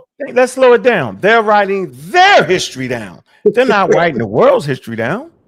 Well, no. Let me. Whoa. We gotta keep. We're I'm sorry. building. Let me expound on that. They're writing it. The focus is their history, but you can't truly write about your history without also mentioning other people. Not true. Other Not people. true. Not hold true. Hold on. I'm not saying you're going to go in depth per Okay. se, and I got like you. you're going to do your own, but you're going to mention other people, especially if you're dealing with them, neighboring nations or neighboring countries. So that's impossible to do. Okay, listen. But can we admit that the Torah is Israelite centric? Come on, yo. Hold on. I would say that would be second. It's the Most High centric. I know. Okay, I like that. And the naming the Most High is what? You're saying Elyon El. When you say the Most High, it's El Elyon. That's the Hebrew. Elyon. No, come on, bro. Come on. You're not saying Yah. You're not saying Yahweh. You're saying Most High. Most High is El High. Right? The Most High El Elyon. So you're saying El Elyon, right? Which is, we can safely say this is an Asiatic Israelite deity. No, that's all I'm saying. No, it's not. Okay. Where do you think the language come from? You speak in a particular language that belongs to a particular people, and those particular people have a particular deity that they work. Bro. Come on, yo. I thought you was being honest. That wasn't me. No, I know that was Grla. I'm saying, so you trying to say that El Elyon is not a Hebrew deity now? I didn't say that. Okay, we don't call it. No, I'm saying I don't use that. I don't pronounce it like that. So I don't. You don't. And we talking about the same. You said the most. No, you said the Most High, bro. That's English. Right. The Most High God. Right. That's El Elyon. If you was to say Yah, or if you say Elohim, you can find it in Strong's number 430. Elohim. Strong's number 410 is El. We could pull it up. I don't feel like doing all that right now. No, I'm just trying to say that's not an issue with me as far as the pronunciation. Okay. We're not. That's not really our discussion. What I'm saying is Israelite centric. That's all I'm saying. It's their story. No, I would say it's the Almighty centric. Fine, but told through the eyes and the perspective of the Israelites, correct? Because God showed themselves to the Israelites first, correct? Well, I would say it was told through the mind and spirit of the righteous Israelite prophets, yes. Because we got Adam and stuff first, right? We got God talked to Adam and Eve, correct? You wouldn't consider them Hebrews, and Abraham is the first Hebrew. Am I correct in this? No, because when you say Hebrew, it's talking about Ayah or Yabrus. So I don't know what you're doing, but I'm gonna we're gonna keep moving this thing forward. I don't want to bother that. So technically, Adam, he was the first. There's no like whiskey terms, no Yahoo, whatever you talking about, bro. And no language. Oh, let me finish, man. What I'm saying. So, brother. Originally, so Adam was the first representative of the Creator, whatever his name is, right? I like that. I like that. I like that. Right. Okay, so hold on. Let's stop right there. You made a statement, powerful statement, but you're making a statement from the perspective of those who later on will pick up the religion. That's where you're making that statement from, because you was to ask the Zulu. Of course. You could go to Zulu country right now, right? You could go to Mesoamerica right now, and those who continue their ancient practices will say different. You could go amongst the Khoisan, right? You can go amongst Central Africans, deep into Sudan, who practice their practices, and they're going to say that their particular God. The Zulu will say, okay, I agree with you. I'm making my perspective based upon the Torah and the Tanakh that I got from the ancient Israelites or the Hebrews. Yeah. Thank you. So now, since we being honest now, come on, you got about 25,000 gods on planet Earth, and probably numerous ones, right? You're just saying I'm picking this one and I'm sticking to it. That's fine. That's all. But we never want to be. What do you call white people? You call them the Edomites? No, what do you call them? Well, a lot of them. I'm not saying all pale skinned people are Edomites, but many of them are, if not all of them. Okay, but you know what they did though? You know what they actually did was they took other people's history, and they felt like their history was the greatest history of all time. Time out, Unc. Time out. Called colonialism. Brother King J, you know you're on camera, right? We watching you the whole time, taking care of wife. Yeah, I'm just waiting to chime in. I hear y'all. I'm just waiting to chime in. Okay, now because I see you touching your wife on the face and all that, doing all that stuff. You know what I'm saying? No, we're doing a tattoo. We're doing a tattoo. Yeah, he tattooed. You ain't see that? Look, he working. That's what's up, man. That's what's up. Don't mess up though, King J. Put a Hebrew cross. Put a Hebrew cross on it. I want a Hebrew cross. Hold on. So my point is, you do not ever, right? Being in America, you never want to promote colonialism. And I'm here to tell you, even Charles Darwin, when he circumnavigated the globe, he took the colonial ideas with him, and he swore down that European culture was the best culture, bro. It took him to go around the earth to realize that was slap stupid. So what I'm saying is, we don't want to carry the same mantle. We do not. Let me say this again. We do not want to act like the colonial powers and swear that we got the God, because that's what that's what they thought. They thought they had the God, Jesus Christ. Hold on. Let me ask you a question. Hold on. Are you getting my point though? Yeah, I get your point. So that's why I want to ask you a question on that. Okay. What's wrong with knowing that you have the only and true power and represent the only and true force of the heavens and the earth? What's wrong with that? It's nothing. It's just a belief, though, and it's your Hebrew belief. That's all. Genghis Khan, he had the power of the war deity to rule the damn world. They don't mean only one. That's not my bro. Listen, that's not my question. Listen to my question, y'all. No, hold on. He joined in. I'm locked in with you. What's wrong? You got having two separate comments, which is cool, as long as you can handle both. I'm saying there's nothing wrong with that. But I'm saying, but everybody will do that. Native American population will do it. People that practice Santeria, all different types of things will claim the same claim. That's all. I'm saying that's okay. I'm comfortable with that. So guess what? So let the best man. So let the best man or the real chosen man win. Then. Not all religions are like that. Not all religions. You see what I'm saying? You understand? You've been in the military, right? Yeah, absolutely. May the best military win. Yeah, but if that's the point, hold on. Let me say this. May the best God. Hold on. May the best God win. This is about competition. We in competition.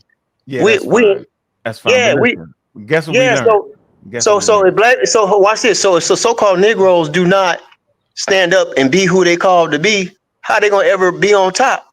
They want to be on the bottom forever. Okay. In order for you to be, hold on. Let me say this too. In order for us to be on top, we have to have the best God, and we have to have the best information, and we have to have the most accurate information. They don't even worship a black God. They worship a Middle Eastern God. They'll God ain't hold on, that's one. Hey, yo, that's one point. There's one point. Hey, Kyle, can you tell me in the Bible where the Israelites actually won? Didn't they always lose? They got no. their ass whooped every single time. No, they never. bro. Hold on, listen. Let me respond. No. Am I wrong though? Am I wrong? No, he wrong. You wrong, huh? When they won against the Canaanites, right? They only got their butts whooped when they refused to follow the Most High. That's the only time they got beat down. No, they got beat down all the time, yo. No, they did not, sir. Oh, come on, yo. Want me to give you the first example? No, who helped them build their temples? Let me give you the first example. First example, and you can tell now. We're looking at the text, right? So when Moses followed the Creator 100% like he's supposed to, he was victorious all the time. And Joshua. That's so to say that they always got their butt whooped. That's not true. No, that's when God and them gonna come in and clean you up, because historically that's not true. Just like the Persians. Hold on, bro. That's in their story. That's fine. But when you get like Garfield and Kyle, I'm going to tell you, by the time you get to history, there's no evidence. They ain't even have a standing army. Not unless you think God just blew in and said, boom, and blew the Persians down. That didn't happen. The Persians, they took them off into captivity, bro. This ain't personal, but I ain't taking it personal. Garfield don't run a country. He don't run a nation, nor the other guy you mentioned. So when they running a nation and controlling a nation and governing a nation and causing that nation that they govern to be successful and victorious and not subordinate to colonial powers, then I'll listen to them. Until then, their information is too weak. They don't have the historical. They don't have the historical. Hold They on, don't time have out, guys. history. They don't. Time out. My brother, when did Israel ever have independence or autonomy? When was that in history? See you. I was trying to keep him off you. When did they get? First of all, he's making a good point. So first of all, they made. No, you Okay, good you job, see what I'm saying? bro. It's not nothing personal against Garfield and who think like what that. I'm saying. You're just Answer this babbling. question. I asked you a simple question. When did Israel have autonomy? When were they an independent nation? Ever since they were developed from the time of David, as your story says, or Solomon, when were they an independent nation and not a vassal nation? They weren't paying vassal fees to other empires because they've always been a kingdom, but they've been a kingdom supervised by an empire. So I want to know, when did they exist and not be supervised by an empire? God. Okay. First of all, no, he doesn't. For real. The Torah is so we thorough. listening, yo. We listening. It's a simple question. Simple I'm answer. I don't know. Watch this. The Torah is so thorough. It answers that for you if you read it. In Exodus, Moses, when they left under the leadership of Moses, they stopped having to pay tribute to anybody at that point. Now, eventually, they went back into captivity under certain judges or whatever, but under Moses, they were independent. So to answer your question, Garfield, which is a good question, they were independent under Moses' leadership. All right. And So Joshua. obviously, I just said during the time of David and Solomon, when they actually had a kingdom, when they were in the land, it wouldn't be independent under Moses because they didn't have a land. They didn't have a place where they lived yet. So that's not true. When they went into Canaan, it's not true. Hold on. So hold on. Under Moses, they had their own land and a king. They didn't have their own land yet. No, they was not in their own land. But saying you rule, you're under your own autonomy if bro, you don't have your own they land. were in the real. Bro, stop trying to be right and listen. That's the I'm not trying to be right. I'm not trying to be right. I'm asking you a question. This ain't got nothing to do with being right. Either my answer is wrong or is right. I'm not trying to be right. You see what I'm saying? But they were in the wilderness. They was not under the government of the Egypt no more. So to say that they were independent, you're wrong. Period. Whether they had their own land yet or not. And that's how I see the story. But if you see the story, we was having a real serious, intelligent conversation, yo. We is keep it there, yo. So I mean, if you read the Bible, yo, they didn't have no autonomy like that, yo. Like y'all, they do is read it. No, watch this. They had autonomy because hold on. You see, I don't want to be irresponsible on my channel. I learned this from Brother Ong years ago.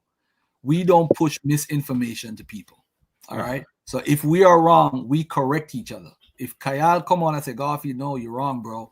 Gula said, no, the DNA don't say that. Ong said, no. Scientists said 350,000 years ago, first Homo sapien, boom, boom, boom. Get the dates right? Or the estimates right. I'm saying to you, when was Israel ever an autonomous nation? When you're a nation, you have your own land, you have a kingship. So it obviously couldn't be talking about Moses, because Moses didn't have a land for them and there was no king during that time. He died supposedly before they went into the land. So I'm asking you, it's a simple question. It's not a gotcha question. When did Israel have independence and run their nation autonomously? It's simple. Again, you don't start with King David. You don't start with Saul. You don't start with Saul either. And you don't start with. Why not? They supposed to be kings. When were the first kings? Because Moses was the king of the homeless. That's what. Guess what? Watch this. I like that. See, this is what I'm saying. The guy that just made that comment, what is he a king of? He has no land. He has no people. He has no language. He has no goals. Not true. You don't know if they're born land or not, man. So let me say what I'm saying. You see, I asked a simple question. I said, when did the Israelites have a nation, have a kingdom, that was independent and they were autonomous. That means they playing, weren't man. vassals paying to no empire. Yeah. They were their own empire. Show me in the Torah where Moses paid Bruh, homage. I asked you a question. I'm Answer answering your question. You don't like my answer. my question Stop with cutting me a off because question. you don't like Nobody my does answer. that. That's old school. You don't Let me answer a answer question with a the question. question. Answer my question I first. am Then answering your question, but you don't like my answer. It's You not just about you didn't answer. You asked me a question. You asked the question, bro. What you crazy? You just asked him a question. No. I'm answering. I'm All you answering gotta the say question. is, all the It's brother not a. gotta say is, all right, hold on, time out. All you gotta say is, I don't know, I'm not aware. Can you point this out to me? Yeah. That's it. That's You're how not you listening. learn. You're not listening, bro. No, I thought you read the Torah. Did he read the Torah? What do I Listen, say? he's not. You're not listening to my answer. When I say you thought Did I you was read the asking a Torah, question. yo? Do you know who Moses is? I Hold thought on. you read the Torah. I'm not literally asking him a question. I'm saying that the answer to that question is what? They received independence when they left Egypt. They was getting fed. Hold on, listen. They was getting fed and led by the Most High and through Moses. They was not serving any nation or up under any authority of any nation. So if that's not autonomy, I don't know what is. Now they No, became. he's saying Hold on, no, that's not what he's saying. I get what he's saying. I'm not done yet. No, Hold on. you gotta stop. No, he's saying that they had a land of their own. I'm about to respond. Go ahead. I know what he's saying. And then eventually they became more established as an independent people. Okay. It was a process. When? But it started with Moses. That's what I'm trying to running. They was running out of slavery, yo. Okay, man. If we You don't take like the the story answer? for this, I mean, if we just hold on, wait, come on, yo. I'm not trying to get under your skin. Please don't get underneath my skin. If we go by the Torah, they was running, yo. They was trying was to not escape. running from anything. No, they was not. That's not true. So the Pharaoh didn't try to chase him with the chariots, or was that the Ten Commandment movie? I'm tripping. I could be Listen. Let me respond. Okay. Then they run across the sea or something, yo. Come on, bro. Okay, watch this. See, this is what I'm saying. See, we answer the laugh, question, right? yo. No, I answer am, the but when I answer the question, you start making jokes. I get it mixed up with the movie because that's how I really learned the Bible through the Ten Commandments. No I problem. know y'all laughing, but I look at it. Was they running? Did they worship the golden calf? Did they do all that? They didn't. They wasn't running. What you mean they was running? Yo, the Pharaoh was coming. You're not listening. The Most High told them to leave. He said, "Let them go." So they was getting up out of there because the Most High told them to leave. Yeah, and that's then, not right. And then the Pharaoh snapped out of it. Wait a minute. So this is response to this question. Right. Hold on. This is response to this question. So he told them to leave so they won't be up under the authority of Egypt. No, they were slaves, bro. They owned them. They was running. Now listening. So the answer is your question about 100 different ways. They leave in Egypt so they won't be slaves anymore, so they can become independent, right? So they can be free. I know that, bro, but they was running though. Yeah, they was trying to get the hell up out of there. Call it running if you want. They didn't run. They walked. They walked up out of it. They didn't run. Running. They was high. They didn't have. Hold on. They didn't have chariots or horses and stuff. They didn't run, bro. No, they didn't. Yeah, they was. Yeah, of course they didn't have that. That's a figure of speech, man. Come on, now we know they didn't run for 40 years, man. But y'all got to look at this though. Now the black folks in America, they don't got their own. That's not. We don't got our own nation. No, you gotta Speak stop for that. yourself. Yeah, you gotta speak for yourself. That's not fair. The God that said, I know you don't. Okay, I know what's going on. I know what's going on. So you think so? Actually, what you're doing is you're proving a point about the Hebrews not actually having nothing, and then you equate that with African Americans. The difference between African Americans and Hebrews is very clear. That African Americans, based off their free labor, actually built America. Okay, they was the artisans. Okay, they was the workers, the field hands. Right, they was the engineer. They actually helped build America, bro. Whereas though the Israelites didn't help build nothing. Okay, like that's real. They made some bricks, some straw bricks, cool, dope. But they didn't actually help build it. They didn't fight in every Egyptian war. The Hebrew Israelites didn't fight in Egyptian wars. African Americans fought in all wars: World War I, World War II, Bay of Pigs. Okay, the Korean War, Vietnam. right? They fought in all the wars, bro. They was an integral part of America. They even slayed the Native Americans, the Buffalo Soldiers. I got something for you, Unc. I got something for y'all. Who is that? Is that the King David? Check this out. Check this out. In this book, that the original rulers of England and Britain were black. It sounds nuts to you. You see the black. What? Louis the Rocks, bro. Yeah. Y'all gotta stop. All of this information came. Look at his nails. Look at his nails. From Westminster. He grew his nails. From Look at his Windsor, nails. from all of these Wait places. till you get to Tom Jones. Stop. I don't know. That's kind of borderline. Now wait a minute. There's no borderline. Borderline, anyone? It's borderline. I can't. Garfield is horrible, yo. You see that these guys. That's King George, man. The light-skinned black man. Garfield is horrible. Light-skinned black man. Do you Garfield see that? is horrible. These are black. Is that his fingernails, yo? What are we doing? Pull that back, Garfield. Garfield, can you please run that back? I'm asking you very. Just a little bit, Garfield. Go to the fingernail. Stop right there. Freeze that. Freeze. Can we have a conversation about this man putting nails on his hands, yo? Yo, is that a man? That's his real nails. Those are lead press-ons. Oh, that's they press-ons, yo. Look at it. Look, come on, Garfield. Yo, let me ask my expert in the chat. Where Mika at? Mika, where you at? Yo, your nails don't grow like that, yo. Mika, make a teeth. Nails aren't that straight when they that long, bro. You know that, right, Garfield? You're right. Mika, what's up, Mika? What's that? Yo, this man got on press-on nails, yo. Gorilla evil. Oh, my goodness. Gorilla evil. What is this? Was it the hand of the ancient scribe or some shit? You played too much, Garfield. Who is that? Johnny said nobody knows these things. Wait, what camp is that? Because this is from the 90s.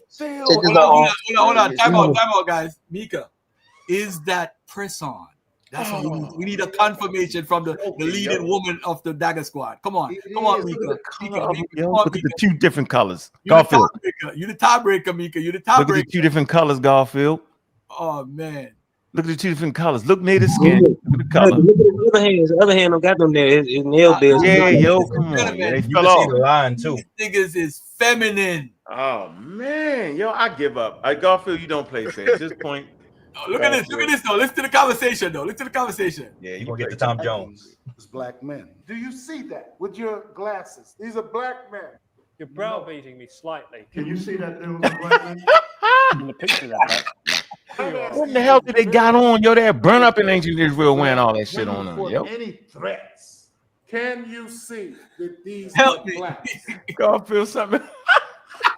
They are black people. Give the man a hand. We gotta give him a little hand clap again. Hold on. On his other hand, he ain't got no nails. Yeah, that's what he said. That's what I said. You can look at the other hand with the feel like. No nails. Look at that. Yeah, that's what I was. Look at his other hand. He ain't got no nails. Yo, what up? I ain't messing with you no more, Garfield. I'm not coming on your show no more, Garfield. This is it. I'm done with you, Garfield. He farmed his hair too. He ain't got no nails. Yo, this man got a perm. He got a perm. We spotted a perm, Garfield. Garfield, we have a perm here.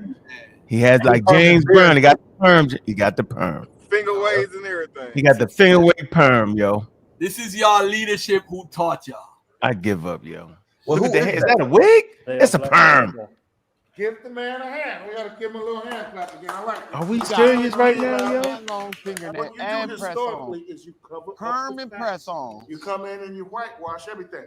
Yo, Jesus freeze is a that. black Freeze man. that, Garfield. They know Freeze that that. in his hometown. What? But when you We trying to look at their outfits. Go back. The Power Rangers. The Return of the Power Rangers.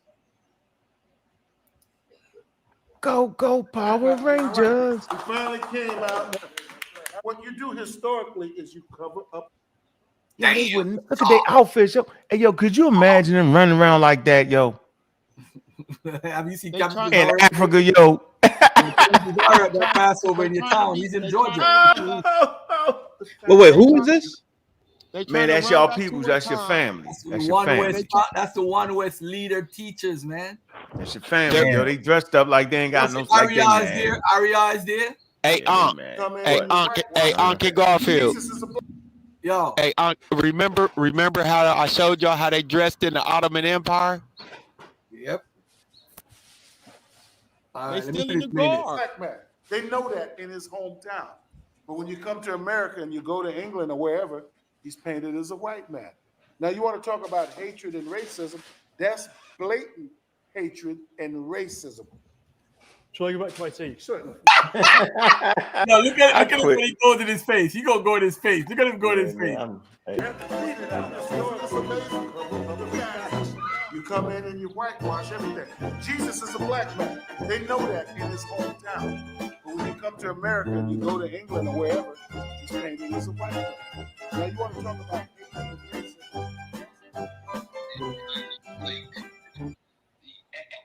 every single person who identifies with the Bible in one way, shape, form, or another, you know what I'm saying, has that theology. So I think when you look at what I think Daniel is saying is, are there specific things, like when it comes down to a specific group of salvation, like we say only Israel is going to be saved, because the broader spectrum of the world believes anybody could join as long as you follow the code. Like, are there actual specifics outside of something that's a broad brush that everybody follows who looks at the Bible?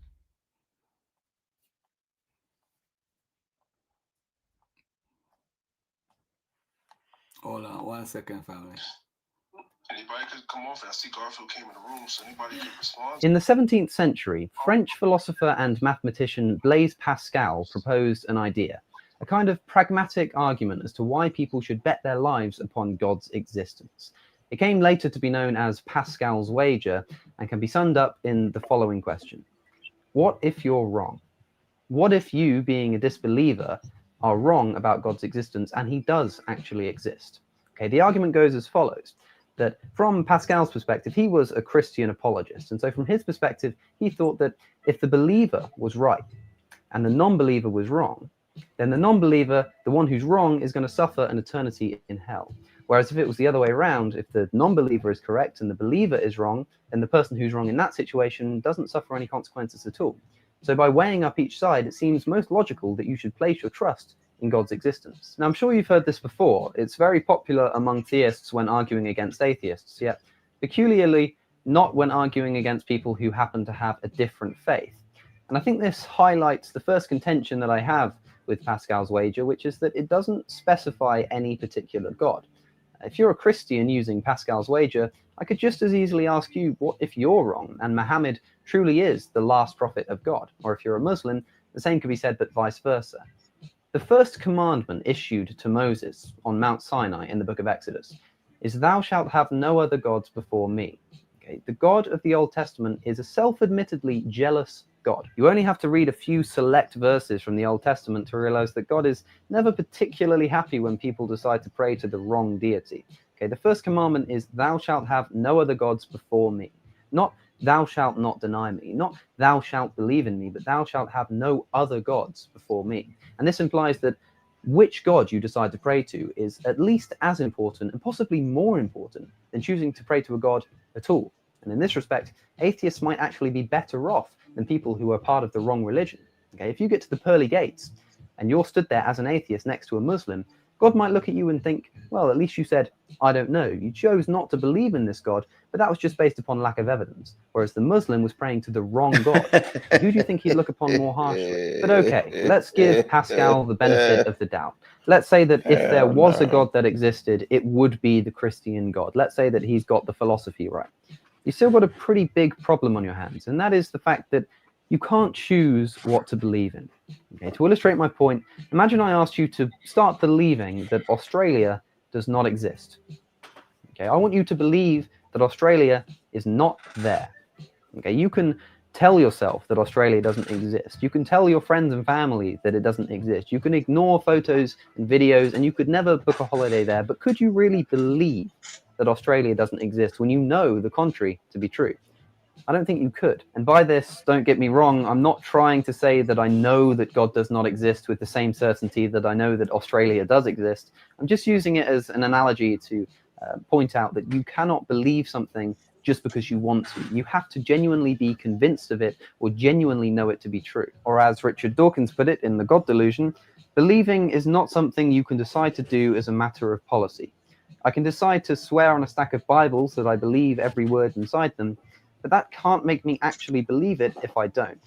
Pascal's wager can only ever be an argument for feigning belief in God. If I were laying on my deathbed, terrified of the prospect of hell, but not quite able to truly convince myself of God's existence, I could baptize myself, I could become a Christian.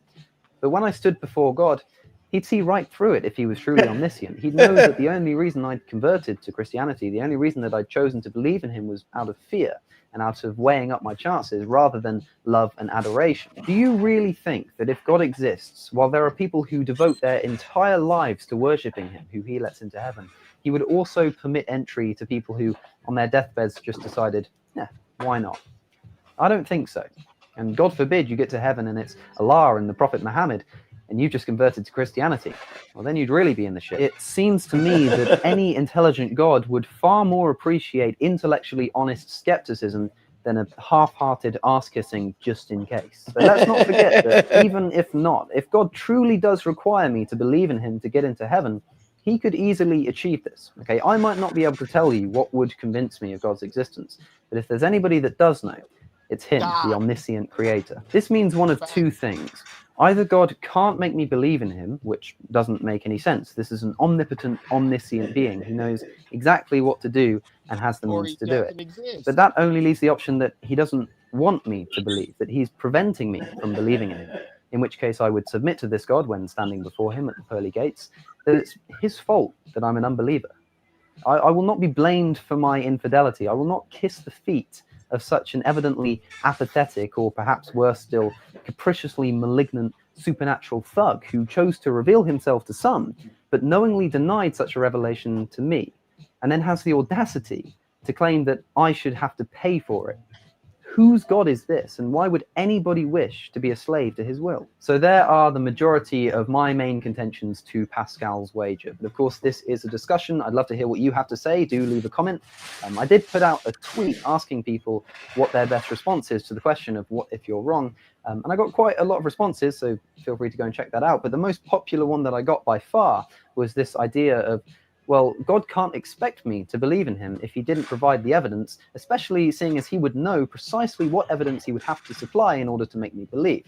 This was the most popular contention that people had, and it's probably the one that I agree with the most. And look, the question is flawed from the outset, really. Pascal argues that the person who's on God's side has nothing to lose if they're wrong. But here's the thing, if you came up to me with some kind of moral theory that you wanted me to apply to my life and try out, then I might say, okay, sure, what have I got to lose? But if you start getting specific, if you tell me that I need to worship and submit myself to a supernatural deity, if you want me to think that a woman's testimony in court is worth half that of a man's, if you want me to deny science, if you want to limit my choice of sexual partner by 50%, if you want to curtail my freedom in such a manner, well then I'm sorry, but you're going to have to do slightly better than what if you're wrong. But anyway, I have been Alex O'Connor, or Cosmic Skeptic. Do be sure to let me know if you have any suggestions for video topics that you want to see. Leave them in the comments down below. I now write at cosmicskeptic.com, so be sure to go and check that out. You can follow me on social media here. You can support the channel on Patreon if you feel so inclined. I want to thank you for watching, and I will see you in the next one. Yeah. All right, white boy, hilarious. Yep. A lot of that Alex stuff is I legit. agree with. Alex legit, and the Pascal's wager proposes a dichotomy which doesn't exist, and he pointed that out perfectly. Right, and oh man, not my boy Jacob. Well, hello everybody. Welcome to another video on History by Podcast. Today I'm joined by Dr. Aaron Adair, and today we'll be discussing his SBL presentation titled Justin Martyr and the Epistemology of Mythology. So thank you for joining me today, Aaron. My pleasure. Thank you for having me. So can you tell us a little bit about Justin Martyr, for those that don't know who that is, and then tell us a bit about the epistemology surrounding it? Yeah. So the very basic biography is that Justin Martyr is a mid-second century Christian apologist. He's probably also one of our first most important commenters on the gospel and gospel tradition. He's also our first clear person who is referencing and citing the gospels. And so he's extremely important for both looking at the development of the gospel tradition and knowing for sure by what time at least some portion of them were written. And we also know a bit of his biography because in one of his major writings, he gives a little bit of biography. So we know about his conversion story and his background, especially in philosophy. And so my presentation is focusing a bit on how his philosophical training perhaps gives him some insight in how he's treating both non-Christian religion and mythology, and how I think that might also be influencing the way he's describing the Christian story and what he might be leaving out that's below surface. Yeah, so the question for me then is, how does Justin go about and say, hey, here's all these myths about these gods and demigods, which Justin is also clear are extremely similar to the Jesus story. How does he go along and say, well, this is all completely total fiction, but the stories that we have about Jesus, well, that's the gospel truth.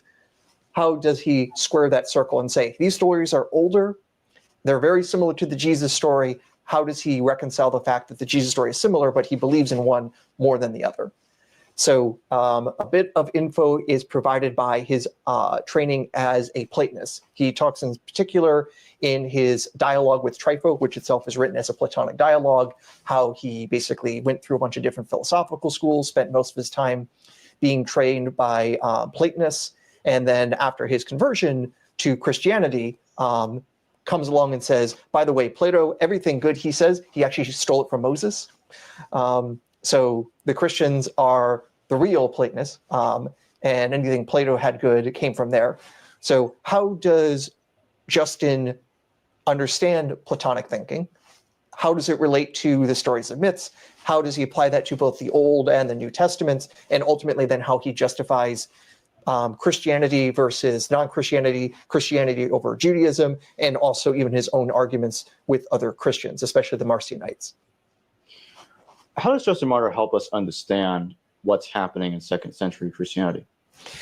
Well, he's there basically showing what kind of fights are going on. He is pretty darn clear he is not a fan of the gentleman known as Marcion of Sinope.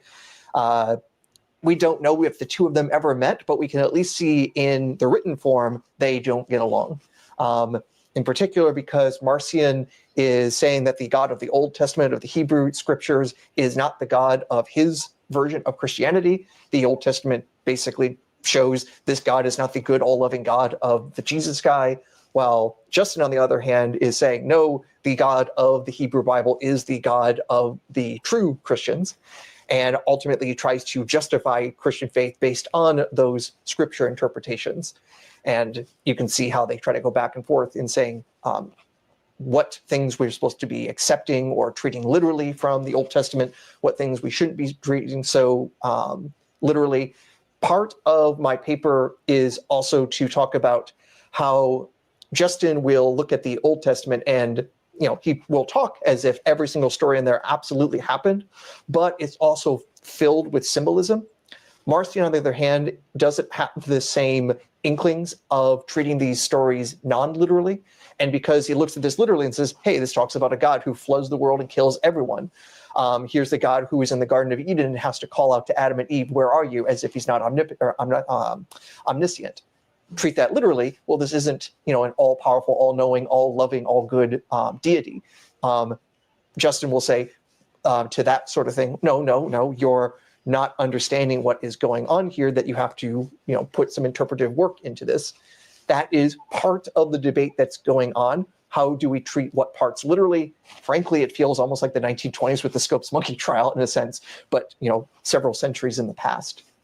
So that's part of what he's showing us, and also trying to relate other quote-unquote heresies and how they relate to the other versions of Christianity that Justin is against. He talks about Simon the Samaritan, otherwise known as Simon Magus, Simon the Magician, and how he basically is using demonic powers to convince people to come to his ways.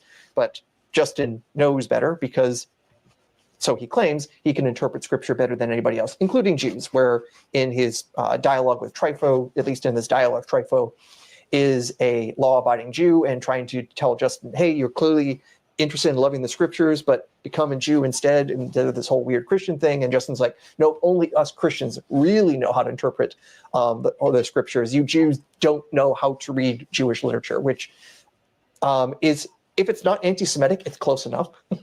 Yeah. No, and that's just perfect what you just said there. Is that leads up to my next question. How does Justin Martyr handle defending the idea that Jesus was foretold in the Old Testament, does he claim that the Jews altered the Old Testament to make it look like that Jesus was not predicted in there when he actually was, like in the virgin birth, the so-called virgin birth prediction in Isaiah 7? Oh, yeah, that is indeed one of the important examples. But to give a bit of background, one of the reasons Justin says that the Jewish scriptures, the Hebrew scriptures, are the most divinely inspired ones is that he says Moses is the first and oldest prophet. So he doesn't defend this directly in the writings that we have, but he's probably cribbing it from people like Josephus, who try arguing that, the writings of Moses are the most ancientest and bestest ever. And everything else good that the Greeks and Romans have, it's because they're cribbing off Moses directly or indirectly.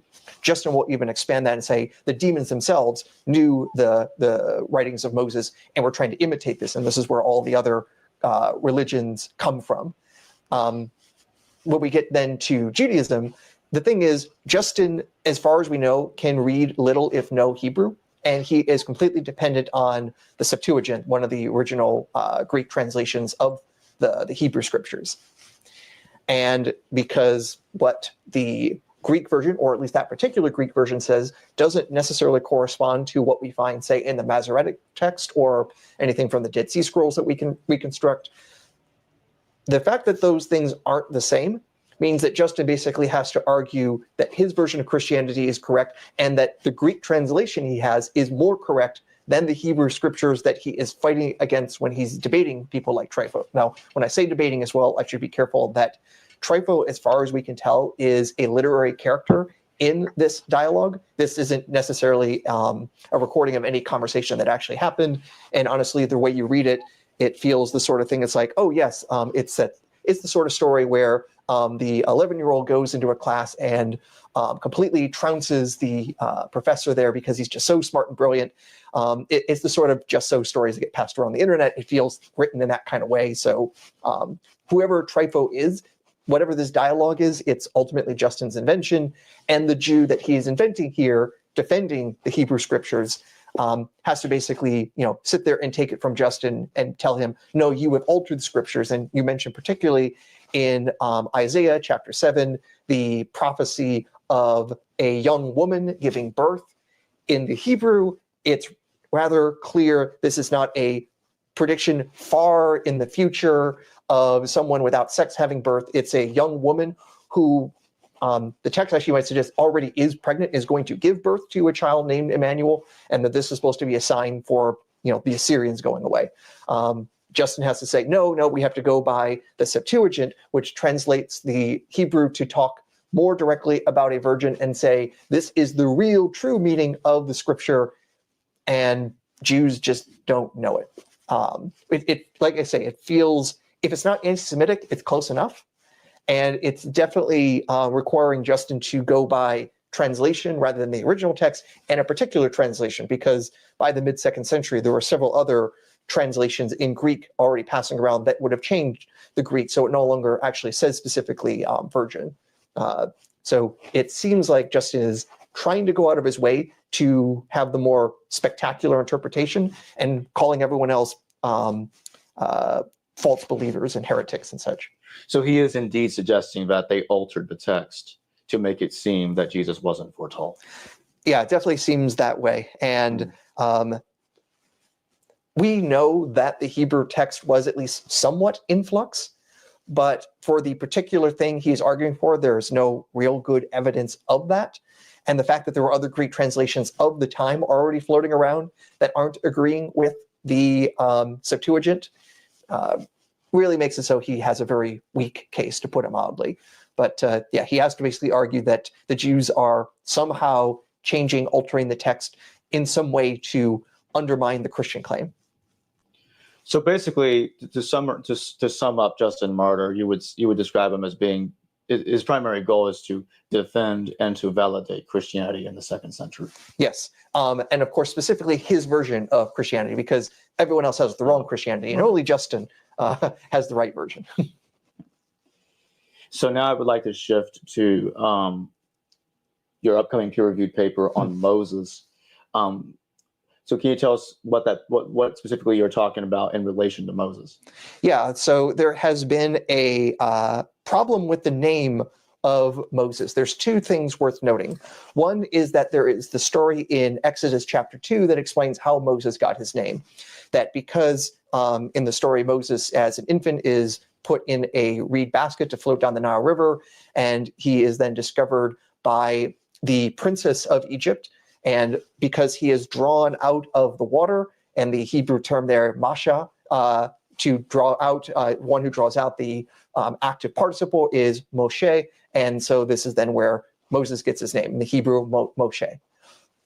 But there are a few oddities with that, to put it mildly. One is, why is an Egyptian princess giving a baby a Hebrew name? That's already a little bit odd. Secondly, it's also the wrong name, because the participle is active, as if the one who is doing the drawing out, the pulling out of the water. But Moses is the one who is pulled out or drawn out of the water. So why are they using the active rather than the passive form of that participle? Thirdly, the Greek transliteration doesn't really match what we see from the Hebrew. It looks like it must be coming from some other source. It doesn't actually match up all that well, especially with the vowels. For some reason, this name sticks out rather weirdly and differently. And of course, I'm not the first person to note this. We already see all the way back in the writings of Philo of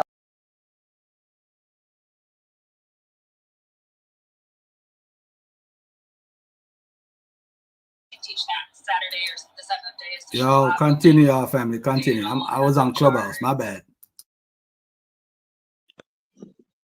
Hey, Garfield. Okay. Garfield. Can I speak? Can I ask a question? Yeah, brother. You can go before me. I want to speak. Go ahead. Ask your question. Here's my question. This is scholarship we're talking about, right? We always talk about on this show, dealing with scholarship, right? Is there any Black Hebrew Israelite PhDs? I haven't never seen a Black Hebrew Israelite PhD. Are there? Just to quickly answer the question, sure, if what you're saying, we could find one, but what I was talking about was reality. So the scripture prophecy is PhD is not reality. But sir, you said you want to ask a question. I show some decorum. I let you ask your question. I'm addressing it, and now I'm saying what I'm saying. So yeah, scripture prophecy. Sir, don't interrupt me in the midst of my speech, bro. Go ahead, ask you another question. I'll go on. Go ahead. I was asking, can you present, or why is it we don't have any Hebrew Israelite PhDs? Because you guys always go against, right, the PhDs, right, that are presented, that do come on the shows, right, that do argue against your positions, yet you guys don't have any PhDs to come against them or argue. I'm asking, why is there not any Hebrew Israelite PhDs? And if there are, right, why don't we hear from them? That's my question. I'm asking about PhD. I'm talking about scholarship, not belief. I'm talking about scholarship. First of all, okay, I'm not talking about sir. Okay, can I answer? And number two, can I answer? If you're biblical literalist, of course you can't be a Hebrew Israelite, and you can't do scholarship because historically it doesn't line up. Thank you. Okay, can I answer? Everything that we talk about, right, that's connected with scripture prophecy is reality, sir. It fits the Arab and the transatlantic slave trades. That's reality. And that connects to Black people. That is post-op rationalization. Okay, you got it. It is not evidence of African Americans being Hebrews. That's relax, sir. Sir. Listen. I said Black people. I said, hold on. I said Black people. the descendants of both the Arab and the transatlantic slave trade scattered to the four corners, right? So scripture prophecy, hold on, scripture prophecy, right, and their descendants fits the transatlantic slave trade and the Arab slave trade that connects. So you don't have any PhD. Hold on, sir. That's facts. That's reality, right? So you don't have Listen. You got to show some decorum, right? Just relax. So that connects to not only connects to, I know, but you gotta relax and let me get it out. Okay, I know it. You know, listen. That connects to black people. That connects to black people, right? Which identifies black people today as the Israelites of scripture prophecy. You guys don't know scripture prophecy. You can't answer my question then. It's something that you don't know. So we're trying to listen. Okay. So again, you have the question that Morpheus indicated, what he highlighted is that you have no actual scholarship to support these claims. Now, we can go over and what claims? How you're doing both. What claims? Listen, we're talking about the Bible belongs to black people. So, you're saying that you saying black people don't. You're saying black people don't connect. Hold on, sir. Sir, listen. You're saying that black people do not connect to the transatlantic slave trade and the Arab and no one's saying that. No one's saying that. Stop changing the argument. That's not the argument. That's not the argument. No, listen to the question. Listen to the question, brother. Listen, you're messing it up. I asked from the beginning because on this show, we deal with scholarship. I don't know what y'all do in your other shows. On this show, on this platform, is always about scholarship. So my question was about scholarship. So I asked, where are your black Hebrew Israelites scholarship? Where are your PhDs? Why don't you have it? This is scholarship, right? Not beliefership. It's scholarship. Okay, it's not a beliefership when I'm talking about the transatlantic and the Arab slave trade, sir. That's reality. Yeah. All these red herrings, all these red herrings are not helping you. Hey, let me say. That's reality. You guys are running from that. Yeah. Can I speak? Can I speak real quick? Can I speak real quick? Because I've been, and all I've been hearing you do is herrings out, bruh. That is another red herring. No one's speaking on the factuality or the actuality of the trans-Saharan and the transatlantic slave trade. What he distinctly asked you is for scholars to confirm that this belief system, Judaism, Christianity, and Islam comes from Africa or African religions. Games, I'm going to ask you. No, I thought you were talking about Israelite. Israelite is a national. Hold on, sir. Sir. No. Sir, I thought you were talking about Israelite. Now you talking about something totally different. You went to the goalpost. You changed the narrative. Bro. I thought you were talking about us. Hold on, sir. Let me finish. No, I'm not holding on. I've been holding on for the longest. I'm going to finish my thought, dog. Shut up.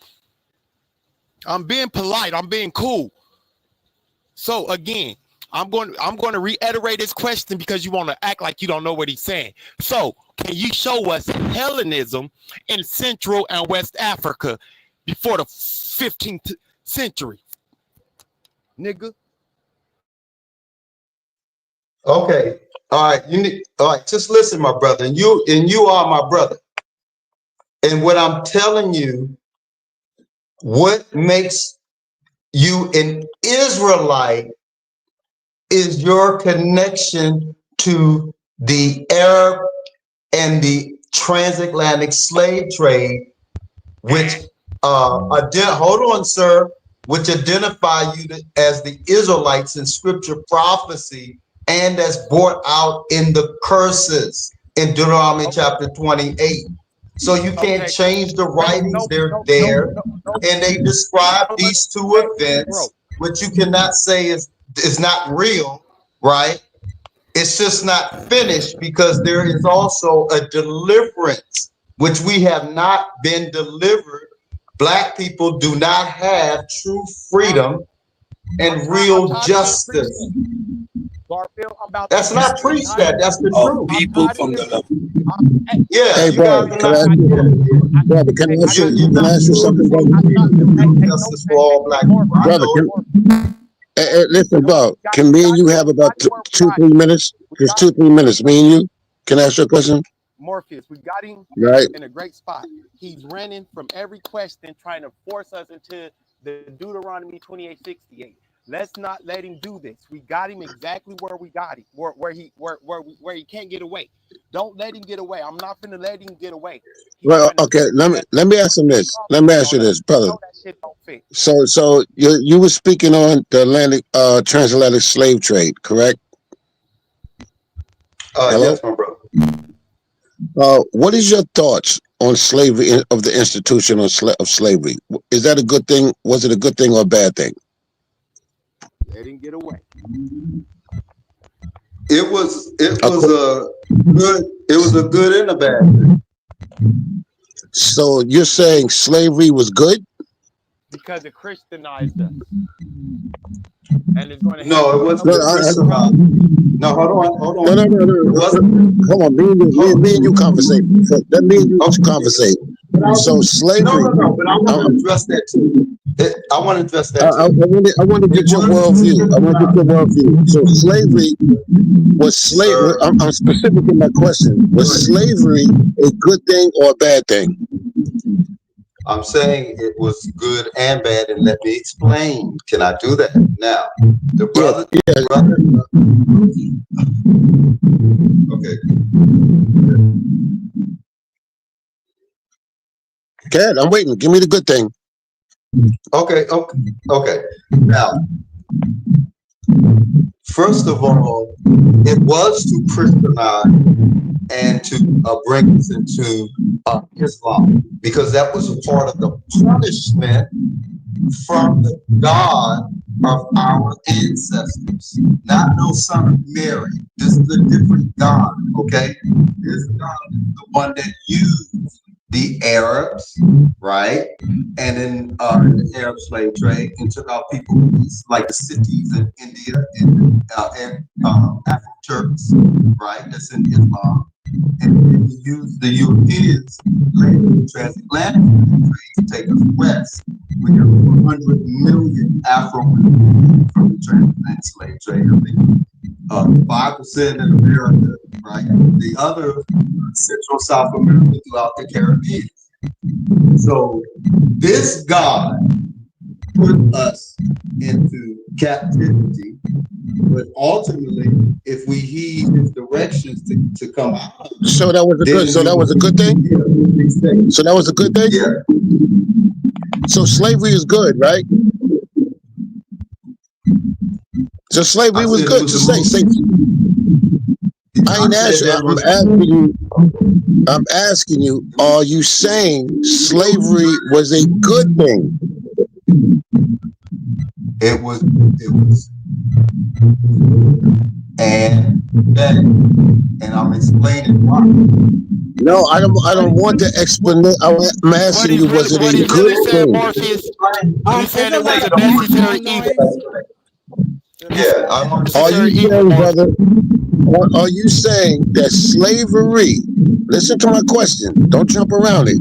Slavery is good. It was good, yes? The God of our ancestors put it on us. So I'm not asking you who put anything. Stop doing that. It's a simple question. Was slavery a good thing or a bad thing? Was it good? So slavery is good. So okay, so watch this. So if slavery was good, listen, if slavery was good, right? I'm addressing the good part, right? If slavery was good, why was it an issue for, according to y'all, to be in slavery for 400 years? Remember, it's good. Slavery is good, right? Yeah, but it's for our good. Yeah. Yeah, so when you was in slavery, when the Hebrew Israelites was in slavery in Egypt, was that a good thing or a bad thing?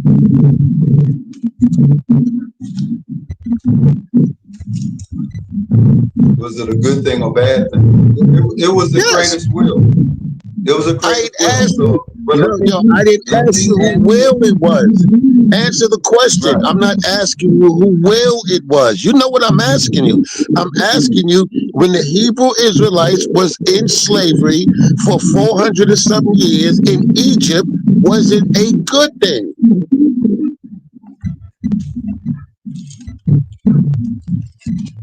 Was it a good thing? Yeah. So then if it was a good thing, even give me a chance to explain. Listen, when Joseph went into with Joseph, right, opened that whole thing up for Egypt, when he went into captivity and prison and all that, it was bad. And they understood that, you know, that the greater y'all sent him ahead, make the way for his people. Now watch this. You asked me the question. This is sir. You're giving me your typology. I'm asking. It's very simple. It is very simple, bro. So listen to my question. You're giving me a tap dance. You're tap dancing. You're giving me a tap dance. I'm not asking for a tap dance. So what I want to know, I'm asking you. Listen. Everybody hears and know what I'm asking. I'm asking the question, very simple. Slavery, right? Because you're against the transatlantic slavery, right? You're completely against that. You argued about what the white man did and so on and so on. So I'm asking you the your worldview on slavery. It's simple. Is slavery a bad thing, or is it a good thing, or is it bad only when it happens to you? Listen. So I'm asking you: is it only bad when it happens to you, but it's good when it happens to others? Is that your position? Sir. Just listen. Everybody heard what you asked. Now let me read from the book, from the law in the Tanakh. Now this God is telling us in verse 33 of he says, and I somebody background, somebody got a mute. Yeah, this is starting. I'm getting the context, so bear with me. And I will scatter you among the heathen. This is not the son of Mary, JC. And it's speaking of the Israelites. It's talking about the slave, this two slave trades that I was talking about. And he says, and draw out a sword. Okay, listen, sir. Listen. And I will scatter you among the heathen, right? Which is among the nations, and will draw out a sword after you. And your land shall be desolate, and your cities waste. Then shall the land enjoy her Sabbaths as long as it lieth desolate, and ye be in your enemies' lands. We're in our enemies' lands through those two slave trades. Even then shall the land rest and enjoy her Sabbaths, as long as it lieth desolate, it shall rest, because it did not rest in your Sabbaths when ye dwelt upon it. And upon them that are left alive of you, I will send a faintness into their hearts in the land of their enemies.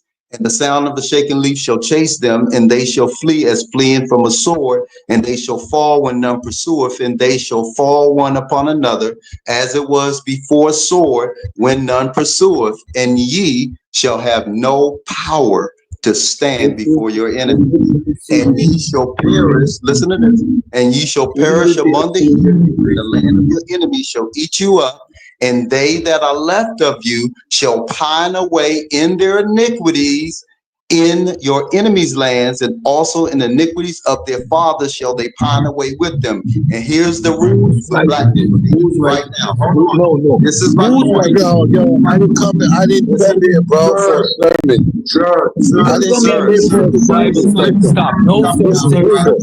This is either talking about the Babylonian invasion or the Assyrian invasion. And it has nothing to do with the transatlantic slave trade. So you need to stop. Here's my question. Listen, when you go to Leviticus 25, I'm asking you a question. Leviticus 25. Your male and female slave are to come from the nations around you. From them you may buy slaves. You may also buy some of the temporary residents living among you and members of the clans born in your country. They will become your property. You can bequeath them to your children as inherited property and can make them slaves for life. But you must not rule over your fellow Israelites ruthlessly. So again, Leviticus 25 gives instructions to the Hebrew Israelites in his Bible on who to enslave. Do you agree, yes or no? So what are you saying? I'm asking you, do you agree with slavery? That's what I'm asking you. I said yes. You're saying why? So then if you agree with slavery, listen, if you agree with slavery, what is your problem? Listen, if you agree with slavery, what is your problem with the transatlantic slavery? If you agree with slavery. I don't have a problem with it, sir. You let me finish reading. So you don't have a problem with it. So you don't have a problem. You don't have a problem with the transatlantic. Listen, you don't have a problem. Listen, I want everybody to hear this. You don't have a problem with the transatlantic slavery or the Arab slave trade. Let me tell you why. So you don't have a problem with it, right? Will you just calm down so people can listen? Listen. I just read to you where the God of our ancestor did this to us, and now He's telling us if we would do this, we would reverse all of this for black people and real justice, right? He says, if they invest their well, do you agree with owning people as property? That also they have walked contrary to me, and that do you agree with owning people as property? And have brought them into the land. It's a simple question.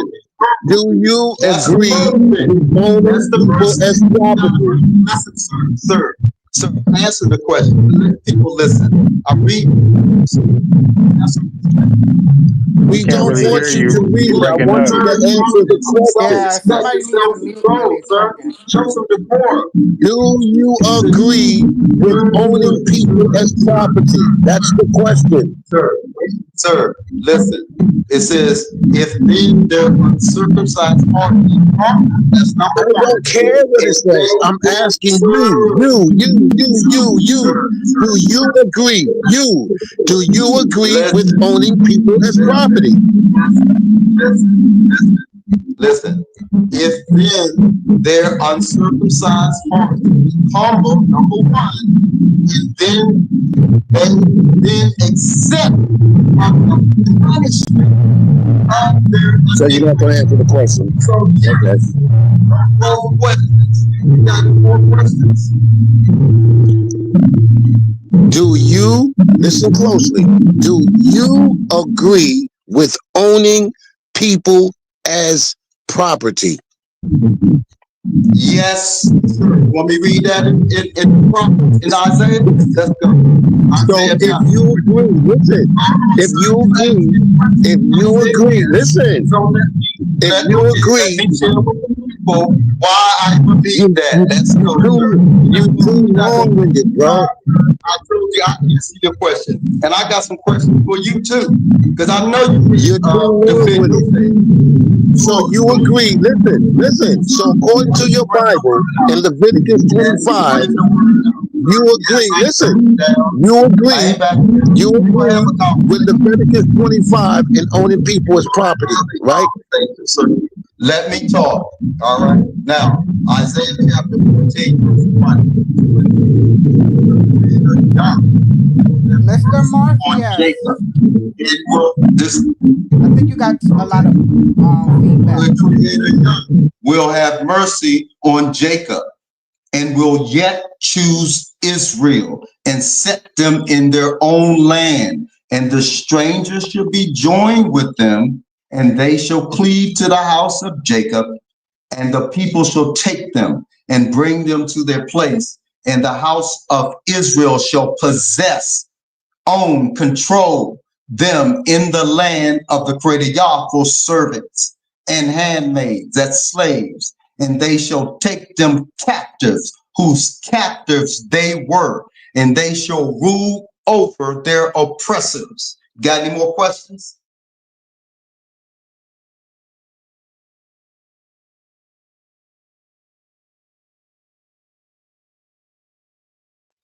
Are you finished? Are you finished? Hello? He said he agreed. He said yes, and he gave you Isaiah that supporting that slavery. All right, so you support slavery, right, brother? I want to sum it up. I want to simplify He it. said yes earlier. He said yes, and he gave you the scripture. Okay, cool. So if he agrees with slavery, what was the issue with Israelites being enslaved in Egypt? What is the issue with the transatlantic slavery? If you agree with slavery.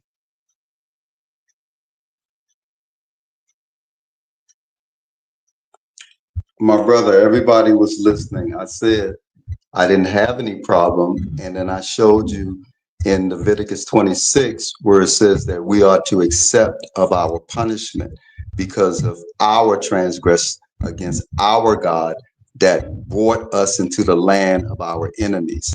He is punishing us. No JC punishing us. No JC saving us. So slavery was a good thing. That's why I said yes and no, and then I gave you my reasons and gave you the scriptures. Okay, so ready for my, ready for my question? Listen. So what is what is the good part? You said good and bad, right? What is the good part? What's the good part of it? We got whipped for our sins, for our punishment. So we got a good licking. Yeah, we got a good licking. Yeah, we got a good licking. So you're saying the rape, torture, and everything that took place was a good thing, correct? It was a bad thing to happen to us, but hey, that's what you get for going after other gods. I'm asking about the good, because it's the part that you said is good. I'm asking, what is the good side? Give me the good side. It was justice. You don't think justice is good? So you think torture? I want to hear you say the torture, the rape, right? The murder, the hanging, all the stuff that took place was a good thing. It was a just thing. Do you think just is good? I asked you about just. I asked you about good. Good. Not just. I said good and bad. Yeah. And I gave you the reasons and gave you the scriptures. Okay. Everybody heard it. Replay this. Are you ready for questions? Wait, hold on. It's short. It's happening. As soon as you finish, so I want to get this on the record. Come on, bro. So let's see if you can. Yeah. Let's see if you can. You can't disprove nothing that I said, sir. especially when I talked about the Israelites. Black people are the Israelites according to scripture prophecy. And you guys cannot not show that. You can't disrupt reality, which is the Wait, transatlantic. sir, since you said we can't disprove that, sir, hold on, sir, give me the floor. First of all, you read what was supposedly a scripture talking about all these things that would happen to the Israelites. First, you forgot to mention where this is taking place, where this is being read, where are the Israelites at this moment, right? Number one. Number two, you forgot to mention in which context this is being said, because it's either pertaining to the Babylonian exile or the Assyrian invasion. Which one is it? Because neither of those two things happen on the continent of Africa or to Africans. So how do you make the link of a historical narrative, which we can identify as two actual invasions which took place by the Babylonians and Assyrians? How do you equate that to the transatlantic slave trade, which was no invasion, which was no conquering of our lands and disbursement of a people? That didn't take place. And again, geography-wise, how do you link the people of the Levant to West Central Africans? If there was a migration, you would have physical and tangible evidence. Sabio asked you before, where is your evidence of Hellenism in West Central Africa prior to the contact with the Portuguese? You have presented nothing but your rhetoric, which we know better, because on this channel we do actual history. We study biblical history. So the narrative you're reading, we can put it in a particular time in history, talking about a particular people. So and that's clear evidence that it has nothing to do with West and Central Africans. So this claim you're making, it has not only been debunked, it's been disproven, and you have nothing to stand on other than you wanting the floor so you can preach. Okay, sir, you gotta sir, two things. People are listening and they got ears, and this is being recorded. I did no such thing that you're accusing me of. I talked about the error in the transatlantic slave trade. If you want to deny that that's reality, then that's on you. Both those slave trade. A straw man was creating a red herring. The sense that the transatlantic slave trade actually did take place, and the Arab slave trade actually did take place. But you trying to shoehorn a biblical narrative into those two historical accounts to make the Hebrews or to make the Israelites African is complete utter ludicrousy. So you need to stop straw manning and stop making a false claim. We are products of the transatlantic slave trade. So there's no denying that. However, your biblical narrative and making that a post hoc rationalization to the transatlantic slave trade is completely ludicrous. There is no connection in there, and we know the particular reference that this text is going about. It's either the Assyrian invasion, the Assyrian exile, or the Babylonian invasion. It has nothing to do with the transatlantic slave trade. As a matter of fact, the biblical narrative has no idea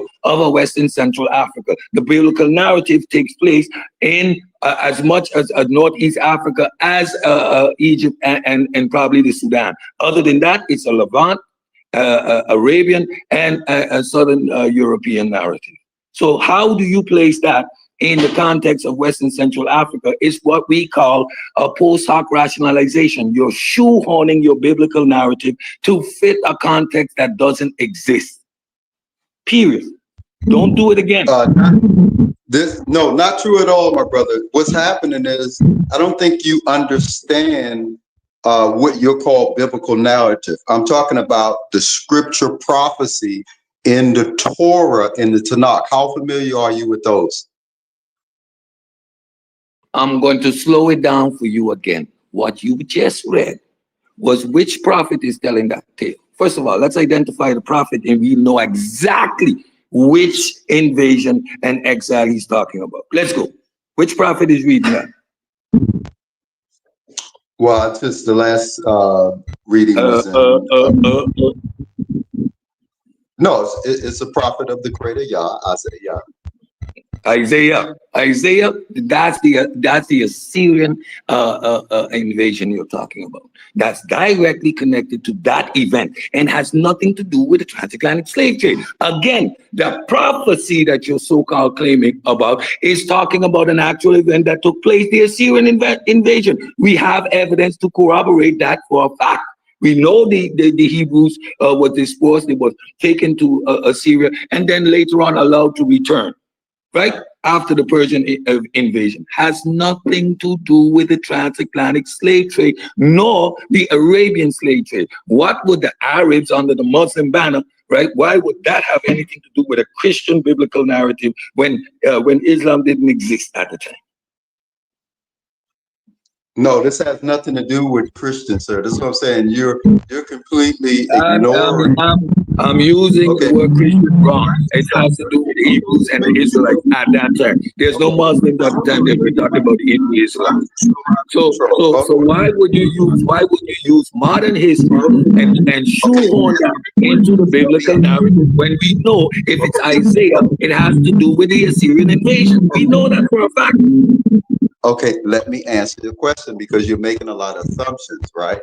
Now, this is not talking about what you're talking about. This is talking about the children of Israel, the black people, right? The descendants of both the Arab and the transatlantic slave trade.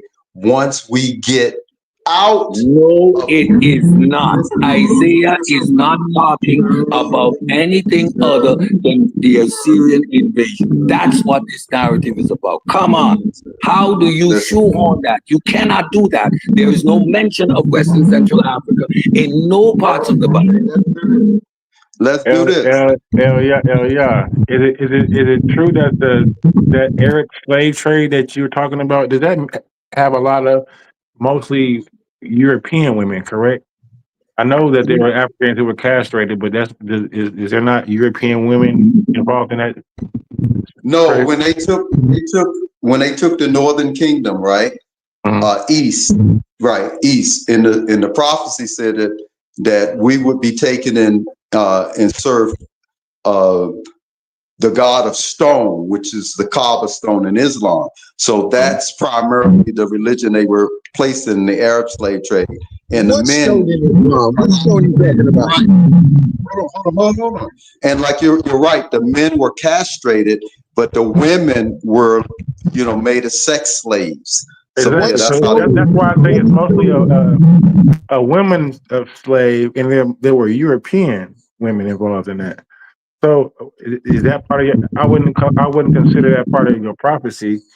When is the prophecy in America over with? That's what I wanted to ask you. If it starts around 615, if slavery starts around 615, so 400 years after that would be what, the year 2015 is when it should have been ended. When is the prophecy supposed to be fulfilled? Okay, question. Sir, you're asking good questions. You're saying when is in other words, when are black people are going to get true freedom and real justice? No, I don't want you to word it like that. I'm asking you when is the prophecy? When is the prophecy going to be fulfilled? What year? Because it's a 400-year prophecy, right? It's a 400 years. So let's start let's use dates and start at a date and say, okay, slavery started in America's when? No, sir. No. Listen, sir. That's not what I'm talking about. I'm talking about black people, sir. That scattered.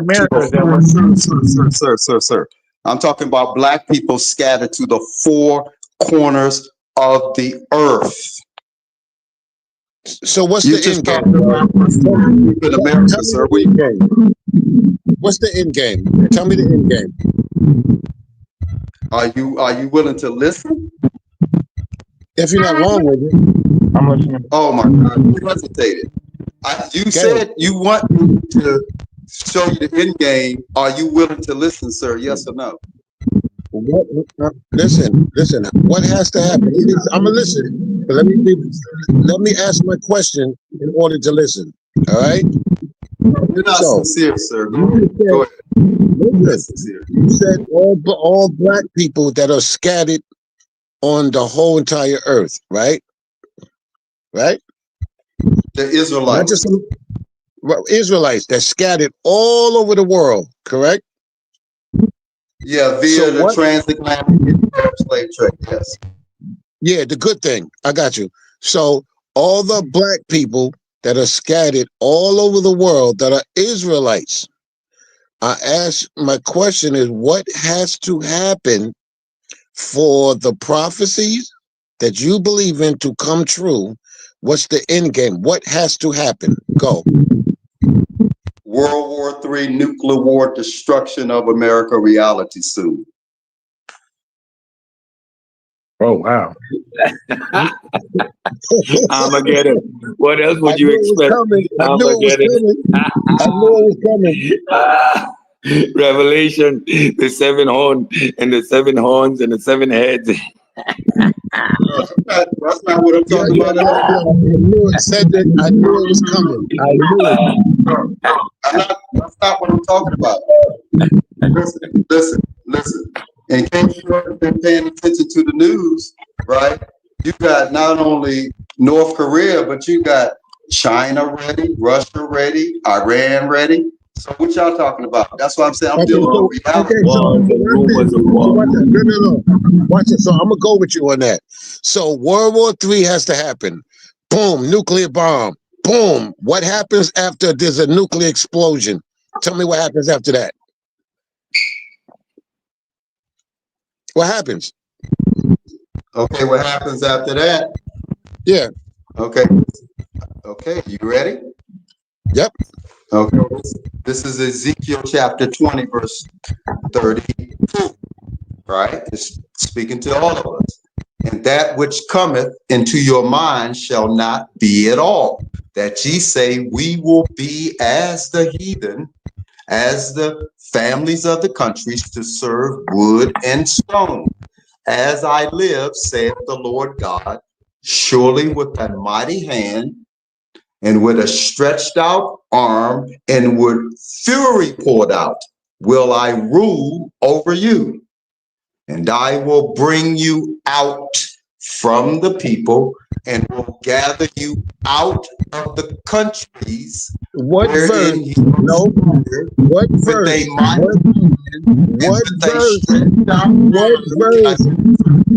What verse? What verse can I read about the nuclear bomb? What verse? Sir, listen. What verse can I read about the nuclear? No, you said, I asked you what has to happen. You said World War III and the nuclear war. What verse can I read about this nuclear war? Right. I'm reading it right now. I was literally reading the verse. And I will bring verse. And I will bring you out from the people and will gather you out of the country wherein ye are scattered with a mighty hand and with a stretched out arm and with fury poured out. And I will bring you. Did anybody hear anything about a nuclear bomb? Say it again. I'm wondering if anybody listening heard anything about a nuclear bomb. No. Okay. Well, they planning to detonate one in America and blow it up, right? So can I finish reading? So where in Ezekiel that you're reading right now can I read about a nuclear bomb that you say? I just read it. I got more scriptures. I'm giving you the full understanding. No. I don't want your interpretation. I don't want your commentary. I don't want your interpretation. I want to read for myself what you said. You said a World War III and a nuclear war has to happen. So I don't want your commentary. I want to read in the verse where I can read about that. Well, in the verse, of course, it's not going to have the word nuclear bomb. Thank you. So then that's your commentary. That's your interpolation. So that's Russian. So that's your interpolation. That's your interpolation that you added. Listen to me. So that's your interpolation, right? You added that, correct? You added that, correct? Did you add that? Did you add that? I'm asking a question. Did you add that? Right? I'm referring to that verse. I'm asking, did you add, listen, did you add that? Or is that in the verse? I didn't add. So then give me the verse that speaks about World War III and the nuclear war. That's what I'm asking you.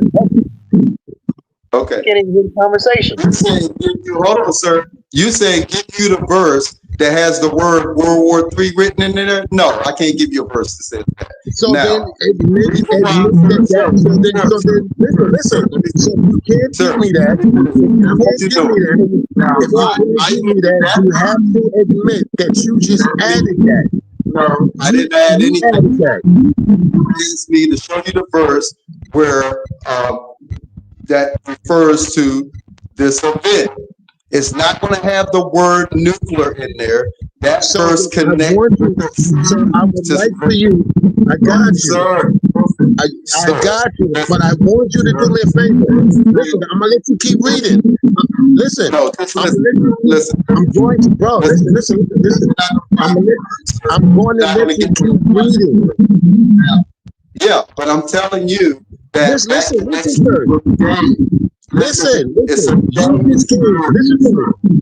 Let me get it out. Bro, you just told everybody that's listening. Go ahead.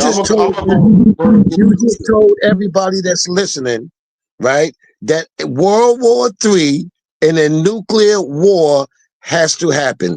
Then you read in Ezekiel, and I'm asking you, where is that? You just admitted it's not in there. That's your interpolation.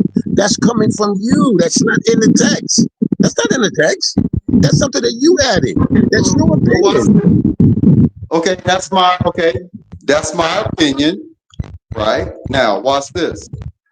That also connects to the great and dreadful day of the Creator Yah, a day of the heavens trembling and the earth shaking, and a great fire. Now watch this. Now the government set Hawaii on fire, California on fire. They told you on January the 1st, 2025, the year of terror attacks, bombs, fires, planes on fires, crashing. Okay. Now they got the bombs. They said that the drones were part of a military exercise, sniffing out nuclear bombs, warhead detonators in the cities. So the cities are wired like 9/11. Okay. So if you want to play games and not face reality, and we got all this other stuff swirling around black people, they done brought in segregation that's connected to Jim Crow, right? Like the video Sister Soldier, Slavery is Back in Effect. They done got rid of the migrants and those that pick fruits and vegetables, and who you think they're gonna have to pick the cotton? And you got black people right now. Hey, bro. You got let me make it shut up. You get it. Now you got black people right now all over social media. Knowing, listen. And being careful not to be involved in any protest because the government has come out and shown their hand and pulled the mask off and say, yeah, we coming for you. We want to set you up so that we can bring in police state, martial law, and concentration camps. If that's not slavery back in effect, then tell me what it is. Okay, all right. So listen to this, right? All right, cool. Do you have any idea how many past predictions since the first millennia CE there has been of so-called end of the world predictions? Do you have any idea? Any? Do you have any? Because I can read them all off for you right here. No, tell us the number, sir. Okay, cool. Let's start from the dates. Here we go. 66 to year 70 AD. The Jewish Essene sect of Tazaryach saw the Jewish uprising against the Romans in 66-70 in Judea as the final end-time battle, which would bring about the arrival of the Messiah by the authority of Simon. That's 66-70. Let's keep going. The next, 365. The early French bishop announced the end of the world would happen during this year. Let's keep going. 375 to 400. The bishops and the churches stated that the world would end before the year 400 AD. Writing, there is no doubt that the Antichrist has already been born. Firmly established already in his early years, he will reach maturity and achieve supreme power. Let's go to year to 500. Hippocrates of Rome, Sextus Julius Africanus, Arianus. Here we go. All three predicted Jesus would return this year, with one of the predictions being based on the dimensions of the Noah's Ark. Let's keep going. I can do this all day long, bro. I can read all, and it's hundreds of them. So now I'm supposed to believe you in 2025, right? That, hey, nuclear weapons coming. They're talking war. They're talking songs. I can do this. Or I can do this hundreds and hundreds of years of everybody making those same claims that you just made at approximately, what time is it right now? At 3:38 p.m. on Sunday. You just made, you're doing the same exact thing that the mathematicians calculated on Judgment Day would begin at 8 a.m. on October 9th, 1533. I can keep going. 17th century. What century you want? 18th century? How about the 19th century? Well, should I go through all of those for you? How about the 20th? Which one? Which one you like? Take your pick. Take your choice, and I will read them off to you. Okay, watch this. Maybe World War III, the war, destruction of America, reality won't happen, right? Maybe Trump will go before the United Nations and bring world peace and set up Jerusalem in the third temple, and they sacrifice the red heifer as the Antichrist. People say he the Antichrist and he Jehu, right? He's the one that say he wants to make America great again. He says he has to make America pray again.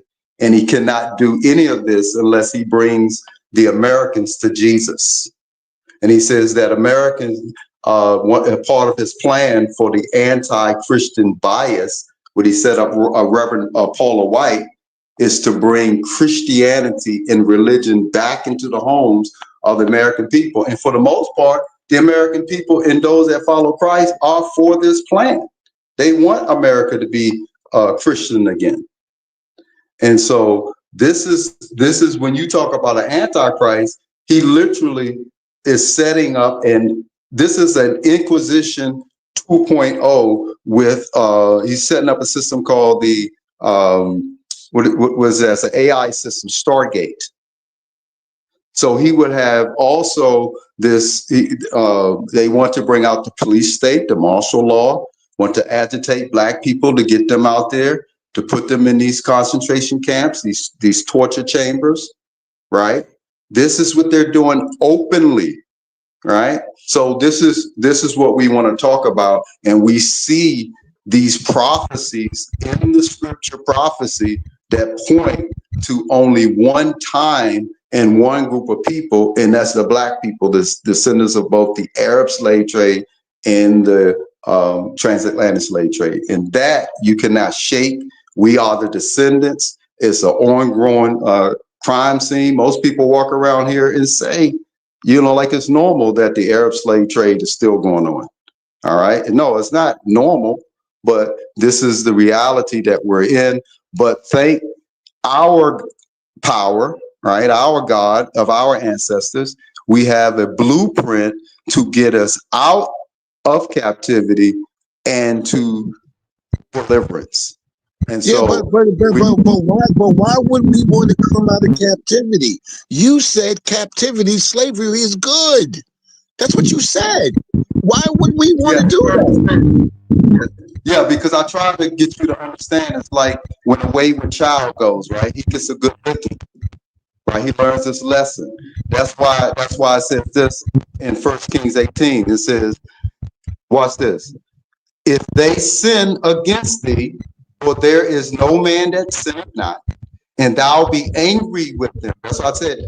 The God of our ancestors angry with us, and deliver them to the enemy, so that they carry them away captives unto the land of the enemy, far or near. Yet, if they shall bethink themselves, that's what I'm saying. That good licking helps you to bethink themselves in the land, whether they were carried captives, and repent and make supplications unto thee in the land of them that carry them captive, saying, we have sinned,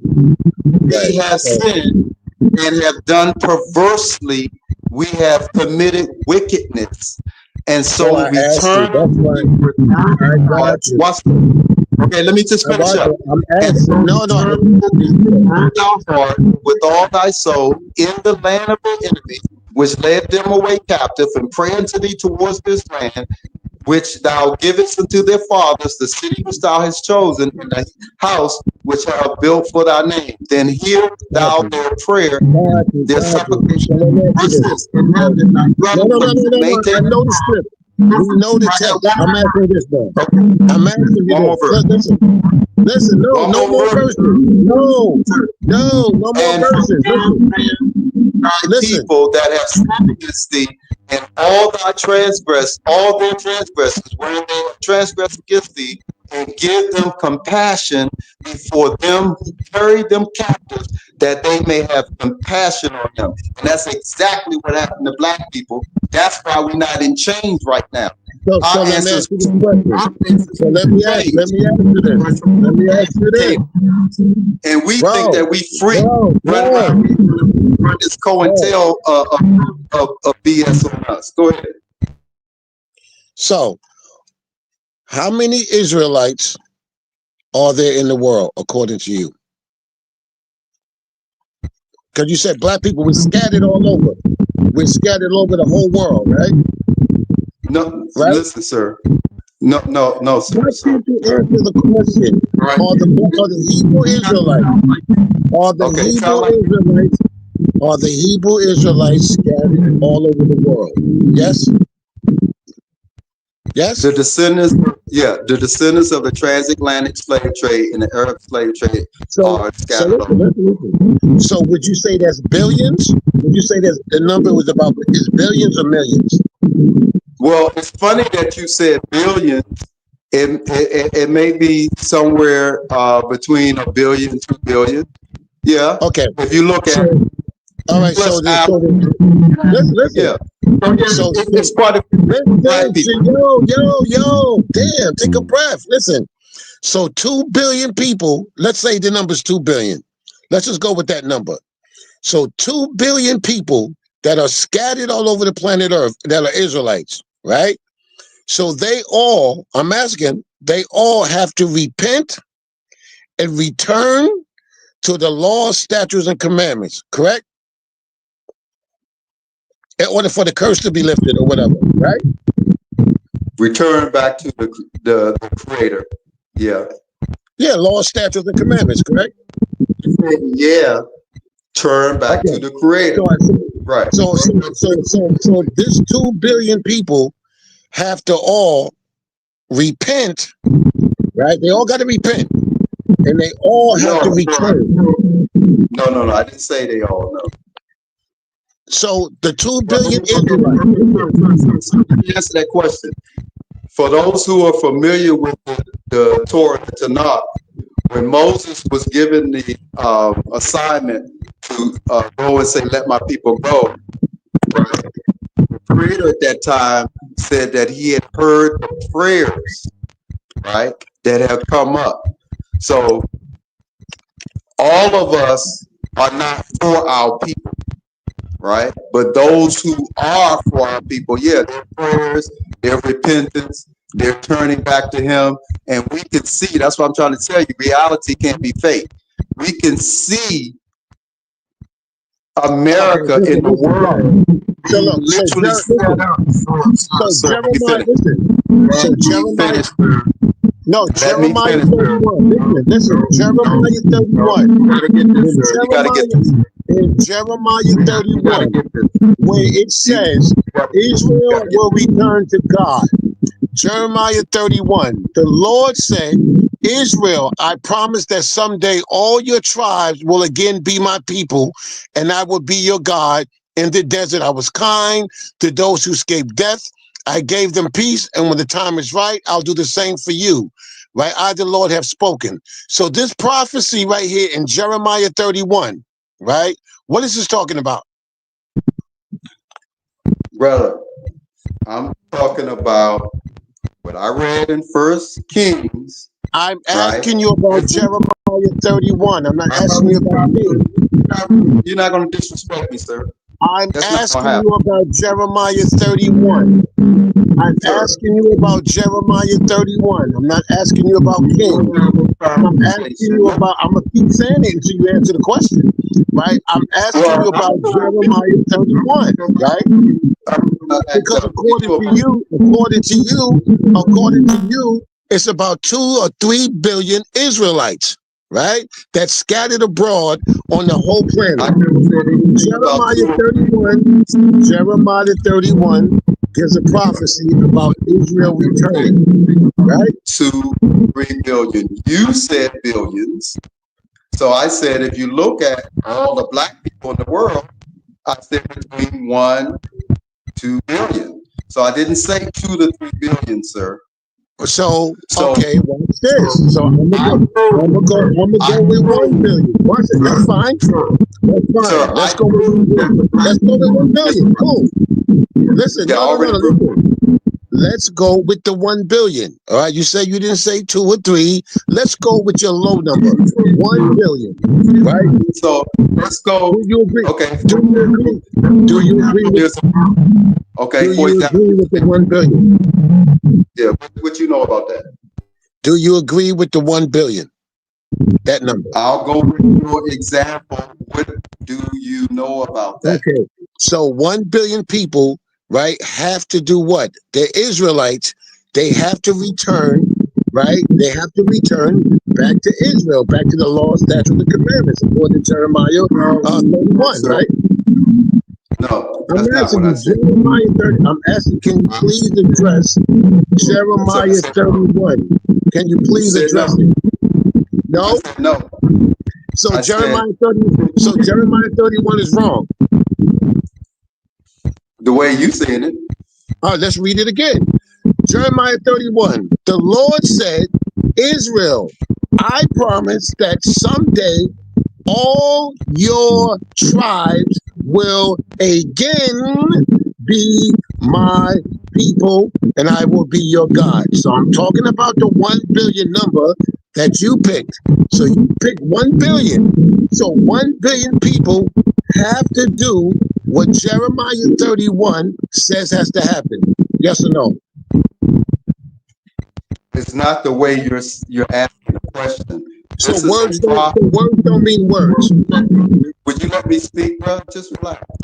Now, this is a prophecy that will happen in the future. It hasn't happened yet. Duh. So that's why I asked you what has to happen, not what has to happen yesterday, in the future. We're talking, this whole conversation is about the future. What are you talking about? No, you don't know what you're talking about. This is about the new covenant, sir. So Jeremiah 31. Jeremiah 31. I'm asking you. What is Jeremiah 31 talking about? I'm asking you. What is Jeremiah 31 talking about?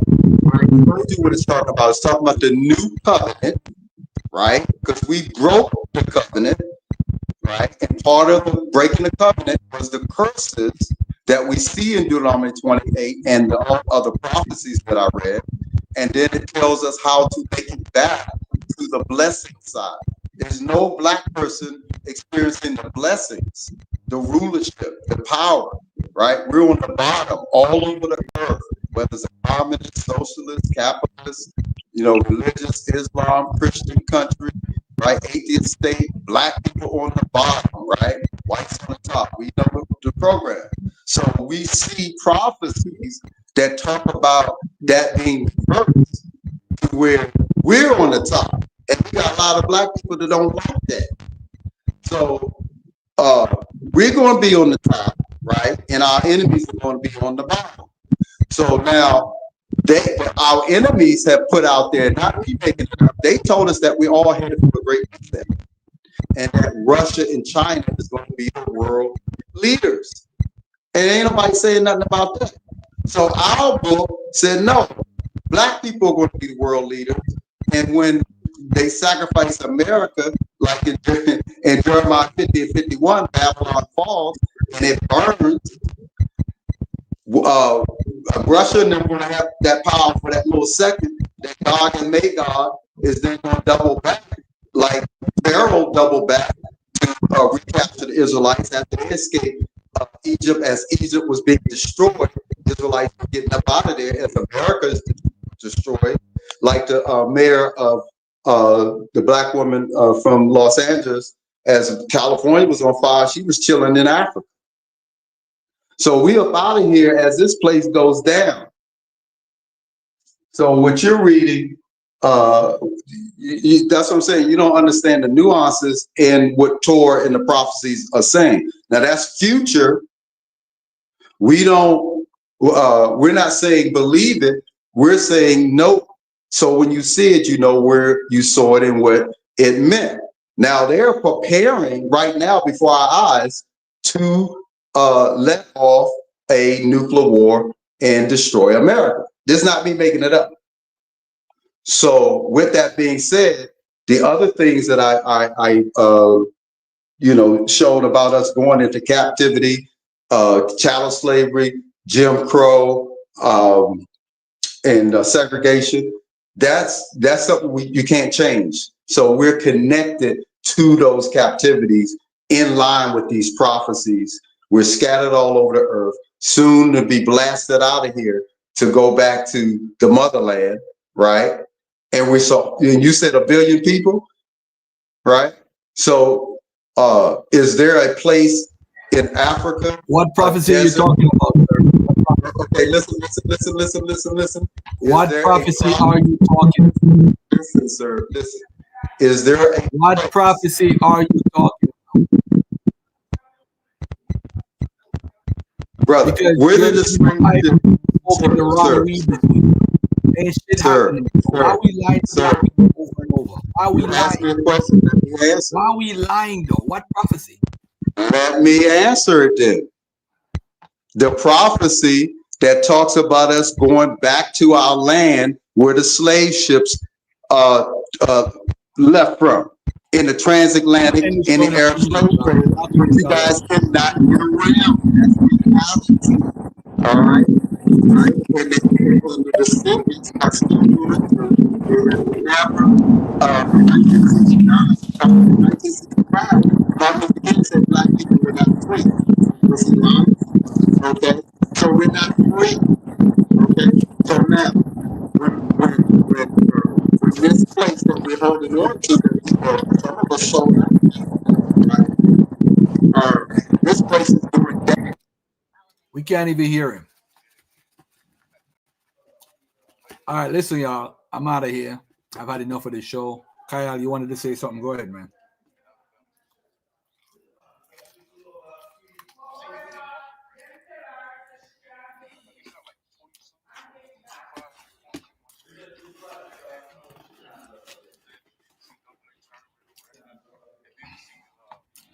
All right, y'all. I'm out of here. Peace and love. I love y'all. Thank y'all for listening. See y'all next week. Peace. Thanks for the support.